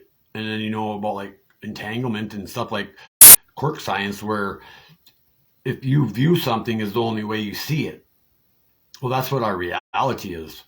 You know, if we live under a holographic illusion, then everything exists because we look at it. And everything is held in place also for that same reason. So for like Newton, he's wrong. I mean, I'm saying it, he's wrong. Everything's held in place by us, by our consciousness, and by his overall consciousness, which is of the fifth dimension. And time, as we know it, only exists in the fourth dimension because of the sun and the moon and the constellations. Without the sun and the moon and the constellations, there would be no concept of time, because we would have nothing to base it on. So it's strictly those orbital things that are above us that give us our concept of time. Other than that, time doesn't exist. So therefore, if time doesn't exist, then the theory of relativity doesn't exist, because those two things, gravity and time, are part of that mass situation. And mass is only because of us looking at it. Matter is only because we view it. An atom is made of, makes up all matter, and an atom is made up of 99.99999% nothing. The stuff that you measure that's so small, it takes up, that very minuscule amount of space. So for that to be true, then how can we be seeing what's in front of us? If I'm made of 99.9999% empty space, how can you see me?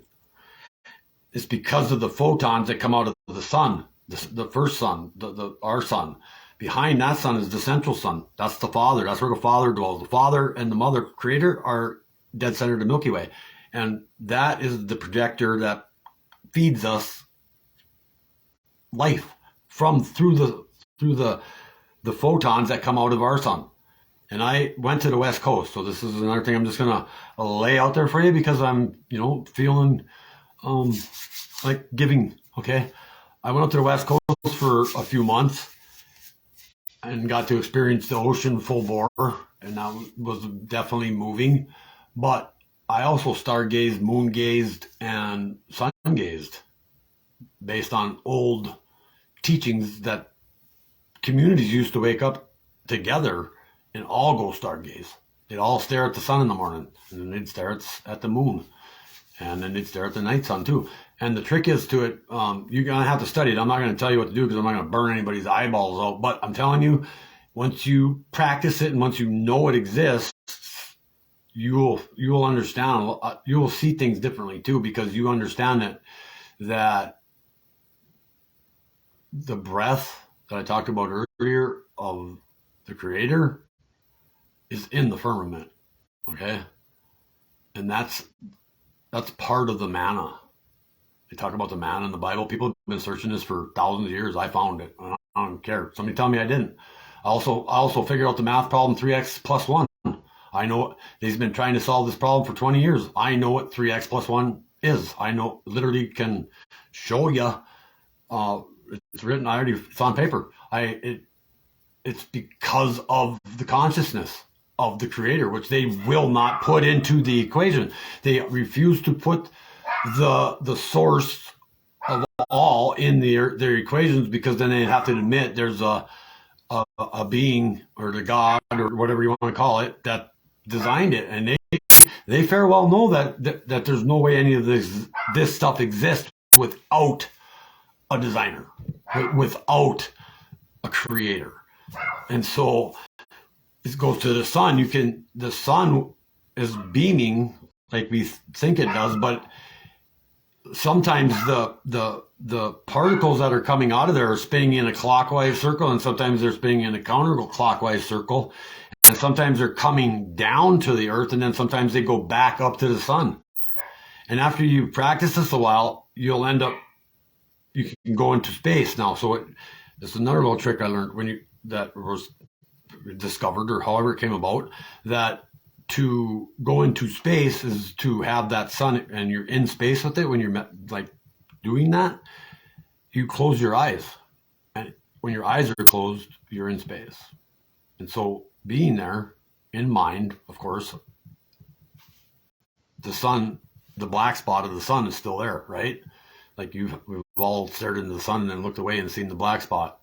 Well, it's not necessarily black. It's because your eyes are closed. It's black, so it's they're black, but it's not. And what it does from there, it'll change colors.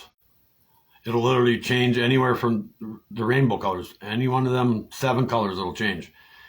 And after it's done fulfilling itself out to a color, the background that's black behind it will turn to a different color, not a different color than the sun itself. All right. And that's with your eyes closed. And I've done it with my eyes open, and I've literally been able to bring the color almost all the way to my feet, over trees, over houses, down fences, across the grass, like down the driveway and shit, stuff like that. And those colors that are coming out of the sun are reflective or match up to colors that are in the spectrum of how we feel. So if it's a red sun, it's a low frequency sun, and then depending on the background, it would contradict the low frequency, so you're getting the 2 feeds, and then it equals something. And I have all that stuff written down. I have frequencies from 20 hertz all the way up to 800, or I don't know, it's over there, like 1,000 hertz. And then when I did all that, I discovered that the sound of the cosmos, the universe, the Om that I was talking about earlier, the universe vibrates at 432 hertz. That's a key number, 432, because that number, the sum total of that number is 9, and 9 is part of Nikola Tesla's theory, 369 theory, and perpetual free energy is, stolen by the FBI after he died, and this and that, and people have been trying to, figure it out since then. And he told everybody what it's about. But I took it to the next level again, and it's definitely the key to the universe. I'll tell you that, because there's all kinds of things that they just won't apply to it. And I think it's because it's so simple. I think smart people, like really, really smart people, I think they overthink things sometimes, right? Like I really do. I think they just go a little too far sometimes, and they're either that or they're unwilling to add that the spirit of the stuff to it, So like earth, wind, fire, and water, those things that are part of our existence on this planet, right? And those make up everything on this planet. Like that's the material that's here, that makes us. And when we die, we go right back where we came from, right? Like your body don't leave this place, right? Everybody agrees with me on that, like on that part. So where you came from is where you go back to. But the part that is eternal can stay here too. And it becomes by choice, I believe.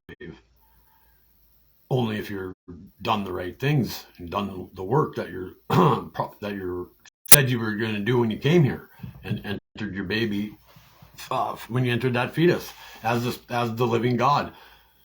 Because being part of that consciousness is when you become conscious. You're not conscious right away when you're born, and it takes about it's what used to be a sacred year, and a sacred year is 7.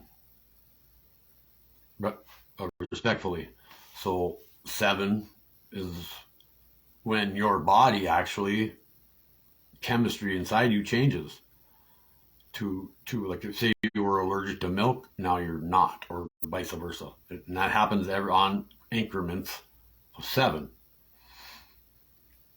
And we have 7 days in a week, and there's all kinds of things with 7.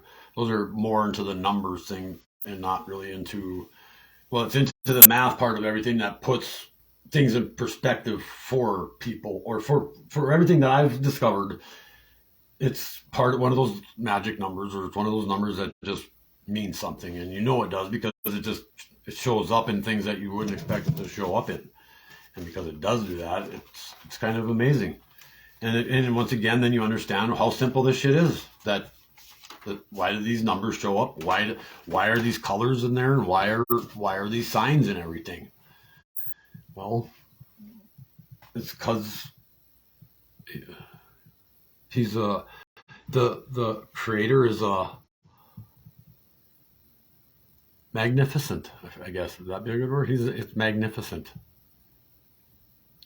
And as long as you keep being open to the real of it, he just keeps shining his light on you, man. It's just, I just wish I could take everybody on this walk, and I wish that, like, I wish I could fast forward every single person to this space where I am, literally, like, but it's been a long thing. It hasn't been only like cakewalk at all. And I have laid, like, doing this stuff is like as vulnerable as you could possibly be, because this is stuff that does not mesh with everybody else's way of thinking. But everybody else's way of thinking has been taught to them. And whoever taught that to them was also taught, and so forth. And we don't even know, I don't know how many people can even say that they know their ancestry going back 150 years or longer. Like, what, your great-great-great-grandpa, you know where he was born? You know anything about him? Like, I don't think very many people know that. So our lineage doesn't really hold on to information very good. And that's by design too. That's, they don't want us to know where we're from. They don't want us to know that we have this power inside of us. They don't want us to know, like, once we're all at so I don't know if you guys all know this too. You have, inside you have 12 total chromosomes, right? That make up your DNA, and you only have 2 that are active. The other 10 sit there dormant. But as you learn how to open up, when you learn what the seed is, and you learn what the milk and honey is, and the chrism, and you know where it goes and when it comes up, and you do these things, and how it goes, and how it's part of your system. And as you ignite this stuff, you no longer really need to eat like all the food they fed you. You don't really like to have to consume the water they gave you, because, like I said, the breath of the creator is in the air. Believe that. So when you're drawing this, what they call oxygen, in and out, it's tough for me to swallow that pill anymore too. The same thing with the gravity, and the same thing with the time that they try to teach us. I just think it's made up. Like, there's theories too. Just like, so me saying that the consciousness of the everything, what we all experience, that share the experience together, so we can share it back to him, so he can share in the experience. It holds everything in place, because, like, if you left the room you're in right now, there's no way you could tell me that on the other side of that door that everything's in place. It only becomes in place when you flip the light switch on, open the door.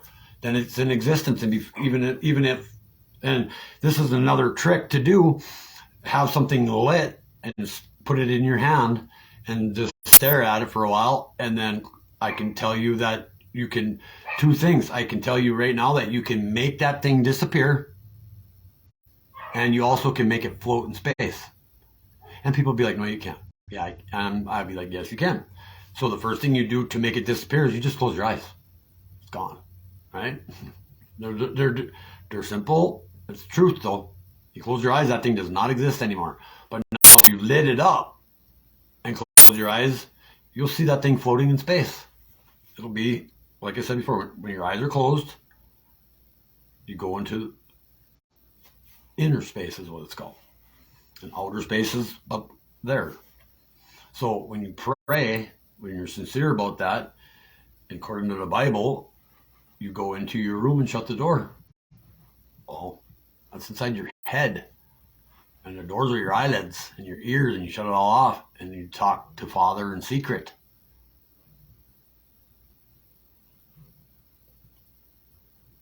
Nuts, huh? I mean, it's hard to argue it. I mean, I'm not saying that I'm right. Once again, it's hard to argue it. And there's other people out there that can do it. There's another trick that you can do that literally tell that there's the living God inside of you. That proves, I mean, that is there. Because if I held up something in front of, I can't do it with this face on my face, but if I held something up and in the count of 3 told you to read it silently inside your head, you would hear a voice inside your head read it. And then where did that voice come from? What's that voice that read it? You didn't read it. It's not your brain didn't read it, because your brain doesn't have that capability to read it. It's what spoke the words inside your brain? Right? Think about it. And when you do these things, you open up better or constructive thinking. This is things that we're designed to do. We're designed to do these things, because once you get those chromosomes, those other 10 dormant DNA strands opened up, you'll be, you're doing things that you normally didn't do. And when you get a group of people and you're all together in the oneness of that, those powers can come together. And that's what the elite and these governments have been afraid of the people understanding that they have this true potential in them. And that's why we have all these fucking cloudy days all the time. That's all these things that keep happening, and the sun don't shine, it seems like, and all these other things that keep on going on and on and on and on in our reality. It gives you hope for the future, it does.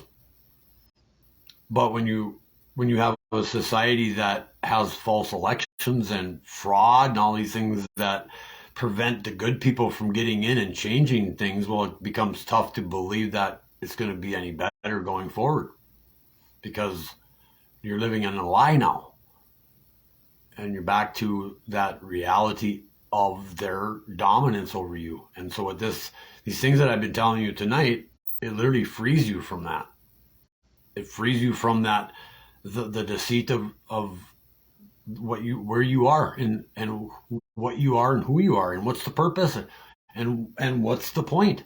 Like literally, that's one of the things that's been, I got a paperwork over here somewhere. I was going to try to read, I think I might read that one too, but when you self-reflect on a lot of things, and I mean, to me, I don't think waking up every day in a mundane job and repeating that step over and over and over for 40 years was the design that was meant to be for such a beautiful creature that we are.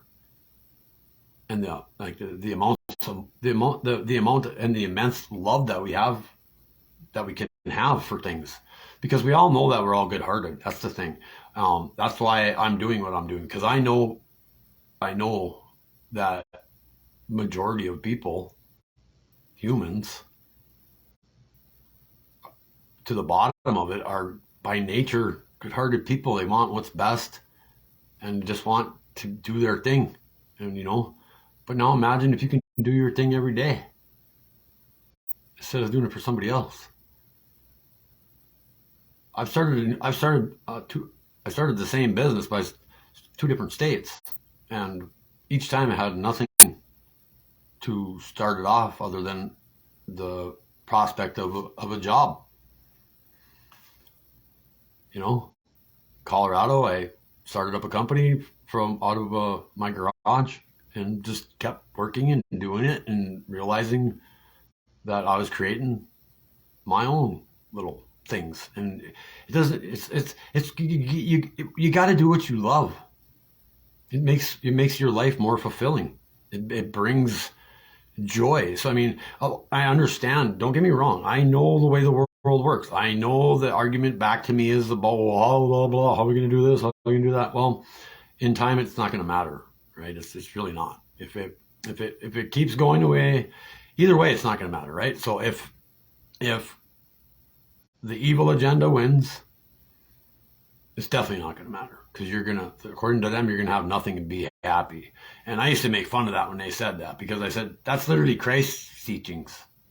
Christ's teachings are you don't need the things you need, and you'll be happy with that because you're doing it out of love. These people are doing it, so you're basically like in-home jail. They're talking about 15-minute cities and talking about all these things that confine you to a space and carbon tax and all this stuff when they literally own 97% of everything on this planet, and they're the only ones emitting the carbon. But you got to understand from their point of view, right? Look in the mirror. You're the carbon imprint. And they don't want you around because you emit carbon too, And so I used to, owning a small business and having vehicles and, just making good money, but, not like gazillion dollars. I mean, how are you going to pay for, you already got the high tax, high insurance, high regulations, and then they want you to pay for the carbon on top of your gas use, right? And think about it. And then another funny thing is, not funny, but like this is how ignorant these people are. So they want us to go everything electric, right? Right? They want to get rid of coal. They want to get rid of natural gas. Well, how are they going to make the electricity without coal or natural gas? I mean, what's going to run the plants to keep the electricity to be able to use the electricity? Do they got some kind of thing that's the electricity is going to make more electricity that's not using it to the extent to make more of it? So it makes no sense. And they keep talking about doing all this stuff, and it's never in our country. It's never here. They're always talking about like doing the R&D elsewhere where they, pay people $1.85 a day. And when you understand there's almost 7 billion people on this planet that makes $1.85 a day, that's got to quit. That's got to stop. And especially some of these countries that these people live in, making $1.85 a day are wealthy countries. They have good resources and all this other stuff. And that's the privilege of being born in America. When you're born here, you're a Native American, right? You literally are. And with that being said, this ground is ours. These resources here are ours. The wealth of this land it's ours, the people, not the government, to give over to foreign affairs, to CFR, the Council for Foreign Affairs. They're wide and send our tax dollars over to the Vatican and over to Buckingham Palace, and then use opium drug trade money to pay for the stuff they do here in the United States. And I don't know if you guys know this, literally the actual defense budget, which is always a year ahead of time, is always equal to the corporate taxes. Well, we just talked about just a second ago who owns all the corporations, the same people that own the freaking weapons. So that they pay themselves to produce things to kill us, and we keep following along with it. We keep agreeing to pay. Taxes are against the law for us. We should not be paying taxes. Just like all the things. If you register your car in the state you live in, you literally just gave your car over to the state you live in because your car is now registered with the government. And since it's registered with the government, it's theirs. Same thing with your house. It is. You guys, it's the truth. And it's, to me, one of them things like, we got to wake up. We got to get together. And we won't get together until we can put away our differences and put aside all the crap that they pumped into our heads and fed us and made us believe that you don't like me and I don't like you. Well, I've never met you. And I'm all right guy. Honestly, I might not be saying the best things to most people's ears right now. And they might not be happy about some of the things I said. But I'm not saying it to belittle or offend anybody. I'm telling you things that are written for discovery that present themselves to only be true. And, if you're any kind of want answers, you know that if you have a pile of stuff in you that you would look at, you just slowly go through it, and what doesn't show itself as to be true is discarded, and you end up with what? The truth. There's only like what's left. It has to be the truth. And it's like self-evident of itself. And since it ends up being like that, then you get better at it and better at it and better at it, and you pick it up. Your gut tells you right away, is it right or wrong? And it's like when you're all fixed into the universe and you're able to tap into the Akashic file that's, in the information of the water that's available to all of us to ascertain and to get that information from, if you're open to it. And I mean, I hear other people talk about this thing, but they talk like they can talk to the librarian up there, and he'll bring you exactly what you ask for. But these are other people that, I don't know them. I just hear their stories. Like they say that it's that easy, but I don't see visions. I'm telling you, I don't see any visions. I don't get talked to. I don't hear voices. None of those things apply to me. The stuff that happens to me is strictly dictating or transcription. There's no message until it's on the paper. Once it's on the paper, then there's the message. And like I said, I've written a lot of profound things that when I read them, I don't even understand. I understand it, but then when I hear myself put them on video or whatever, and then listen back at it, I can listen to them where I'm not the writer of it, and then also I can go or I can hear it without hearing my voice, like I'm hearing somebody else, so I can stay or like I'm learning it for the first time. Just like some of the things that I'm going to read later here, they're going to be, I've never read them before, and so then I'll read them. But it doesn't mean I'm hearing myself read them until I hear it play back on the video or listen to that part of it. And then I can hear that reading, and it actually, sometimes it just blows my mind, literally blows my mind. And I keep saying to myself, it's so unreal, I can't believe it. Or it's so unbelievable, it's hard to believe.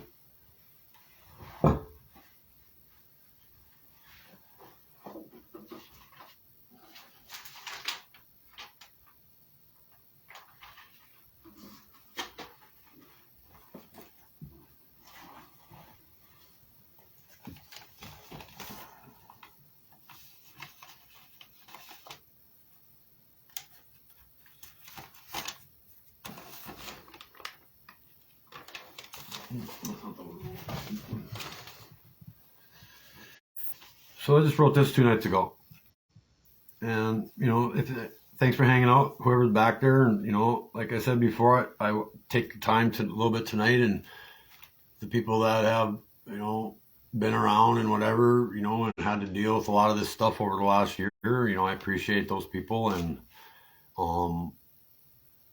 it's been a run at it, and I'm not going to say that I regret any of it, because it's just I've had people over every night and talk to different people steadily, and usually it's 4 hours long, some of these conversations. And when they are 4 hours long, it takes a lot out of me, but at the same time, it keeps igniting that fire.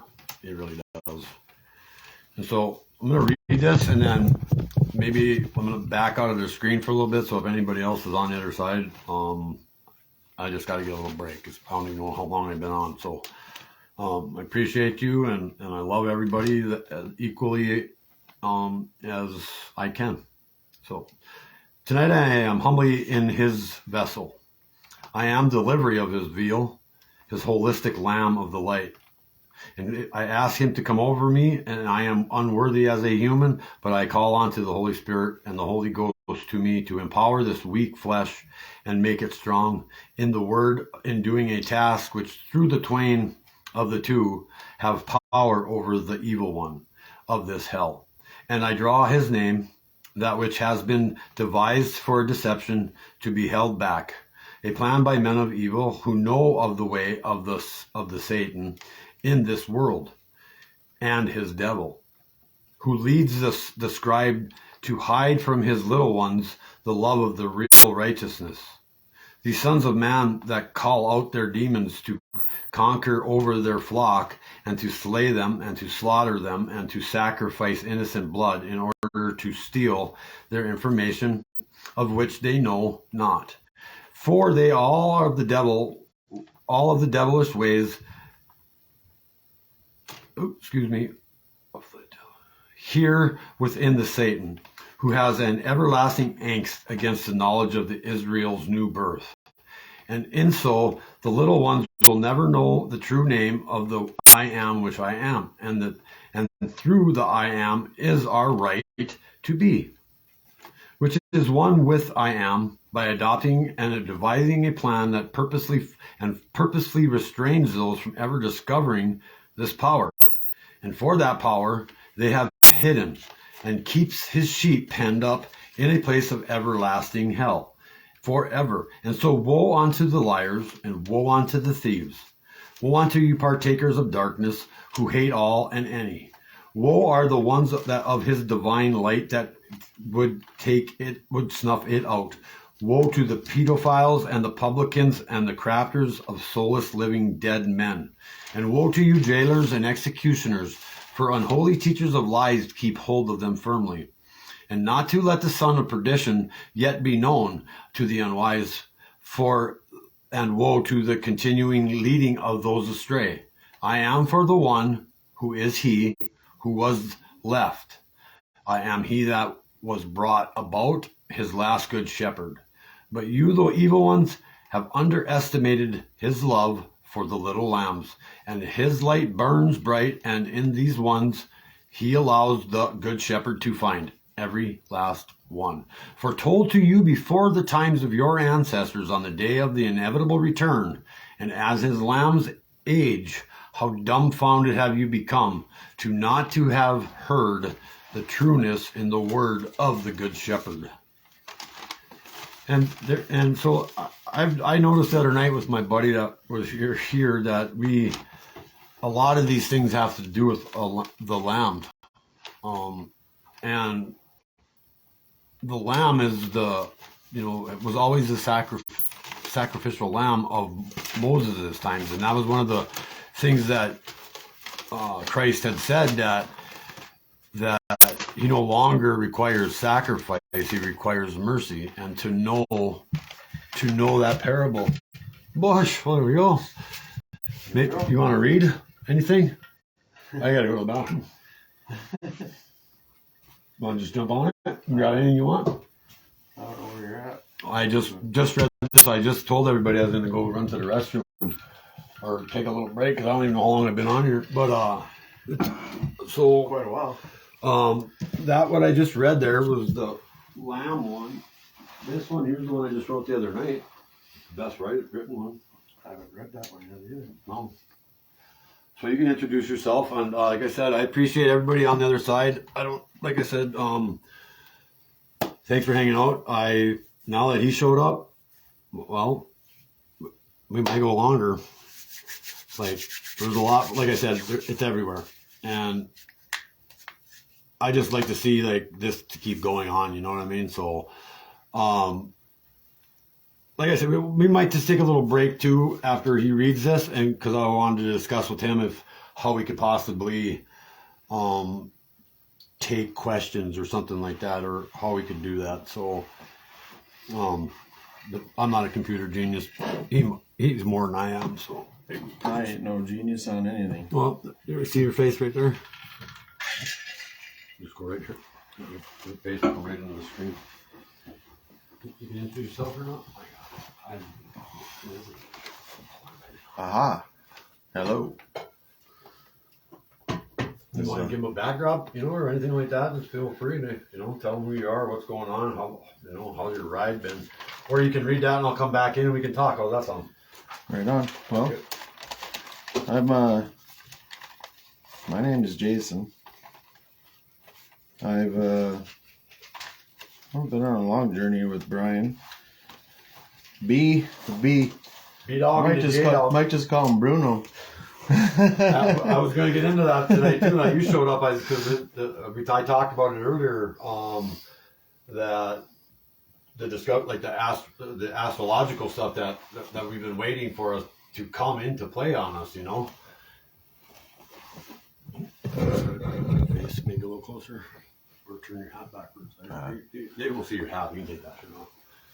But yeah. So believe it or not, astrology is a big part of the deal in the Bible. It really is. And when you discover that, it's kind of amazing because if you grew up like we did around the Catholic Church and stuff like that, like I had no idea that stuff applied in the biblical texts. But then you understand where the biblical text comes from, then it makes more sense. And that's the other part that kind of helps a guy out when he gets in doubt, right? I mean, you know what I mean, Jay? Like it puts another layer. There's so many layers. Yeah, right? Like an onion, right? You know? Exactly. On that. I'll be right back, my brother. There's a lot of things that kind of push a person into this, and hopefully everybody wakes up one day and realizes how great this world really can be and how great it is when it's what you want. I'm going to read what Brian wrote. I've never wrote it, or I've never read it. He's a writer. I'm not much of a writer. I write a few things, but as one fills this darkness with divine light, be open in its embrace. Feel as is felt. Heal it's dealt. Kneel as knelt. Open your heart, step into his glory. In a naked mind, find his praise. Given for ye journey starts every moment in a new kind. Uphold and lift up voice. Lift up praise to your loving one. Rejoice, the twins are separated, but be happy, for the other are twain. Let joy reach the stars, for time has lessons learnt, so it could bring them together for their holy reunion. Thy had dwelled in suffering long enough, and how he delights seeing one in two, because his might opens thine heart, which creates a new flow within thy temple, and holds the power to bring about the kingdom. Being of a joyous pulse now assists in revealing the last battle in this vessel. And as you gain ground and continue its cleansing with clean hearing and a better vision than before, it helps open the eye to see what's in store. And as his light drenches the house, slowly but surely, he pushes out the remains of a once held view. Soon the members of hosts will join in a new beginning, bearing gifts which are gone from you, to give breath against the one that was forced to be in residence within the attic alongside the one who will abide along with strength to keep out the Son of Man, who is the evil one you once knew. Live free now in his prepared place. Ooh, this is a long one too. I might just stop there. I wasn't prepared for all this reading.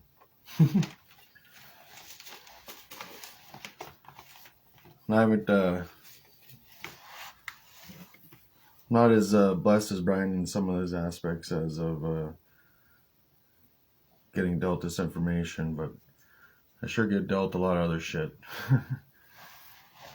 Seems the world puts a squeeze on you, and you gotta decide which road you want to go down.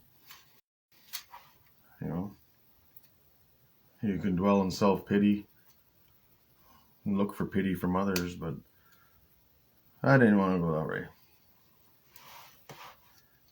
Chose to rise up, push against the machine, which is kind of the way I've always been, you know. You always test those boundaries and find out who you really are and what you're made out of, you know. Well, guess I always knew, but find out who the evil ones are, the ones that you thought weren't. Yeah, you know, members of your family might find out aren't as they seem. And like, you know, it's been going on for both Jason and I is you know, it's nothing against, like I said many times tonight, that it's not that we're blaming people for, I thank them. yeah, right. And, you know, but at the same Much time, better. we want that all to change. I mean, we're, you know, hopeful, right? I mean, like, that they're gonna at least see something that they've never seen before, because you can't, nobody can argue the fact that the way we are currently is the best possible way we can be.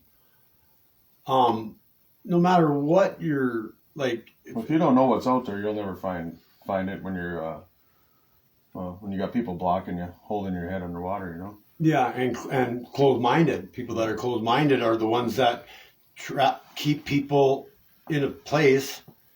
Well, they don't want you to be better than them. You know, it's a competition for most people. And why is that, though? Because that's the way life has been for many years. You know, it's all about you know, keeping up with the Joneses, right? Who's got the nicest shit? Who's got the biggest house? Who's got the most land? And it's always that drive that doesn't help other people, though. You know, like, they build this wealth, and some of these people have so much wealth that, like, Bezos, Gates, Musk, those three people alone, what could end all starvation in this, well, for sure, this country that they're part of, that their wealth came from. They get, like, people like Mark Zuckerberg that pay $500,000 to pay canvassers to go out to people's houses and get them to vote Democrat, when they're literally, the people is the money, and they're using the money that we give them against us. And that's the part that kind of irks me all the time. It's like, we pay, and it never benefits the real working man. Well, they cut we the people out. They made us we the slaves. Yeah, absolutely. But it doesn't help us, the working man, that are the majority taxpayer. Like, really, because the corporate taxes are designed to keep the corporate taxes low, because they just pass that on to their employees, the people that work in that corporate realm. You know. Well, people would, you know, you always hear people talk. You know, do what you love. You never work a day in your life. Well, you have no idea how true that is until you do it. But most people are too scared to do it. You know, and it doesn't involve working for somebody else. I mean, rarely. It really, like, I mean, not like, we have the definition of work also. Yeah, I would have to give it something else, something you enjoy. You know, well, it's helping. It's helping others, really. And that's where Jason and I have always meshed on that aspect of things. We don't, like, with this thing that's happened to us, which just happens to other people, and I hope you guys, like, search that shit out and look it up and give it at least a minute to understand that other people are going through this. Put your face in there. Get your face. But that other people are going through this, and what it. Just go help somebody and see how you feel. Yeah. You know what I mean? You know, You'll find out real quick. You know, that's a good feeling. And that's what it's about. You know, you get that feeling of love, that satisfaction, gratification. And how much does that cost you? Nothing. But it's priceless. You know what I mean? The same aspect. You get, you know, that's very good pay. It is. I mean, and it's Pays what the it soul. does is it pays. Yeah, thank you. That's kind of, I was pointing at my heart, but yeah, it cleanses that stuff. Like I was saying, when you do things, and we all know that we've helped. Like Jason and I, the other night we were heading someplace, and that very night or that very afternoon, I was listening to this older gentleman that was drawing a picture of you when you're dead, and you were standing in front of the throne of God or the throne of the Father, and He was judging you by your deeds. And this guy says, you like say these are some of your good deeds. You mowed the yard, or you pulled somebody out of the ditch. Literally, right before we were going to pull into this place, Jason's like, "Hey, that guy just drove into the ditch," and well, we had other people with us, so we dropped them off. And he and I went back, and like, how appreciative. Oh, he gave us hugs. Big ones. And, I mean, enough to, help the night along for sure. Yeah. And we weren't. It's gratification, and it, for me, I mean, I didn't come out a big winner. Right, but I mean, but to have him hug us and be like, and he, like the guy wanted to throw his wallet at us, basically. And, there are people out there that would take advantage of that situation. I usually don't take anything. And here's the thing, people.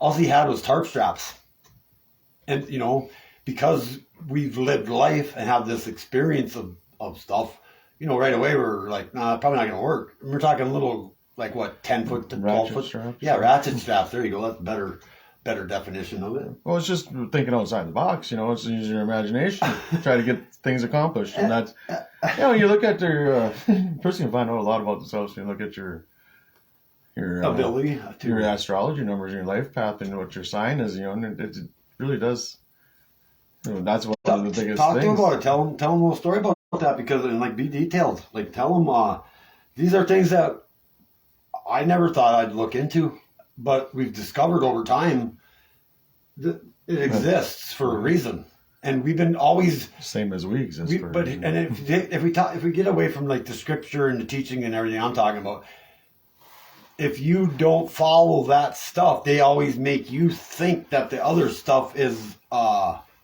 magical, or you're practicing mysticism. Yeah, share. Well, that's where it's at. Really, that's where it all started. That's where it all. Exactly. Good.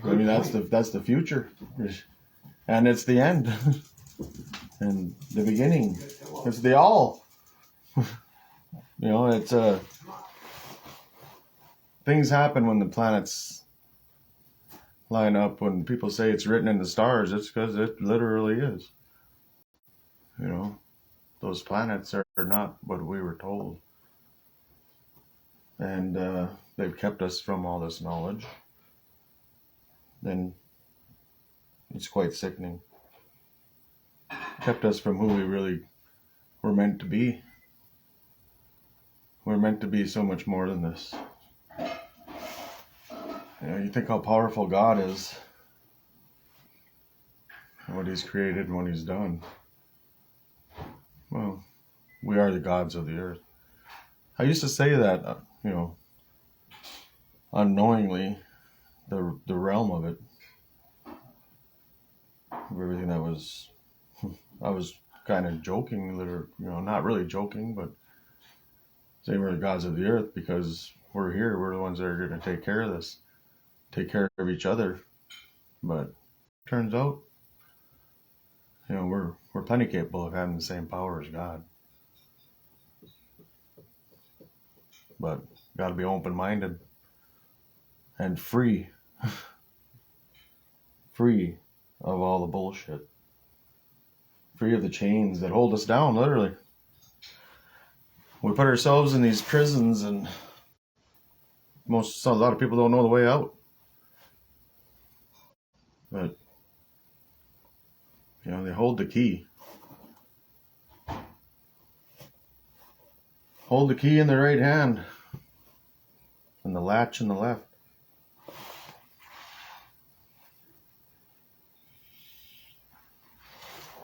It's a lot of them are common. Like they're legal. I mean, why'd they legalize alcohol again? Why is that the one? Why is alcohol the one? But, it's okay to do that. But that's probably worse than the hardest drug you can think of. you know, for family, for society. I'm not going to say it's worse. I don't. I'd have to experience the other ones, but I've experienced alcohol enough And the thing to know how detrimental it is. like you're saying, Jason, alcohol affects almost everybody's lives. Like, and the thing is, once again, what it all does, it turns back to the money. Because if you realize from the making of it, the distributor, the delivery of it, the bar of it, and then you got the attorneys and the cops and the counselors and the the consumers, they're self-righteous because it's legal. They look down on other people that smoke a little weed or do whatever. You know what I mean? But they're not hurting nobody. They're taking care of business. They just say they are. And there's some that aren't. I mean, there's always those people that. Well, that doesn't matter what they do. There's never been an overdose on marijuana. Well, there you go.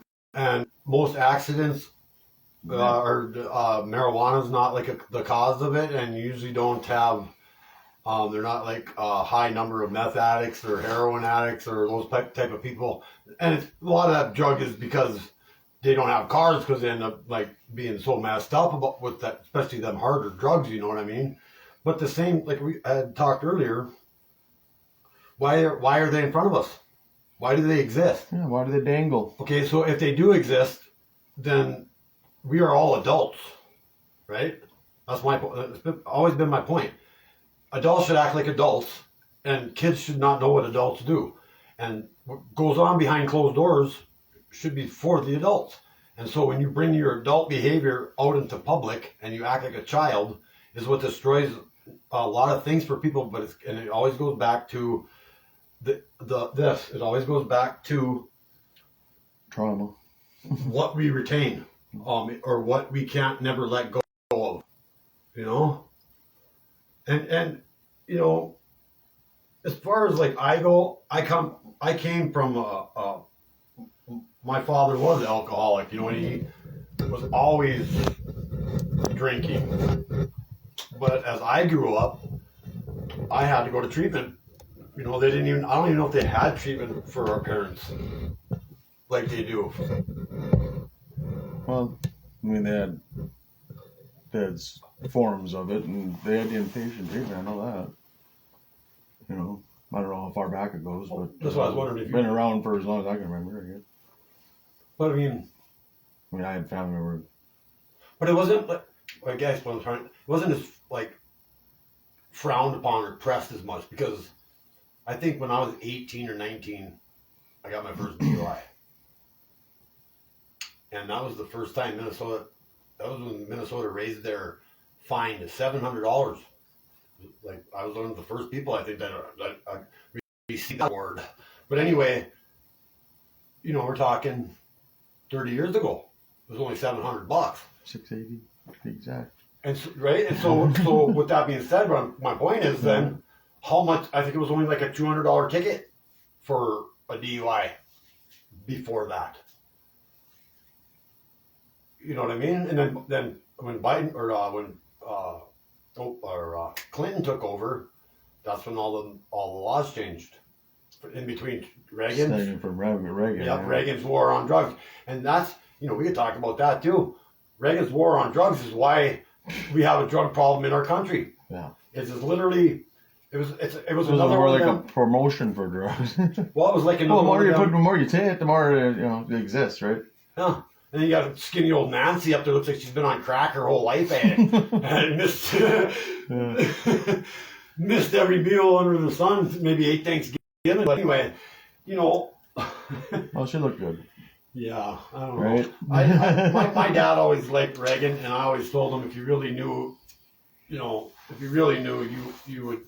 And well, my dad was a drinker. Well, they always said the right things. How do you know? I mean, sometimes people just don't know what goes on behind closed doors or beyond the media. Really, we know nothing. Yeah, and But if you don't search it, or if you're not witness to it, we're just in the dark. Right. Exactly. And back then, not everybody had 6 TVs in their house either, and TV at their fingertips, like on a phone or whatever, And thank God. A lot of people need to understand that aspect of life, that I believe there's two or three TVs on average per house in America. In the world, there's more telephones, there's more cell phones on this planet Than people. than people. Now, that's a problem. And that, we're talking smartphones. We're talking the ones that destroy. They could have been the greatest thing in the world for mankind. If mankind wasn't so, Well, is it the controllers, or is it the controllers know what the consumers are about? well, they control the thoughts. That's all it is. Thought control. I mean, if they get you to drift a little bit, then that's where they got algorithms. They track you. They know what you slow down on even when you're scrolling. Yeah, right. And And they listen to every word you say, and they hear every word you type. Jason and I literally have conversations sometimes that last hours. And it's different if it's one guy says my phone always hangs up and whatever. But when two people are talking about something, it doesn't matter. Both people's phones like go berserk. Oh, for a whole week. At the same time, though, like you call back, did you hang up? No, I thought you did. And and then we look at our phones and they're time stamped, or your apps are moved around. Oh. Those things. I sit there and I watch my phone get opened up, and you have to do a swipe. You know what I mean? I don't know. Is there an entity doing it, or is it somebody else that controls it from the inside? Did you know they're doing a study here in Grand Forks through Netflix? Did you know this? No. There's a documentary and going through Netflix, and it's for North Dakota specifically. And the advertisement that was like going against it was saying, "Don't answer your phone." Well, brings me back to the other day. You had 31 calls. 31. All spam. I didn't. You know what I had yesterday? I didn't dare go into it. Dude. 2. I didn't dare go into it. I didn't dare go open the Netflix thing to see what they were talking about because it literally said, "Don't answer your phone," and I was like, "Well, am I gonna fucking see what it says on the other side?" It seemed like a bait switch to me. You know what I mean? Mm-hmm. So, Jason, what did you find? I want to hear more about that astrology stuff, though. I mean, you touched earlier when you were here earlier, but then, and I don't know if you talked about it yet, but just lay out the whole story of everybody that was there and these numbers and how we think about that, how that's come into our view. Well, we've had new people come. But you and I, my point is, or my question is, we've never talked about any of this stuff, the planets and that stuff, the rotation of that, and a little bit. I mean, that was a long time ago though, when we were talking about the blue and red planets, the Nibiru and stuff like that. That was a long time ago. But yeah, that's what started this whole kind of this. It really kicked it off for me. I mean, I'd already handed the wheel to Jesus, as I say, but he's driving, and it's I'm just looking through the windshield. I'm in the passenger seat, And do you believe that the Bible speaks of the stars and the planets and it's like the association of the sun being the sun and okay, so if we're learning, we're going to talk about it. I want you to get elaborate on. You really gotta be gotta know what you're reading. Right, but so we found this guy that came on to both of us and telling us about the Latin Church in Rome. And what does he say that Jupiter means? Who is it in the Bible? What does he say? Jupiter. John? No, Jupiter. Oh, Peter, yeah, Peter. Peter the Jew. Yeah. And then Saturn. Satan. Was it Satan? And then Mercury, was that the other one? Mm-hmm. Was the, what did he say about that? Or and these, see, this is the stuff, like, I'm hoping, like, that we can get together and, like, with the people on the other side. Mercury, if you think about it, it's the level, the balance, or something. And what was his? Was he the deliverer? Or what? It was just the way it's where the stars line up, or the planets line up. Stars are not stars; they're planets. Ted Bundy. Oh well. For example. For example, I guess this is. I mean, this is still fairly new to me. You know what I mean? I'm just gonna say how it was displayed to me. And you'd be a judge. But it's when, like I touched on earlier, written in the stars. When they say written in the stars, it's there's an episode on YouTube called Scripted Reality. Well, and how they talk, it's your birth date, the day you were born, your name, I'm down to the time that you were born on that date and the name that you were given. It has everything to do with how your life is going to be laid out. It's like it's there. I mean, is a zodiac wheel? That's what it's called, right? Mm-hmm. And it has different houses. 12 of them, I believe. Maybe 13. I don't know. Which one's it was 12, and then the next outside was 24 or something. There was 24 outside the 12 and made 36 or some shit like that. Yeah, because there's different layers. You've been into it more than I have, actually, but I'm amazed by it, and it is amazing, man. And Ted Bundy, killing.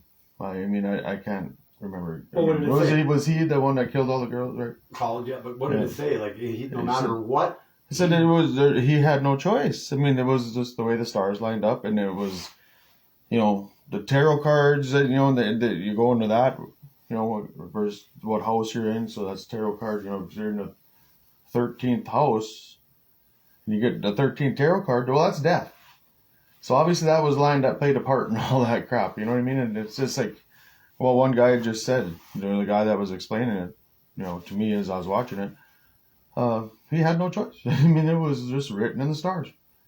So, I mean, do we have a choice in the decisions we make every day? Really? I mean, do we? I mean, are we pushed to this? We're just following that, hold on to that rope and pulling ourselves along, Well, is it part of the divine plan? Right. So as long as, if you continue on a certain path, you follow that plan, or if you follow that plan, or is it just the end result? Because if that's the case, you'd think we'd be able to predict things. And what we started learning is that these ancient people that keep us in our place know how it all works. Mm-hmm. And so they keep trying to have to get ahead of us on their... Well, it's pretty easy when they got the playbook, right? Exactly. All of them. And that's what scares me the most out of everything. Like I tell people, and there's a real playbook. Like if they know that this end time stuff and like I said about the blue beam thing, they use everything in their power to make things happen that should happen anyway. So it's like if they know. Well, they just try to change like time frames, I think, and so if we miss it, or right, we're off date, we're off, right, and that's easy to say after somebody does all that killing to line that up, give it time on. Right. So like I said, I want to play around with that, see if we can't just do a little predicting or Well, that's what. Okay, so the reason why Jason's bringing this up is because it really has a lot to do with the actual game plan of the WHO and their New World Order and all these things. Like, they keep telling us 2030. Like and before that it was 2020. They have this thing called the Event 201, where they simulate all these things that could happen in the country and what they would respond to do. Well, it seems like they do these think tanks, and then all of a sudden the shit's happening. And Bill Gates is the king of it. He literally is. Well, you know as well as I, thoughts even dictate, what happens in reality. And so that's a good point. Thoughts that we've been told to think That's what I'm saying. is literally created the way our life is. And so what Jason and I are finding out from the Bible is that theory that if you keep following along with the scripted narrative of what's being taught to you, you will follow it subconsciously, basically. And you'll think you're doing the right thing because that's what they're telling you. And that's what everybody else is doing, right? So you just jump in line. Hey, if they're doing it, well, that must be the right thing to do. And statistically saying, people say 85% of the human race are followers. I actually think it's much higher. 10%, At least in 10% don't give a shit, and 5% are the directors. And that kind of lines up with when you start thinking about who has the wealth. And those same people that have the wealth are the same people that have all the knowledge. The same people that have designed the plan to our school systems, our court systems, our... the school system is what brings me here mostly. That's the most sinister when you starting at a toddler level. They start way down there. Well, they start it right out of the womb, really. Womb to tomb. I said that earlier tonight. I did say that. Damn, that's good. That's a good one. I like that. Womb to tomb. I said, and is that how we're supposed to live? Like, beat ourselves into the ground. I did explain like the doctor and all that, like the delivery part out of the water, and is that what we're really here for though? Because to me it doesn't seem right, and the thing that doesn't seem right is everything they taught us then. Because where's the escape? Where's the, like for us, you've worked 50, 40 years of your life, I worked 40 years of my life. We paid in.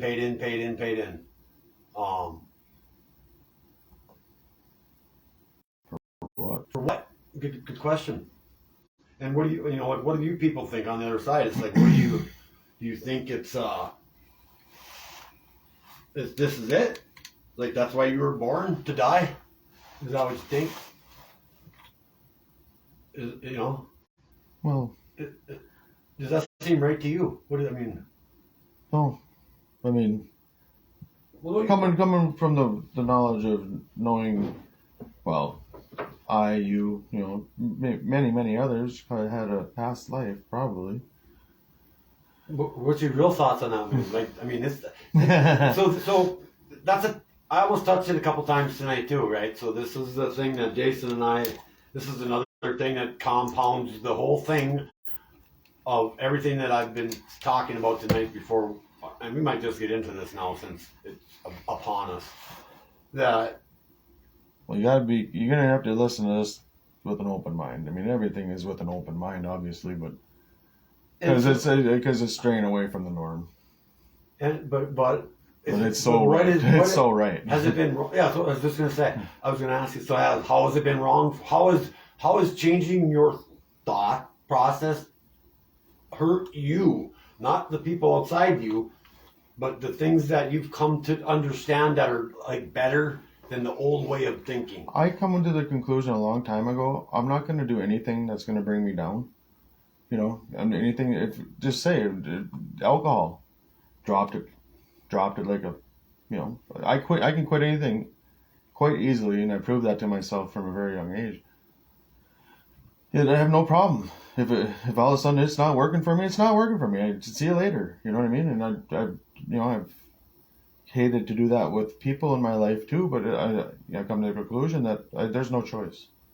And you got and when you're free, like what Jason's saying, is that you've learned something that you weren't taught. The thing you learned is that you want you take your power back. You take that, and you take that energy back that's yours for your purpose, and that creates that love.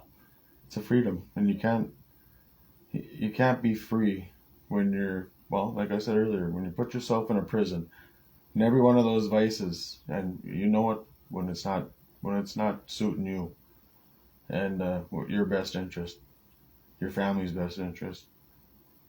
You know, when the people you love, when somebody says to you, you should quit, well, sometimes you should listen to them. I mean, you gotta reflect. You gotta look in the damn mirror every damn day and say, you know, what am I doing right and what am I doing wrong? Agreed. You're only as good as the mistakes that you're willing to fix, right? Absolutely, that's spot on, and that's spot on, and willing to admit to yourself that I'm okay still, and Yeah. you know, I did. That's one of the things I've always said. Well, everything's always okay, right? We're here living proof that everything is always going to be okay. Right. So it's okay to test, you know, theories and, you know, people. You know, question them. Ask why. A very wise man, tell me. You ask why, and then you ask why again. And then you keep asking that Why is the only until you're fulfilled. why is the only question I ever ask all the time is like, why would they do this? And then you come to find out, like, and then you come to say, well, why would they keep continuing that? Well, it's always an end game that seems to never pay off for the person that's asking why. That's what I've noticed. I know. Can be condemned, but you know what? But I'm talking Yeah. about, yeah. In the end, you know, as long as it gets out somewhere, When- you're putting it out there by asking why. I literally heard you when I was walking out to the thing too. It's like that you were saying something of that nature. What I would not want to hear is the father ask me why you didn't do this, Well, right? Are you? or why did know, you do that when you knew?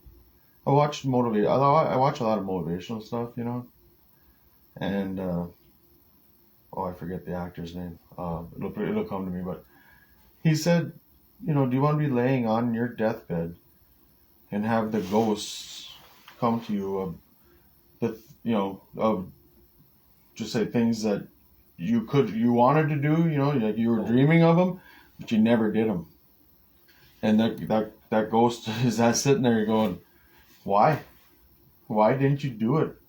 You could have been so much more. You could have been so much more fulfilled. You know, your life would have been, you know, fulfilled. You would have done what you were here to do.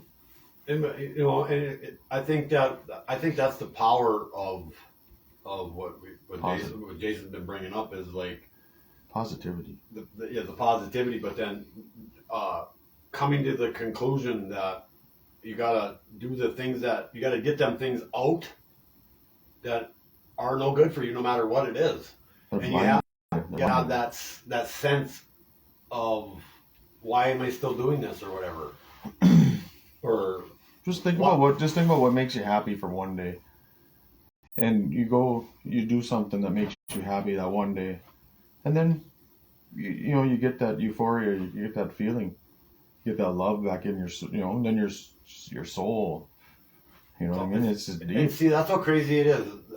Like he's saying, if everybody understands what he's saying there, he's Love like, of thyself. once you keep reaffirming and affirming what you're going through, and it's all done by a positive nature, that it literally just keeps opening new doors. You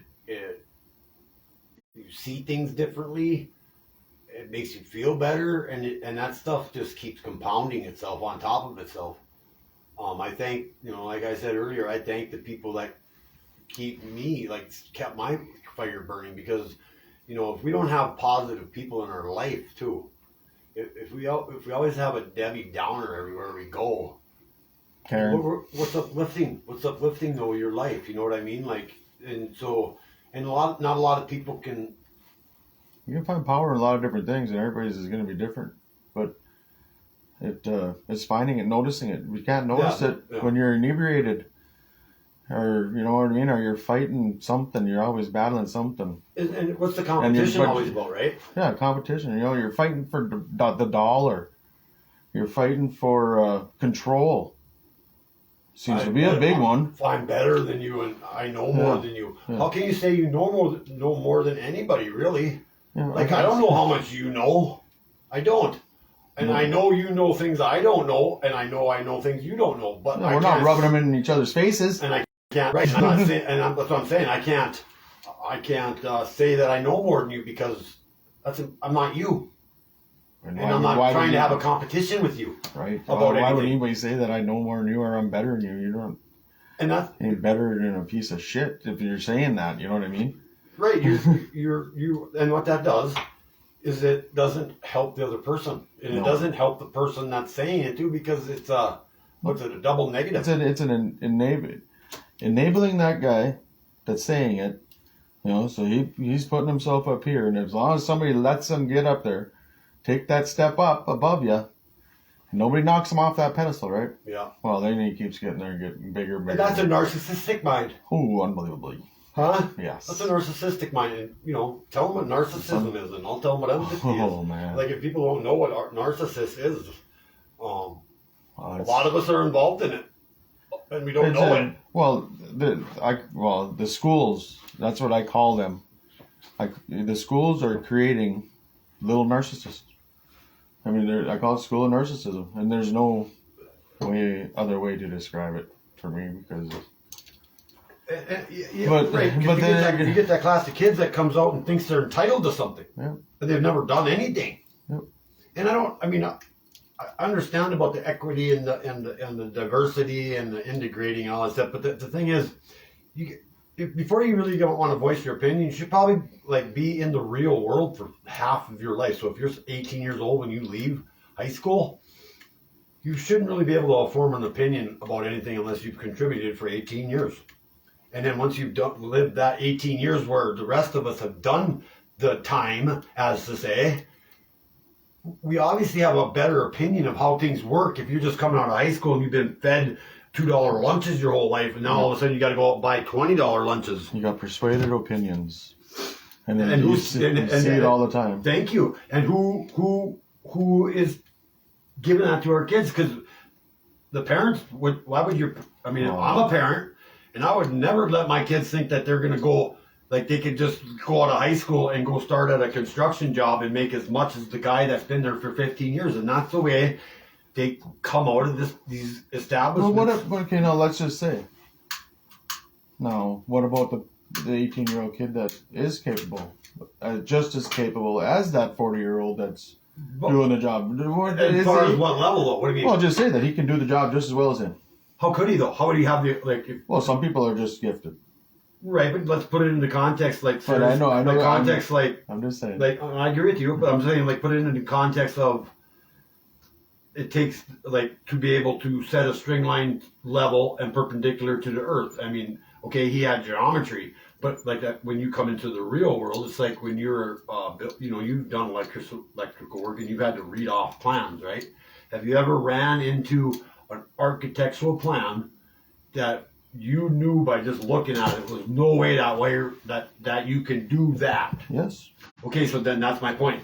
So these kids go to these things and they do it according to the teaching, but they've never been into the real world of things. Well, you know what I mean? I know. We always bitched about that. I say, I say, you're early. How did I put it? I mean, you can only tell me what you've been taught. At that point, right? You can only tell me what you've been taught. You can only show me what you've been taught. And with that is what I was no getting experience. to. And with what you just said was what I was getting to about the entitled children that are coming out of high school, thinking they should go walk into a field where a guy that's been there 20 years knows the ins and outs of the business, is efficient. Whether he's slower than the kid or not is irrelevant to the fact of if the kid's fast and he fucks up, he's not making the company any money. He's doing, but he's not applying real world knowledge to the actual work that needs to be done. He has the gumption. He's a good work. He's that way. But why would he deserve? Because there's a lot of companies out there now that you can literally unions are like a perfect example. You can come off of never knowing that job and make the same amount of money that a guy's been there 25 years. And now whose fault is it? Is it the guy's fault for staying in the same job for 25 years and never moving up and whatever, just staying in that stagnant place? And then, there's people that are like that. They're so complacent. they don't want to test anything. They don't want to shake the waters. They don't want to test themselves and see what they're capable of. And then when you find out that you're not capable of it, it's okay. Yeah. Fail. Right. If you ain't failing, you ain't doing nothing. If you ain't failing, you ain't learning. Exactly. And when we say that, it doesn't mean like go out and get ripped up and get in your car and fail at driving. We're talking about applications that would make you a better builder or make you a better something to do in the utilities of things, not like a relationship of things. You know what I mean? You don't want to find out how much. Oh, you don't want to test your relationships. Yeah, you don't want to find out how much better you could be after it was too late to be. You could have been better the whole time. You know what I mean? Like I should have did the dishes well or something. You know what I mean? Those things. Even though we still tend to push those limits as well, but you know what I mean? Everybody has different tolerances. Yeah, true that. And we always come to, like, because of the walk that I've been on with Jason too, that I know, like, I can put myself in the perspective of other people's shoes, and relate to things. And Jason's an empath too, where, like, the last thing on our mind is ever to, like, hurt somebody or make them do something more than me or you. I think it boils down to respect. And the position that I held, it was 11 years of my life. I was given a book as management. All management had to read this book, and it was about respect. How do you get people to do what you want them to do? And in that, it's not a controlling thing. It's just all the way down to babies, to dogs, animals, to especially adults. I mean, everybody along all levels, walks of life, treat with respect.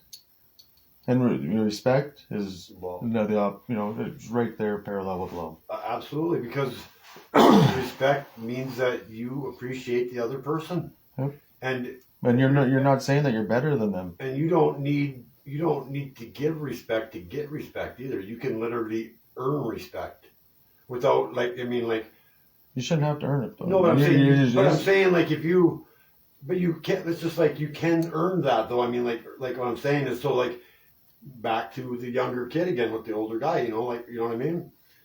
He can prove himself, right? I mean, if you come in there, old man's we'll say the old man's a dink or whatever. You know what I mean? Or he's like a grumpy thing, but he's grumpy to everybody else but you, because all of a sudden you earned that respect of him because you showed him that, first of all, you respected him because he's your elder.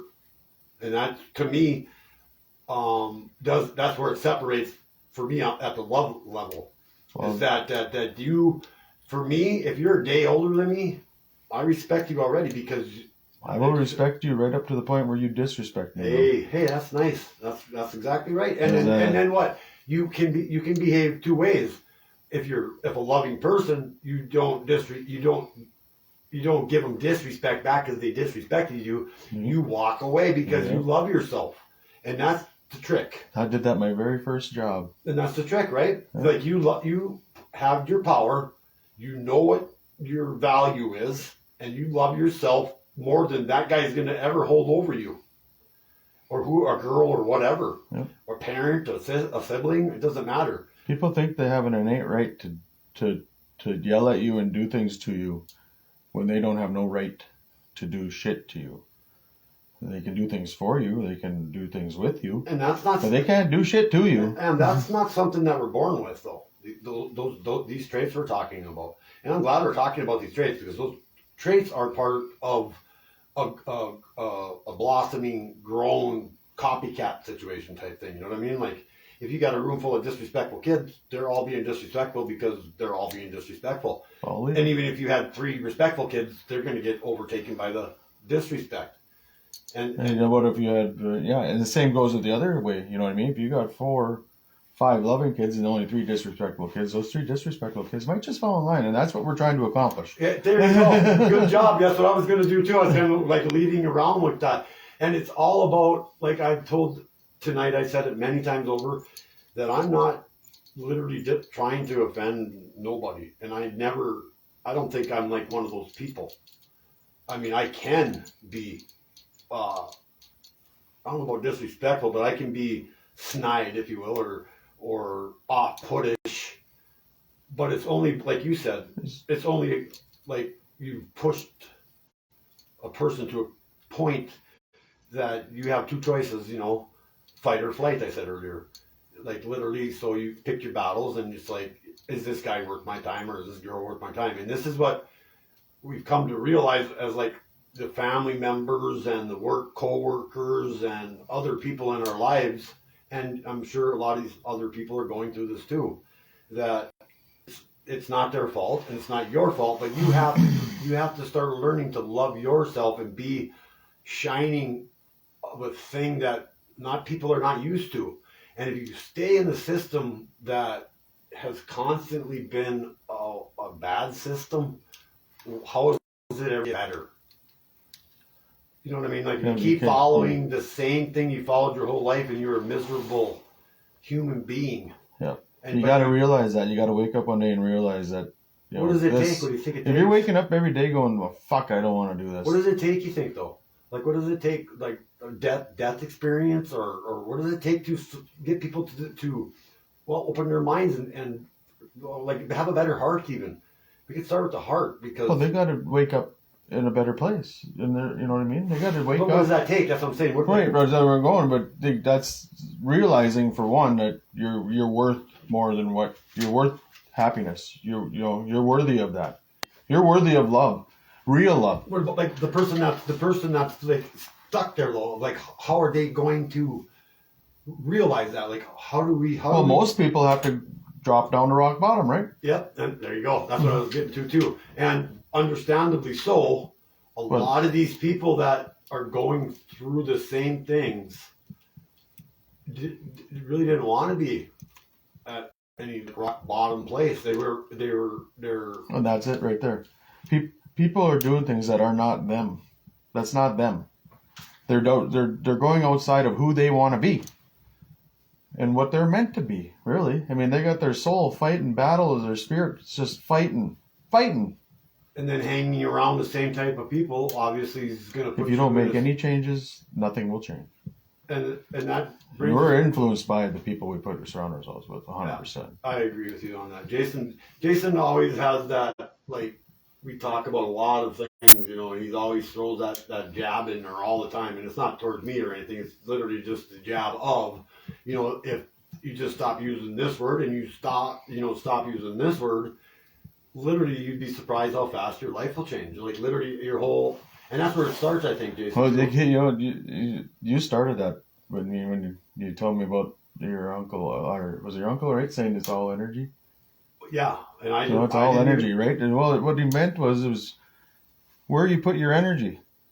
If you say something, you're putting energy to it.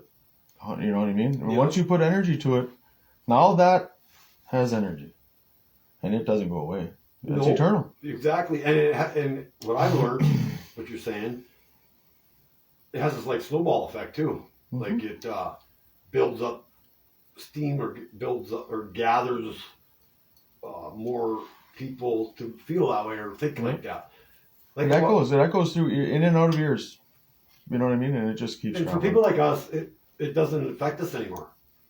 And it's easy. So when you discover your value, love the bubble. But when you discover your value and you realize that you love yourself and you've done all these things, it propels you to always want to just keep being better and better and better. And I always get told that I got to do this, I got to do that. You got to do this, you got to do that. And it's like, how many times do you got to be that person?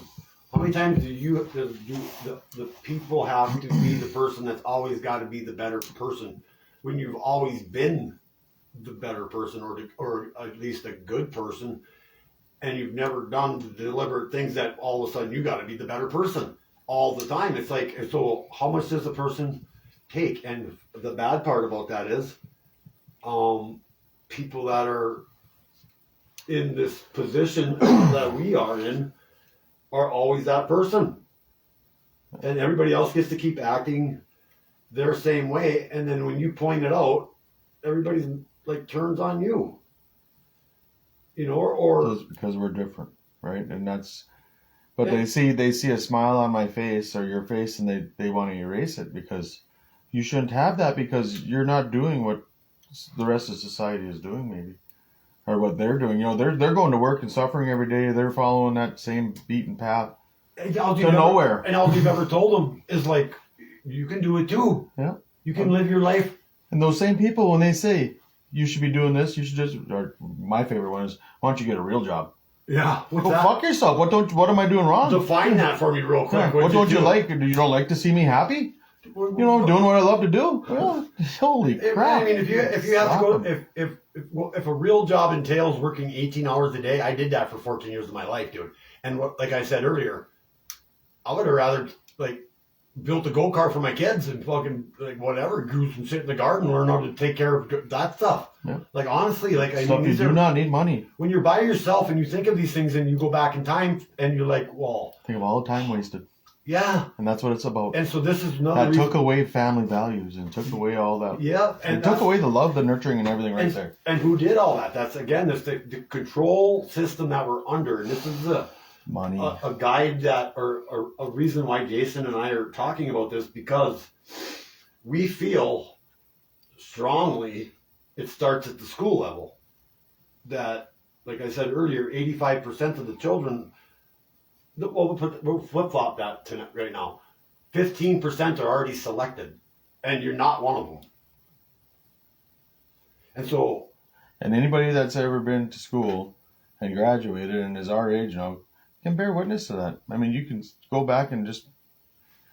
I mean, I have a good memory, so I can remember things pretty vividly, you know. But did it out. Tell us people. you know, man. They you wanna hear can our see story. you can see the ones that were the chosen ones. You know, they're the ones that are They're the ones singing that, in the plays, and they're the ones that and are. they're the ones that started the fights and never got in trouble or did bullies and picked on people and created havoc or whatever. And it was never, you know, there was never really Free done pass. anything to them. And you, like you said, and that's why schools, I feel, are one of the worst places we can send our kids in this in the current America we're in. And Well, it's not that I only pray that. every day that the people listening now on the other side of the thing, you understand that, you know, if you look at the schools as a daycare, then I mean, this is going to sound bad, but you're lazy.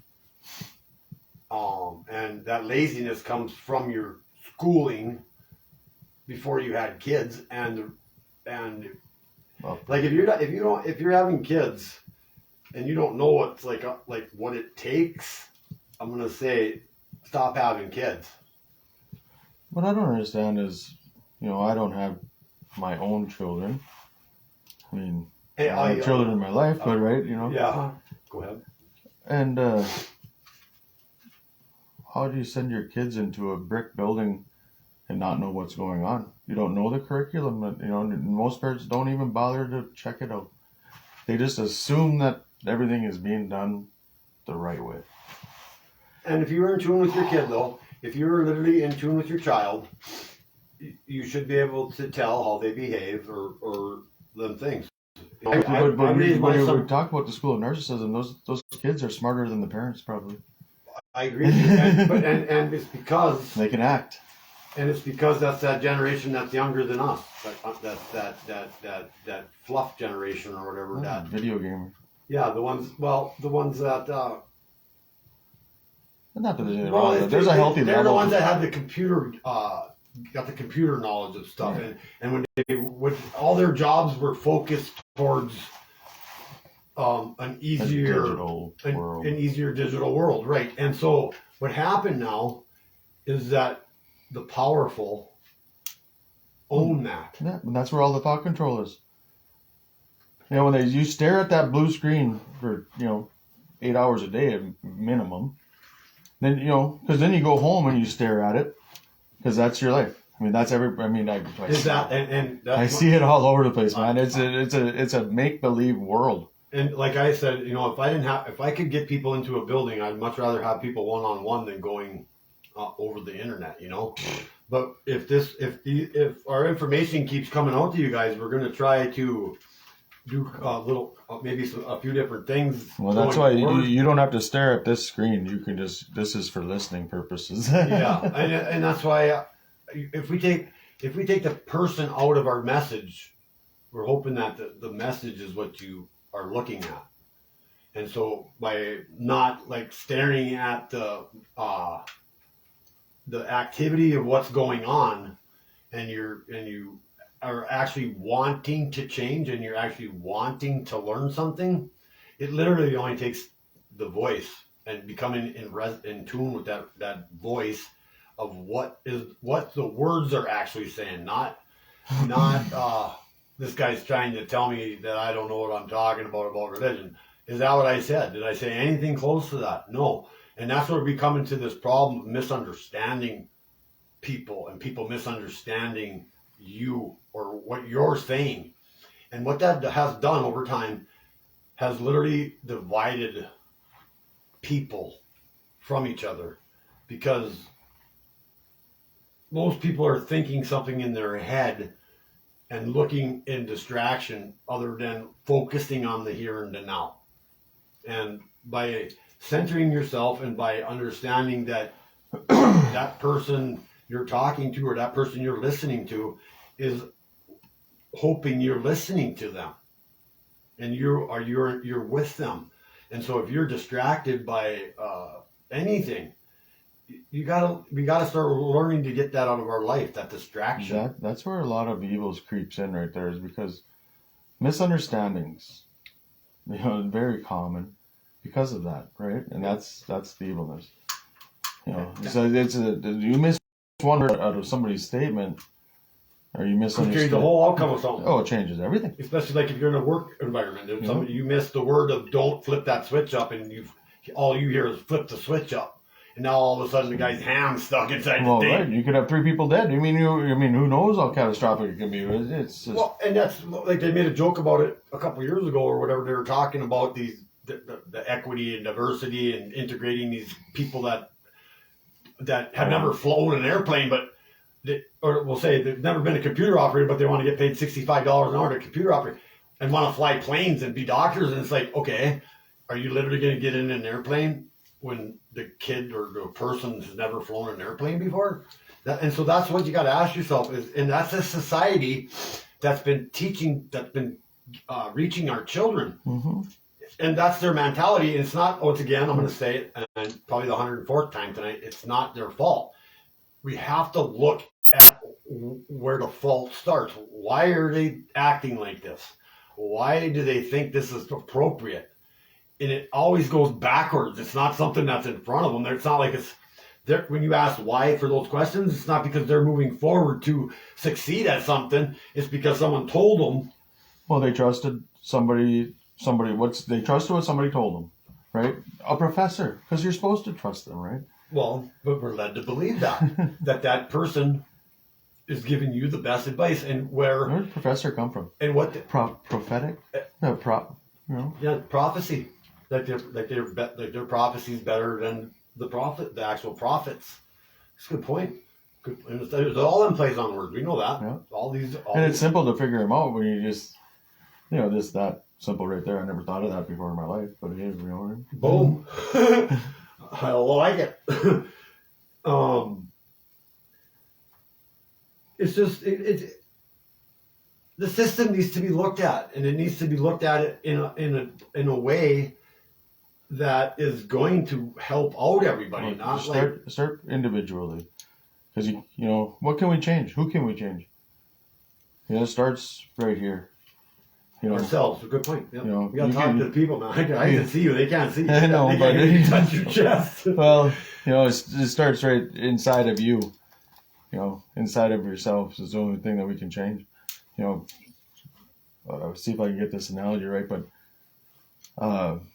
dreamers will look outside to change the world.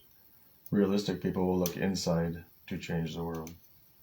Yeah, because I see that, because dreamers are it's pipe dreams, or we want to say that. Yeah, they look to others to change the world. They think they can tell that person to do something, and they're going to change person. They hear somebody say something like, if you put your tire on the other way, you get better gas mileage or something. And then they go around and tell everybody that because and Without they act doing like- it. And then they never done it, but they just are spreading that. And that is a good point because that brings up a huge that gap between actual knowledge and saying you know something.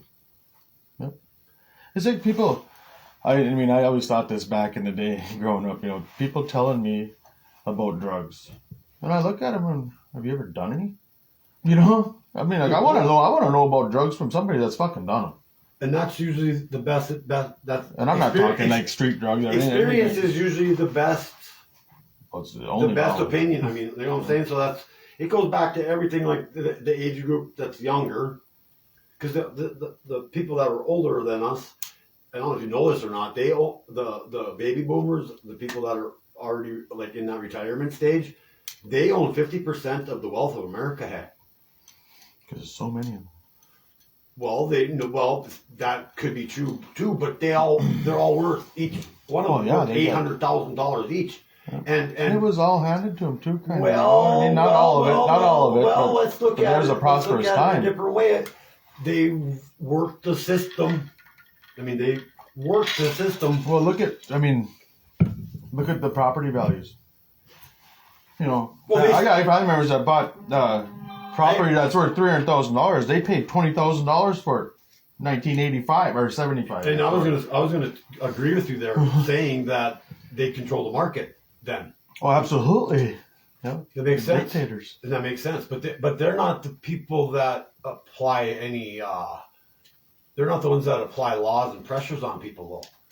You know what I mean? Because, like I've said before, the people that are selected in the government, they're selected. They're already selected. But if they're friends, if that person that's in the government is friends with that whole community, whether they live in that community of those type of people, they can do what we were just saying, that they can dictate gas prices, for instance, in that neighborhood or in that. But that went away. Everything is just like experimental. You feel like? I mean, like, let's try this on them and see if it takes. You know what I mean? I agree. Oh, let's bump it up to $4 a gallon and see if they still pay it. That seems like that seems like the way of the world. And now it's never going to go back down, even though it could. But we'll never know the real price of a barrel of oil. What it could be, Middleman, and that's the thing that is another thing that this country's under the guise of, that we need to have this guy. It's like, for instance, going to the grocery store, and you're going grocery shopping, but there's a guy that pushes your cart, and there's a guy that grabs the groceries, and there's a guy to the lady in the middle, and there's a guy that fucking takes and all that, and you got to pay for the grocery, and then you got to pay for him for doing that. I mean, you could have did it yourself. Mm-hmm. And we need Brokers, to go back to the they're called brokers. We need to go back to the mom and pops, all that stuff where people had specific duties, and they, everybody just made a way. It didn't need to be so Drastic, extreme yeah. levels, I agree with that. And that, once again, so we're teaching our children this method that they're going to just climb into the social network like they're going to be as successful as the people that have worked for 40, 50 years. Well, that's just unrealistic, So, well, then really, I mean, It's okay, unrealistic. if you look at, let's say, success, right? Let's just call it gluttony. Because, how much success does a person need? How much money do you really fucking need to survive? Well, I'll tell you, not much. Yeah, really. Really, like, I mean, there's four things you need to survive: air, So, food, water, and sleep. That's all you need to live on this planet. Hey, everything else is non-aesthetic, actually, and it goes back to my full definition of love with like the bowl. Everything inside the bowl is what you really need, like the four things, and everything outside that, do you really need it, or do you need it because they have it, or she has it, or he it's has the it? competition of it, right? Oh, that looks nice. I like that. That's nice. I want it. Yeah. Everybody said, I want that. I want. Wah, wah, wah. Wah, wah, wah, wah. We should come up with a new song. Hey, I mean, like, so I seen something funny today. I would share with everybody that I made a little poem about. It was the night before Christmas, and all through the house, that you better hide your money because these fuckers follow close. Well, I found these two guys online tonight. They were all dressed up in like sparkly outfits and dancing around a tree, and one of them had like a violin, and then the other guy was the singer with the stocking hat on and stuff. They were singing a different song, but just, to me, that's what life's about. To me, the creative mind and the fun part of life is the Imagination is part of the key of happiness. Because then there was another video almost immediately after that. There's this music festival, and it's a hilly kind of view of the music, and there's this one kid off to the 11 o'clock of the camera, so like off into the distance, and he's out there just flailing his arms and swinging away, and then you hear the person that's recording says, "Look at this guy," and then all of a sudden in comes down from the frame would be like 8-9 o'clock coming into the 11, and it's one person, and then it's three people, and then it's more people, and then all of a sudden there's people like directly running in front of the camera, and they all just join this kid.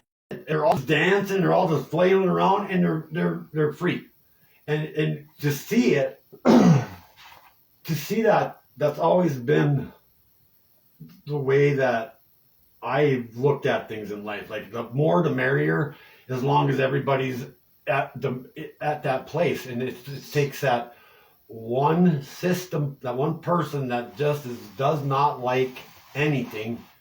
Sourpuss. That can wreck, but that can, like, so the one person recording or whoever said the verbiage of that, they're the people that destroy things. And those people are usually the narcissists that are usually in charge of stuff.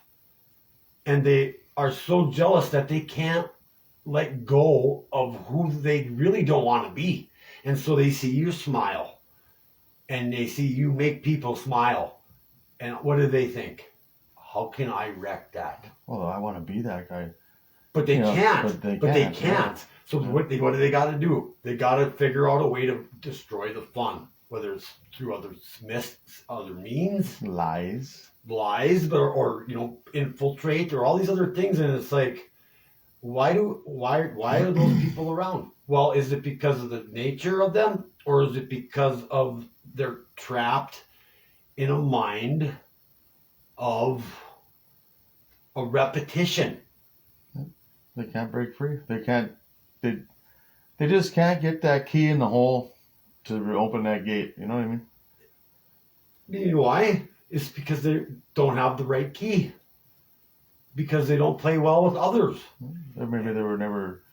Maybe they keep getting a key that just was. Or maybe they have all the keys, right? And they're so used to having all the keys. That's another way of looking at it. That's true. Yeah. Well, that's because people have empowered them. There you go. I was just going to say that. So what makes people think that they're better than other people when we could eradicate that? It's because these people prey on children. And that's where it starts, right? These fucking assholes, these narcissistic fucks. They start at the children level, and then they get these children to admire them, because we're told we got to admire adults and respect them and give them all our, love, and they kick us in the ass and spank us, right? Yeah. But we still gotta love them because, what choice do you have? You probably won't get dinner or something, I'm not speaking of parents, sorry if that would offend anybody, but I'm just saying, like, I'm not trying to offend anybody, but it's just it's a reality in a lot of lives. You know what I mean? But that empowers them, but they're energy stealers.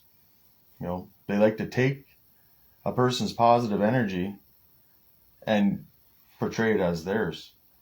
But as soon as you realize that's what's going on and you take it back, you gotta go.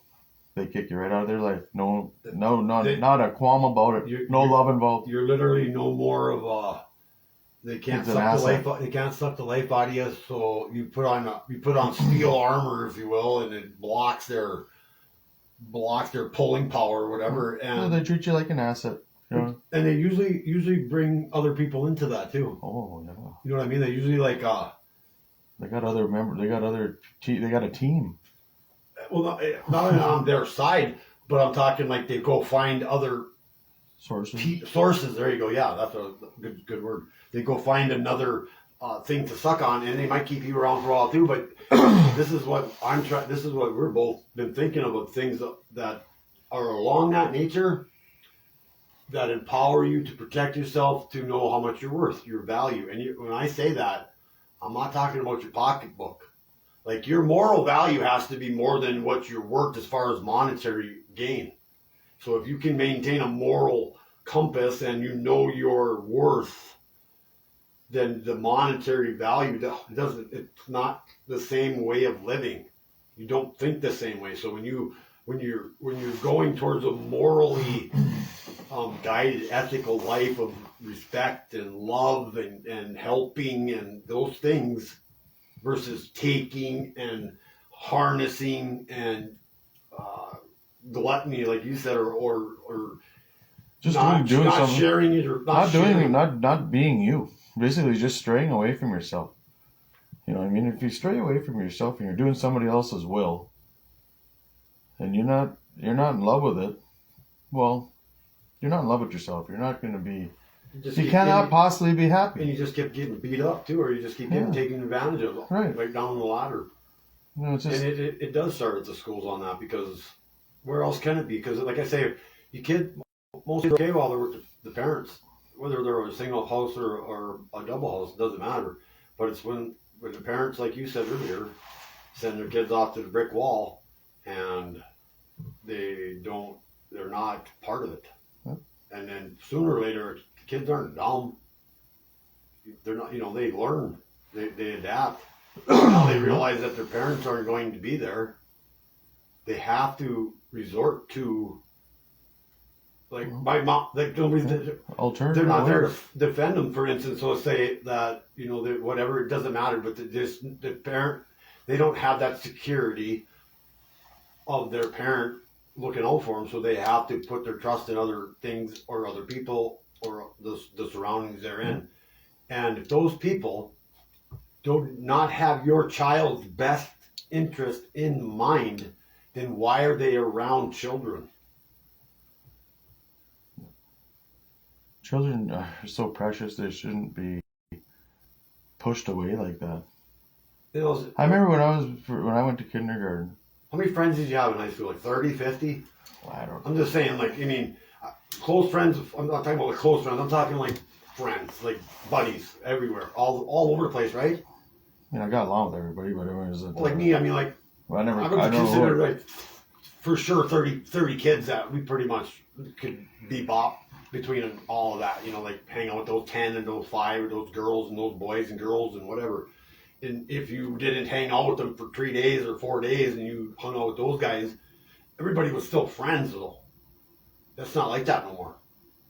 No, they all talk about each other. They're friends for 7 days, and I see it. I mean, I witness it. Well, they hang out for a little bit, and then they start talking about each other. And the reason why I bring that up is because then, my daughter brought up her daughter who's 15, 16, or 17 years old, and is just a total introvert, and is like just, timid. I think that's the way the whole system is. She probably got no soul, maybe. No. Well, I'm not. I mean, even like, that's what I was gonna say when I was getting hauled into kindergarten. I was hauled in there, kicking and screaming. I always hated that place. Kicking and screaming. I did not want to go there because I don't know. Maybe I sensed how evil it was. Openly, man, I always did not like school. I did not like people telling me. I did not like people. Yeah, we don't want to name drop, but I mean, like, I just, it never seemed like they really had my best interest in anything, and that's when you most kids give in. Like, I mean, they do. It's too bad. I know. And what else are they supposed to do though? Yeah, I mean, well, you get put on drugs. So They will put you on drugs because you're out of control. So think about those words, though, man. If comments can be left on the other side, do you think that kids should be able to excel in schools at what they want, at what they are, what they're desired to like achieve? Like, so a classroom of 20.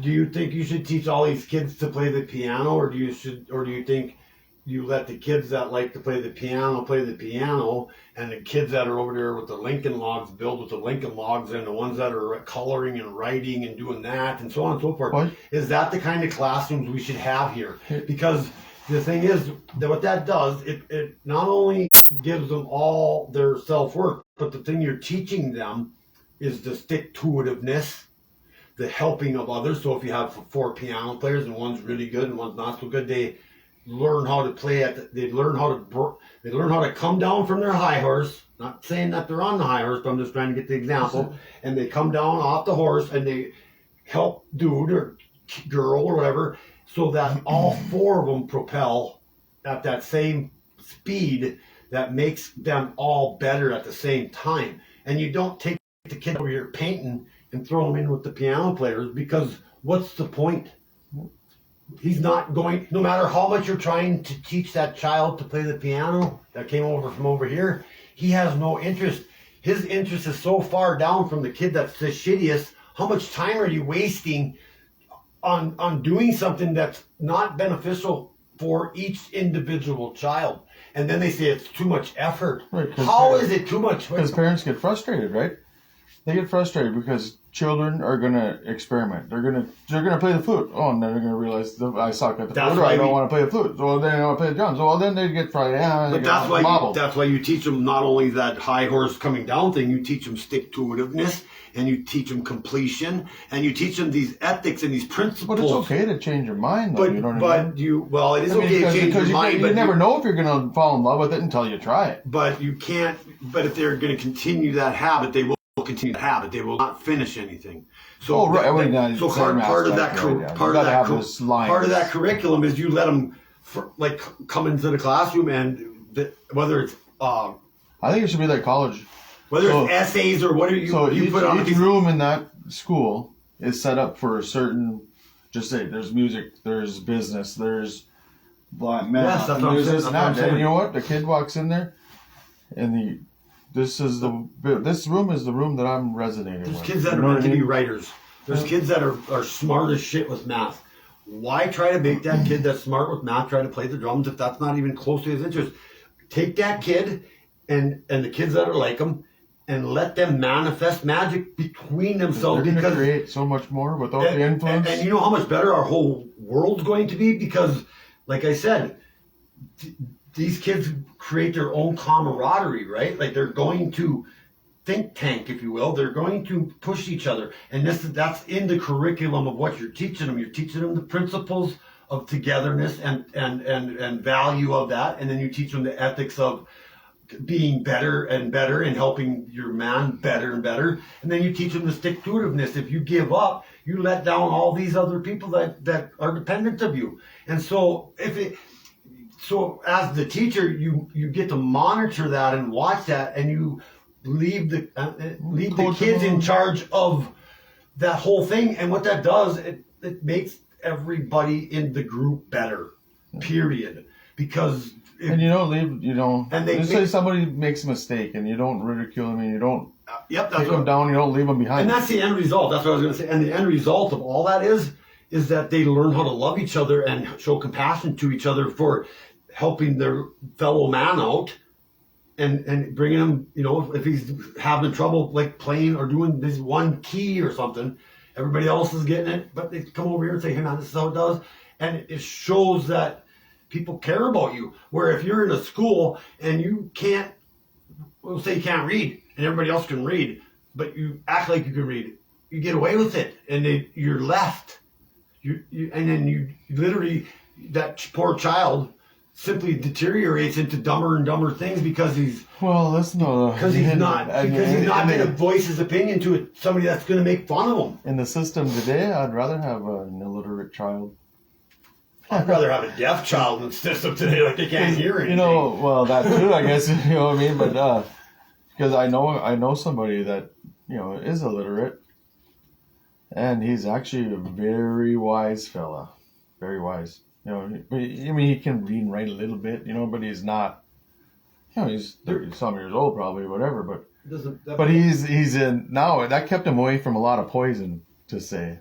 I agree, but I mean, that poison that I'm talking about doesn't even exist in schools no more. You know what I mean? So Oh, I know, in a perfect world, right? yeah, well, no, in the world that I would love to see. Yeah. Like, I mean, and I don't, this is what it's going to take, everybody. And we might cut it short after this. I don't know yet. I don't know if I can get into Santos, man, because he's so much. That's a big one. Yeah. He's a. The thing is, if we can come together, people, in the belief of a different system, okay, and we can leave the religion out of it. It has nothing to do with it. The belief system and the faith system and the doctrinated system. We need to start thinking outside the box. And that's what I'd like to think that faith is.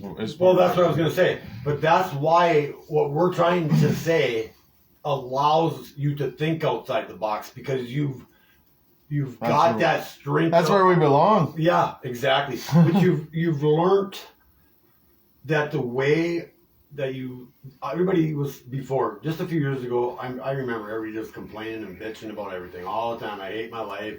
This is blah blah, the same food, just the same thing over and over and over.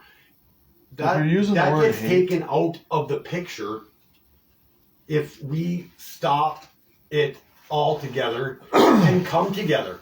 And wealth is dependent on what you need. So for the future, there is no reason, we hear about the readouts and we hear about these people that have all this money that are forming their communities and that.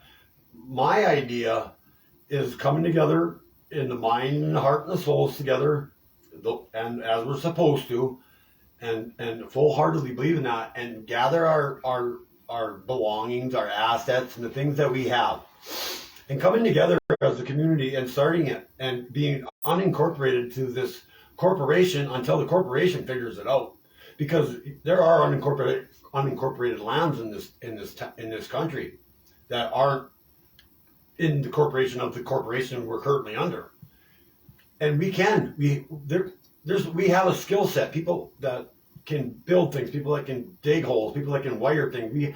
I know enough people, and Jason knows enough people, and I know the other people on the other side know people. All it takes is a commitment to want to be. Just takes a willingness. Yeah, the commitment to want to be better than what for our children. I'm 53. I can do what I can do, and I can do whatever I want because I know I'm capable of. Anything. But what's my son and my granddaughter, my daughter and her 2 grandkids, and my other 3 daughters and their kids, and my son and his kids? What are they going to do? They're going to keep them in this system. It's not working. No matter who's in charge, you guys, Trump or not. If you're a Republican on the other side, I don't care. If you're worried about your 401k, if you're worried about your bank account, you know what I mean? Just drop it. Well, just forget about it. You know what I mean? Well, I'm saying this. I'm not saying to be stupid, but I'm just saying. Let me say this publicly too. When Trump takes over, if he does, I'm pretty sure he's going to. It is going to be a system of fair balance. Just so you know. So that's still an aggravating point to me. I wouldn't have worked the last 40 years then. I wouldn't have did all. I would have spent more time with my family. I'd probably still be married to my first wife. Well, there's all these things that would. I think there's going to be some. Just say they're not just going to hand shit out. Maybe you know what I mean, like they are now. Okay, so you walk right in there and they'll just hand the money to you. Put it this way. Right? Put it this way. I have vehicles. I have whatever I have. This stuff's got a value. I get the equivalent of that value because my stuff's paid for. I've literally did the system, right? Whereas another person, but now again, is that not still create that gap? That gap still. That's my point. Because this is going to take a long time for that gap to go. But what are they going to? It eventually will go away, though, won't it? If you think about it. I have been thinking about it. That's why I'm trying to strike it up with you, because I value your opinion and. Because how could you can't just erase that gap in a day. If you go the Democratic way, everybody gets $1,000 basically. They want everybody on. Well, that's just going to create chaos. You know what I mean? That's a shocking chaos. But one day, but you don't get to drive your car more than 15 miles. Everybody, all these things. Well, that's just that's citizen's arrest. I mean, you're in house arrest basically. Yeah. Fuck okay, that. but okay, right. But now, how is that beneficial to propel to the society becoming better. I'm just gonna bring it down to a community level. So community level, I mean, I had this idea years ago, right? Because I was hanging out with a lot of people at the time. You know, there was probably 15, 20 people. You know, and it was kickball league, probably. You know, and it was it was so much fun. But I had this idea, and I voiced it to some of them, and I was like, you know, each of us had something that needed to be done around the house or whatever it was. You know, had some project that needed to be accomplished, and I said, why don't we all just take 15 of us and go over to that one person's house and bust it out. And then, the next time go to the next person. You know what that's called? Christianity. That's what it's called. That's what they stomped out. That's the way it was. That is literally what Christ's teaching is. And it never involved money. It involved you. Resources. I mean, if you got something, it involved I got a lot of stuff to just say I could help people out with their houses. You know, I give the shit away, and I will do the work to put it on, even if you not charge you for it. But if you have a world full of takers still, then you know they can't be part of your community. That's the part of once you're in the Christianity part of the system. Those takers can't come into it's not that they can't come into it, that it's just it doesn't work for them because there's nothing that they can take from you. And so if they can't take anything from you, then they can't own you. And so if you have 100 people that are all in that belief system that it's all for one for all type of thing, then they what can they possibly do to you? Nothing. They can't take something that you're willing to give. Exactly, dude. And they can't take something if you don't have anything that's not a value to them. And if they don't value love and charity, then why would they be around? They're not going to come around.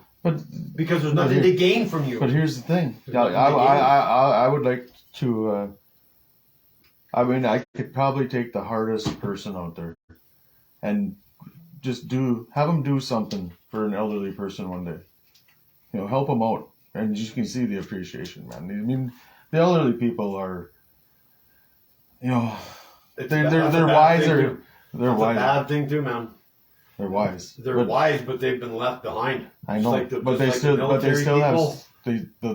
have love to give, and that's where I feel. I mean, a lot of my couple, I know that, and I have had 90-some-year-old people. I just think these people they just attract. These people are living in like a freaking room no bigger than this, and they pay fucking $7,000 a month. I feel so bad for them. $7,000 a month, and here's the thing. Here's the thing. Estate. That whole scheme of the elderly was literally planned out too, to shrink the inheritance of the kids that were supposed to get that inheritance, yeah. and giving them this great idea of putting your adult daycare, basically. And they dope them up, and they drug them up, and they kill them. Well, and you know what? You know, it's funny you brought that up, dude, because I'm not even good. You know me, I don't play around. Like, you know what? Where we live, I live 7 blocks away from the house over there. Saying that we're just down the corner, right? Like the last 4 days, dude. That's like all that's popped into my head, just a little bit, not a lot thought of it, but it's literally. Like, I should just walk down there and introduce myself and see if I can start talking to a few people, or if I can, like lunchtime or whatever. Just, you know what I mean? And spend time with them people. Because the loneliness is what kills them. So here...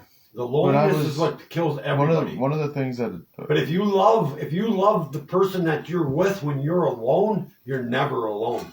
Exactly. That's where... You know, finding yourself and that's falling in love with yourself. That's the key. You know, but in school, in junior high, we had internships. So for 2 weeks in the spring or 2 weeks in the fall, you know, we'd do these different things. One of them was, I had to go to a nursing home, old folks home, whatever. It was El Monte. Mm-hmm. And I'd adopted grandma. You know, she was, 80s, maybe 90. I mean, but she was still communicating and, still seemed fairly healthy. When not, maybe it wasn't walking. I think she might have been in a wheelchair, but, But I got to spend a lot of time with her. You know, that was like 4 or 5 hours a day. You know, we did things together, and it was just me and her, and you know, I mean, there was everybody else around too, but And that, you know, that broke my heart. and those are the things that need to partake. But because people are so wound up and busy and chasing the almighty dollar all the time, and they're giving all their energy away, they literally have no time for anybody else, not even themselves anymore. And that's the part that just drives me insane. Hey, That's why, you know, most of my customers are elderly, and I was saying earlier, she was 93 then, so she's probably like 96, 97 now. Her kids moved her down to the city with her, to live with them, but she was still living in her own house. Her kids hired me to take care of her lawn, and she would come out every time I was there and talk. Well, she could hardly hear, but she could hear me, and we communicated. You know what I mean? Yeah. And for hours, I gave her the time. screaming and shouting, and I gave her my time, and that's one of the things I always do. Is when somebody wants to talk to me, I give them my time. Yeah. And Anything to how do. much did that cost you? Yep, I didn't. Doesn't What cost was the anything, reward? and I don't need. What was the reward though? That's Well, those are the things. Those are people those are the people you want to talk to. But Trust I'm me. saying the reward of what giving away your time for that hour, that reward is the reward we search for. Yeah. That's the reward that is spoke of. That doesn't cost you a single nickel to give that person your time, and the reward of it is how it makes you feel inside. And It's it doesn't. Why It's do just why do knowing people have that. such It's just a tough knowing that time? what's right and what's wrong. It's knowing that was the right thing to do. Why do people have such a tough time with that though? That's Because I've always time. wondered it. Because of time. Because people are so hung up on it. You know, right? Right. They're constantly looking at the clock. And guess what, everybody? Time was invented. Time used to not be on this planet. They didn't used to set a clock in this. They set clocks, and they invented these things to imprison your mind, not your body and not your soul, not any of that. It's so your mind goes into, oh, it's 8 o'clock. I got to go to bed. Oh, and pretty soon, and I see it all the time online. I see all these people saying that, oh my God, it's 10:30 or something like that, and they got to go. They automatically the switch is telling them to go to sleep, and well, you fall into that routine, and that routine is the same routine. So now you're on routine for your sleep time. You're on routine for your awake time.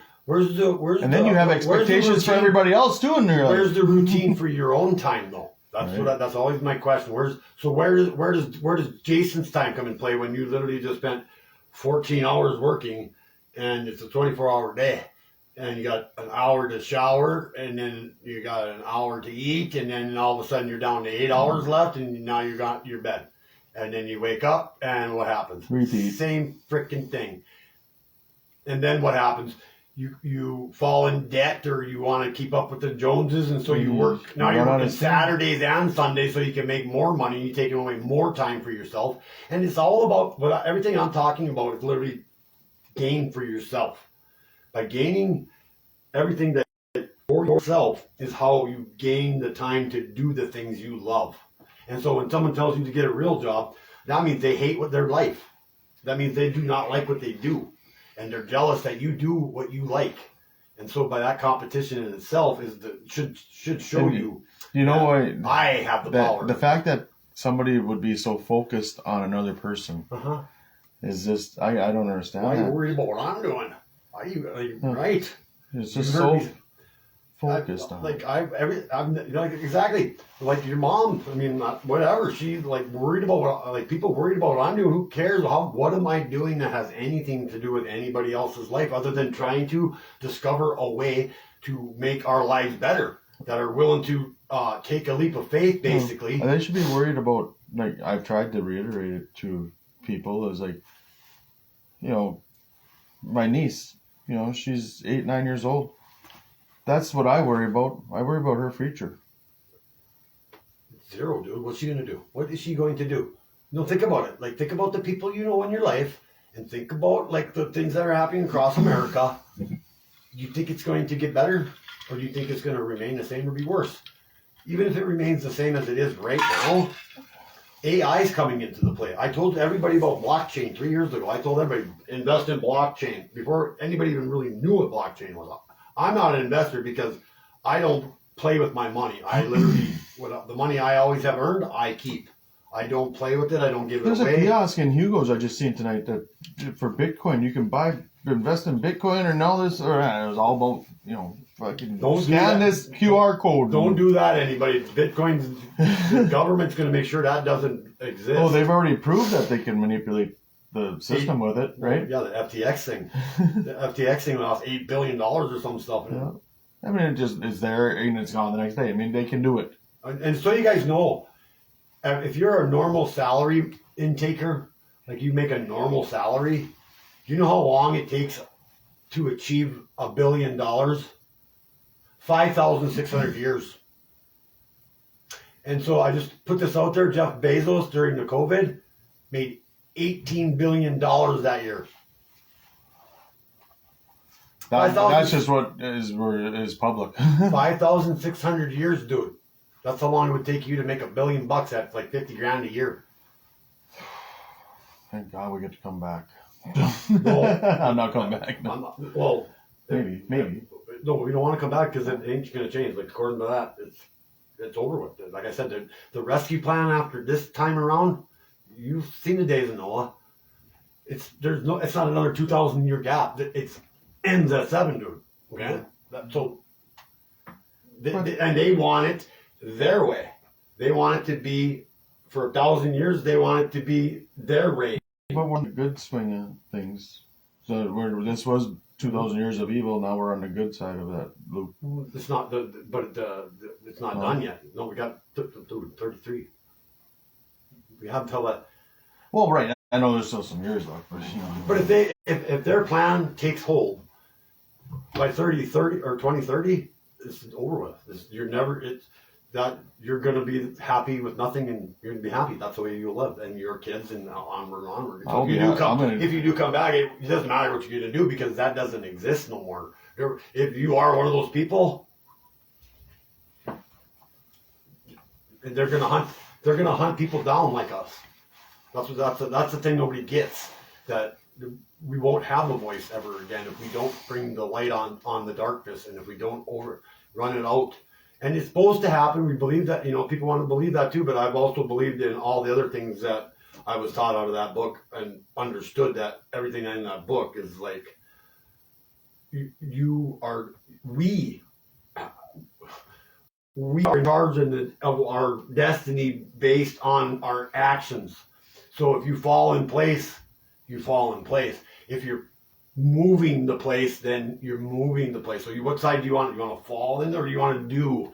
And so if you're not a doer, you're a don'ter, then we're going to all be stuck in the don't. And that's always go what backwards. You go backwards. And they want us to go back to the Iron Age. That's what I told you a long time ago. Well, and we're supposed to be entering the Golden Age. We're supposed to be in the new Golden Age where it's going to be.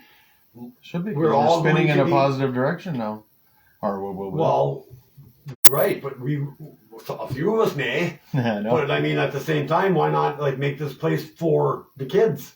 Exactly. Because F How them come? guys, hey, they've been doing okay, you guys, everybody, these people that run our lives, this has been going on for over 4,700 years, hey. Just know that. That's how long it's been going on. And they flooded the earth last time to take care of the evil that was here that time. And that was 6,000 years ago. And then after the ark landed and all that stuff, there was a time frame of decency again. But once again, they weren't all wiped out. They were hiding underground in the middle earth. You got to understand there's other things that you don't know about other things, but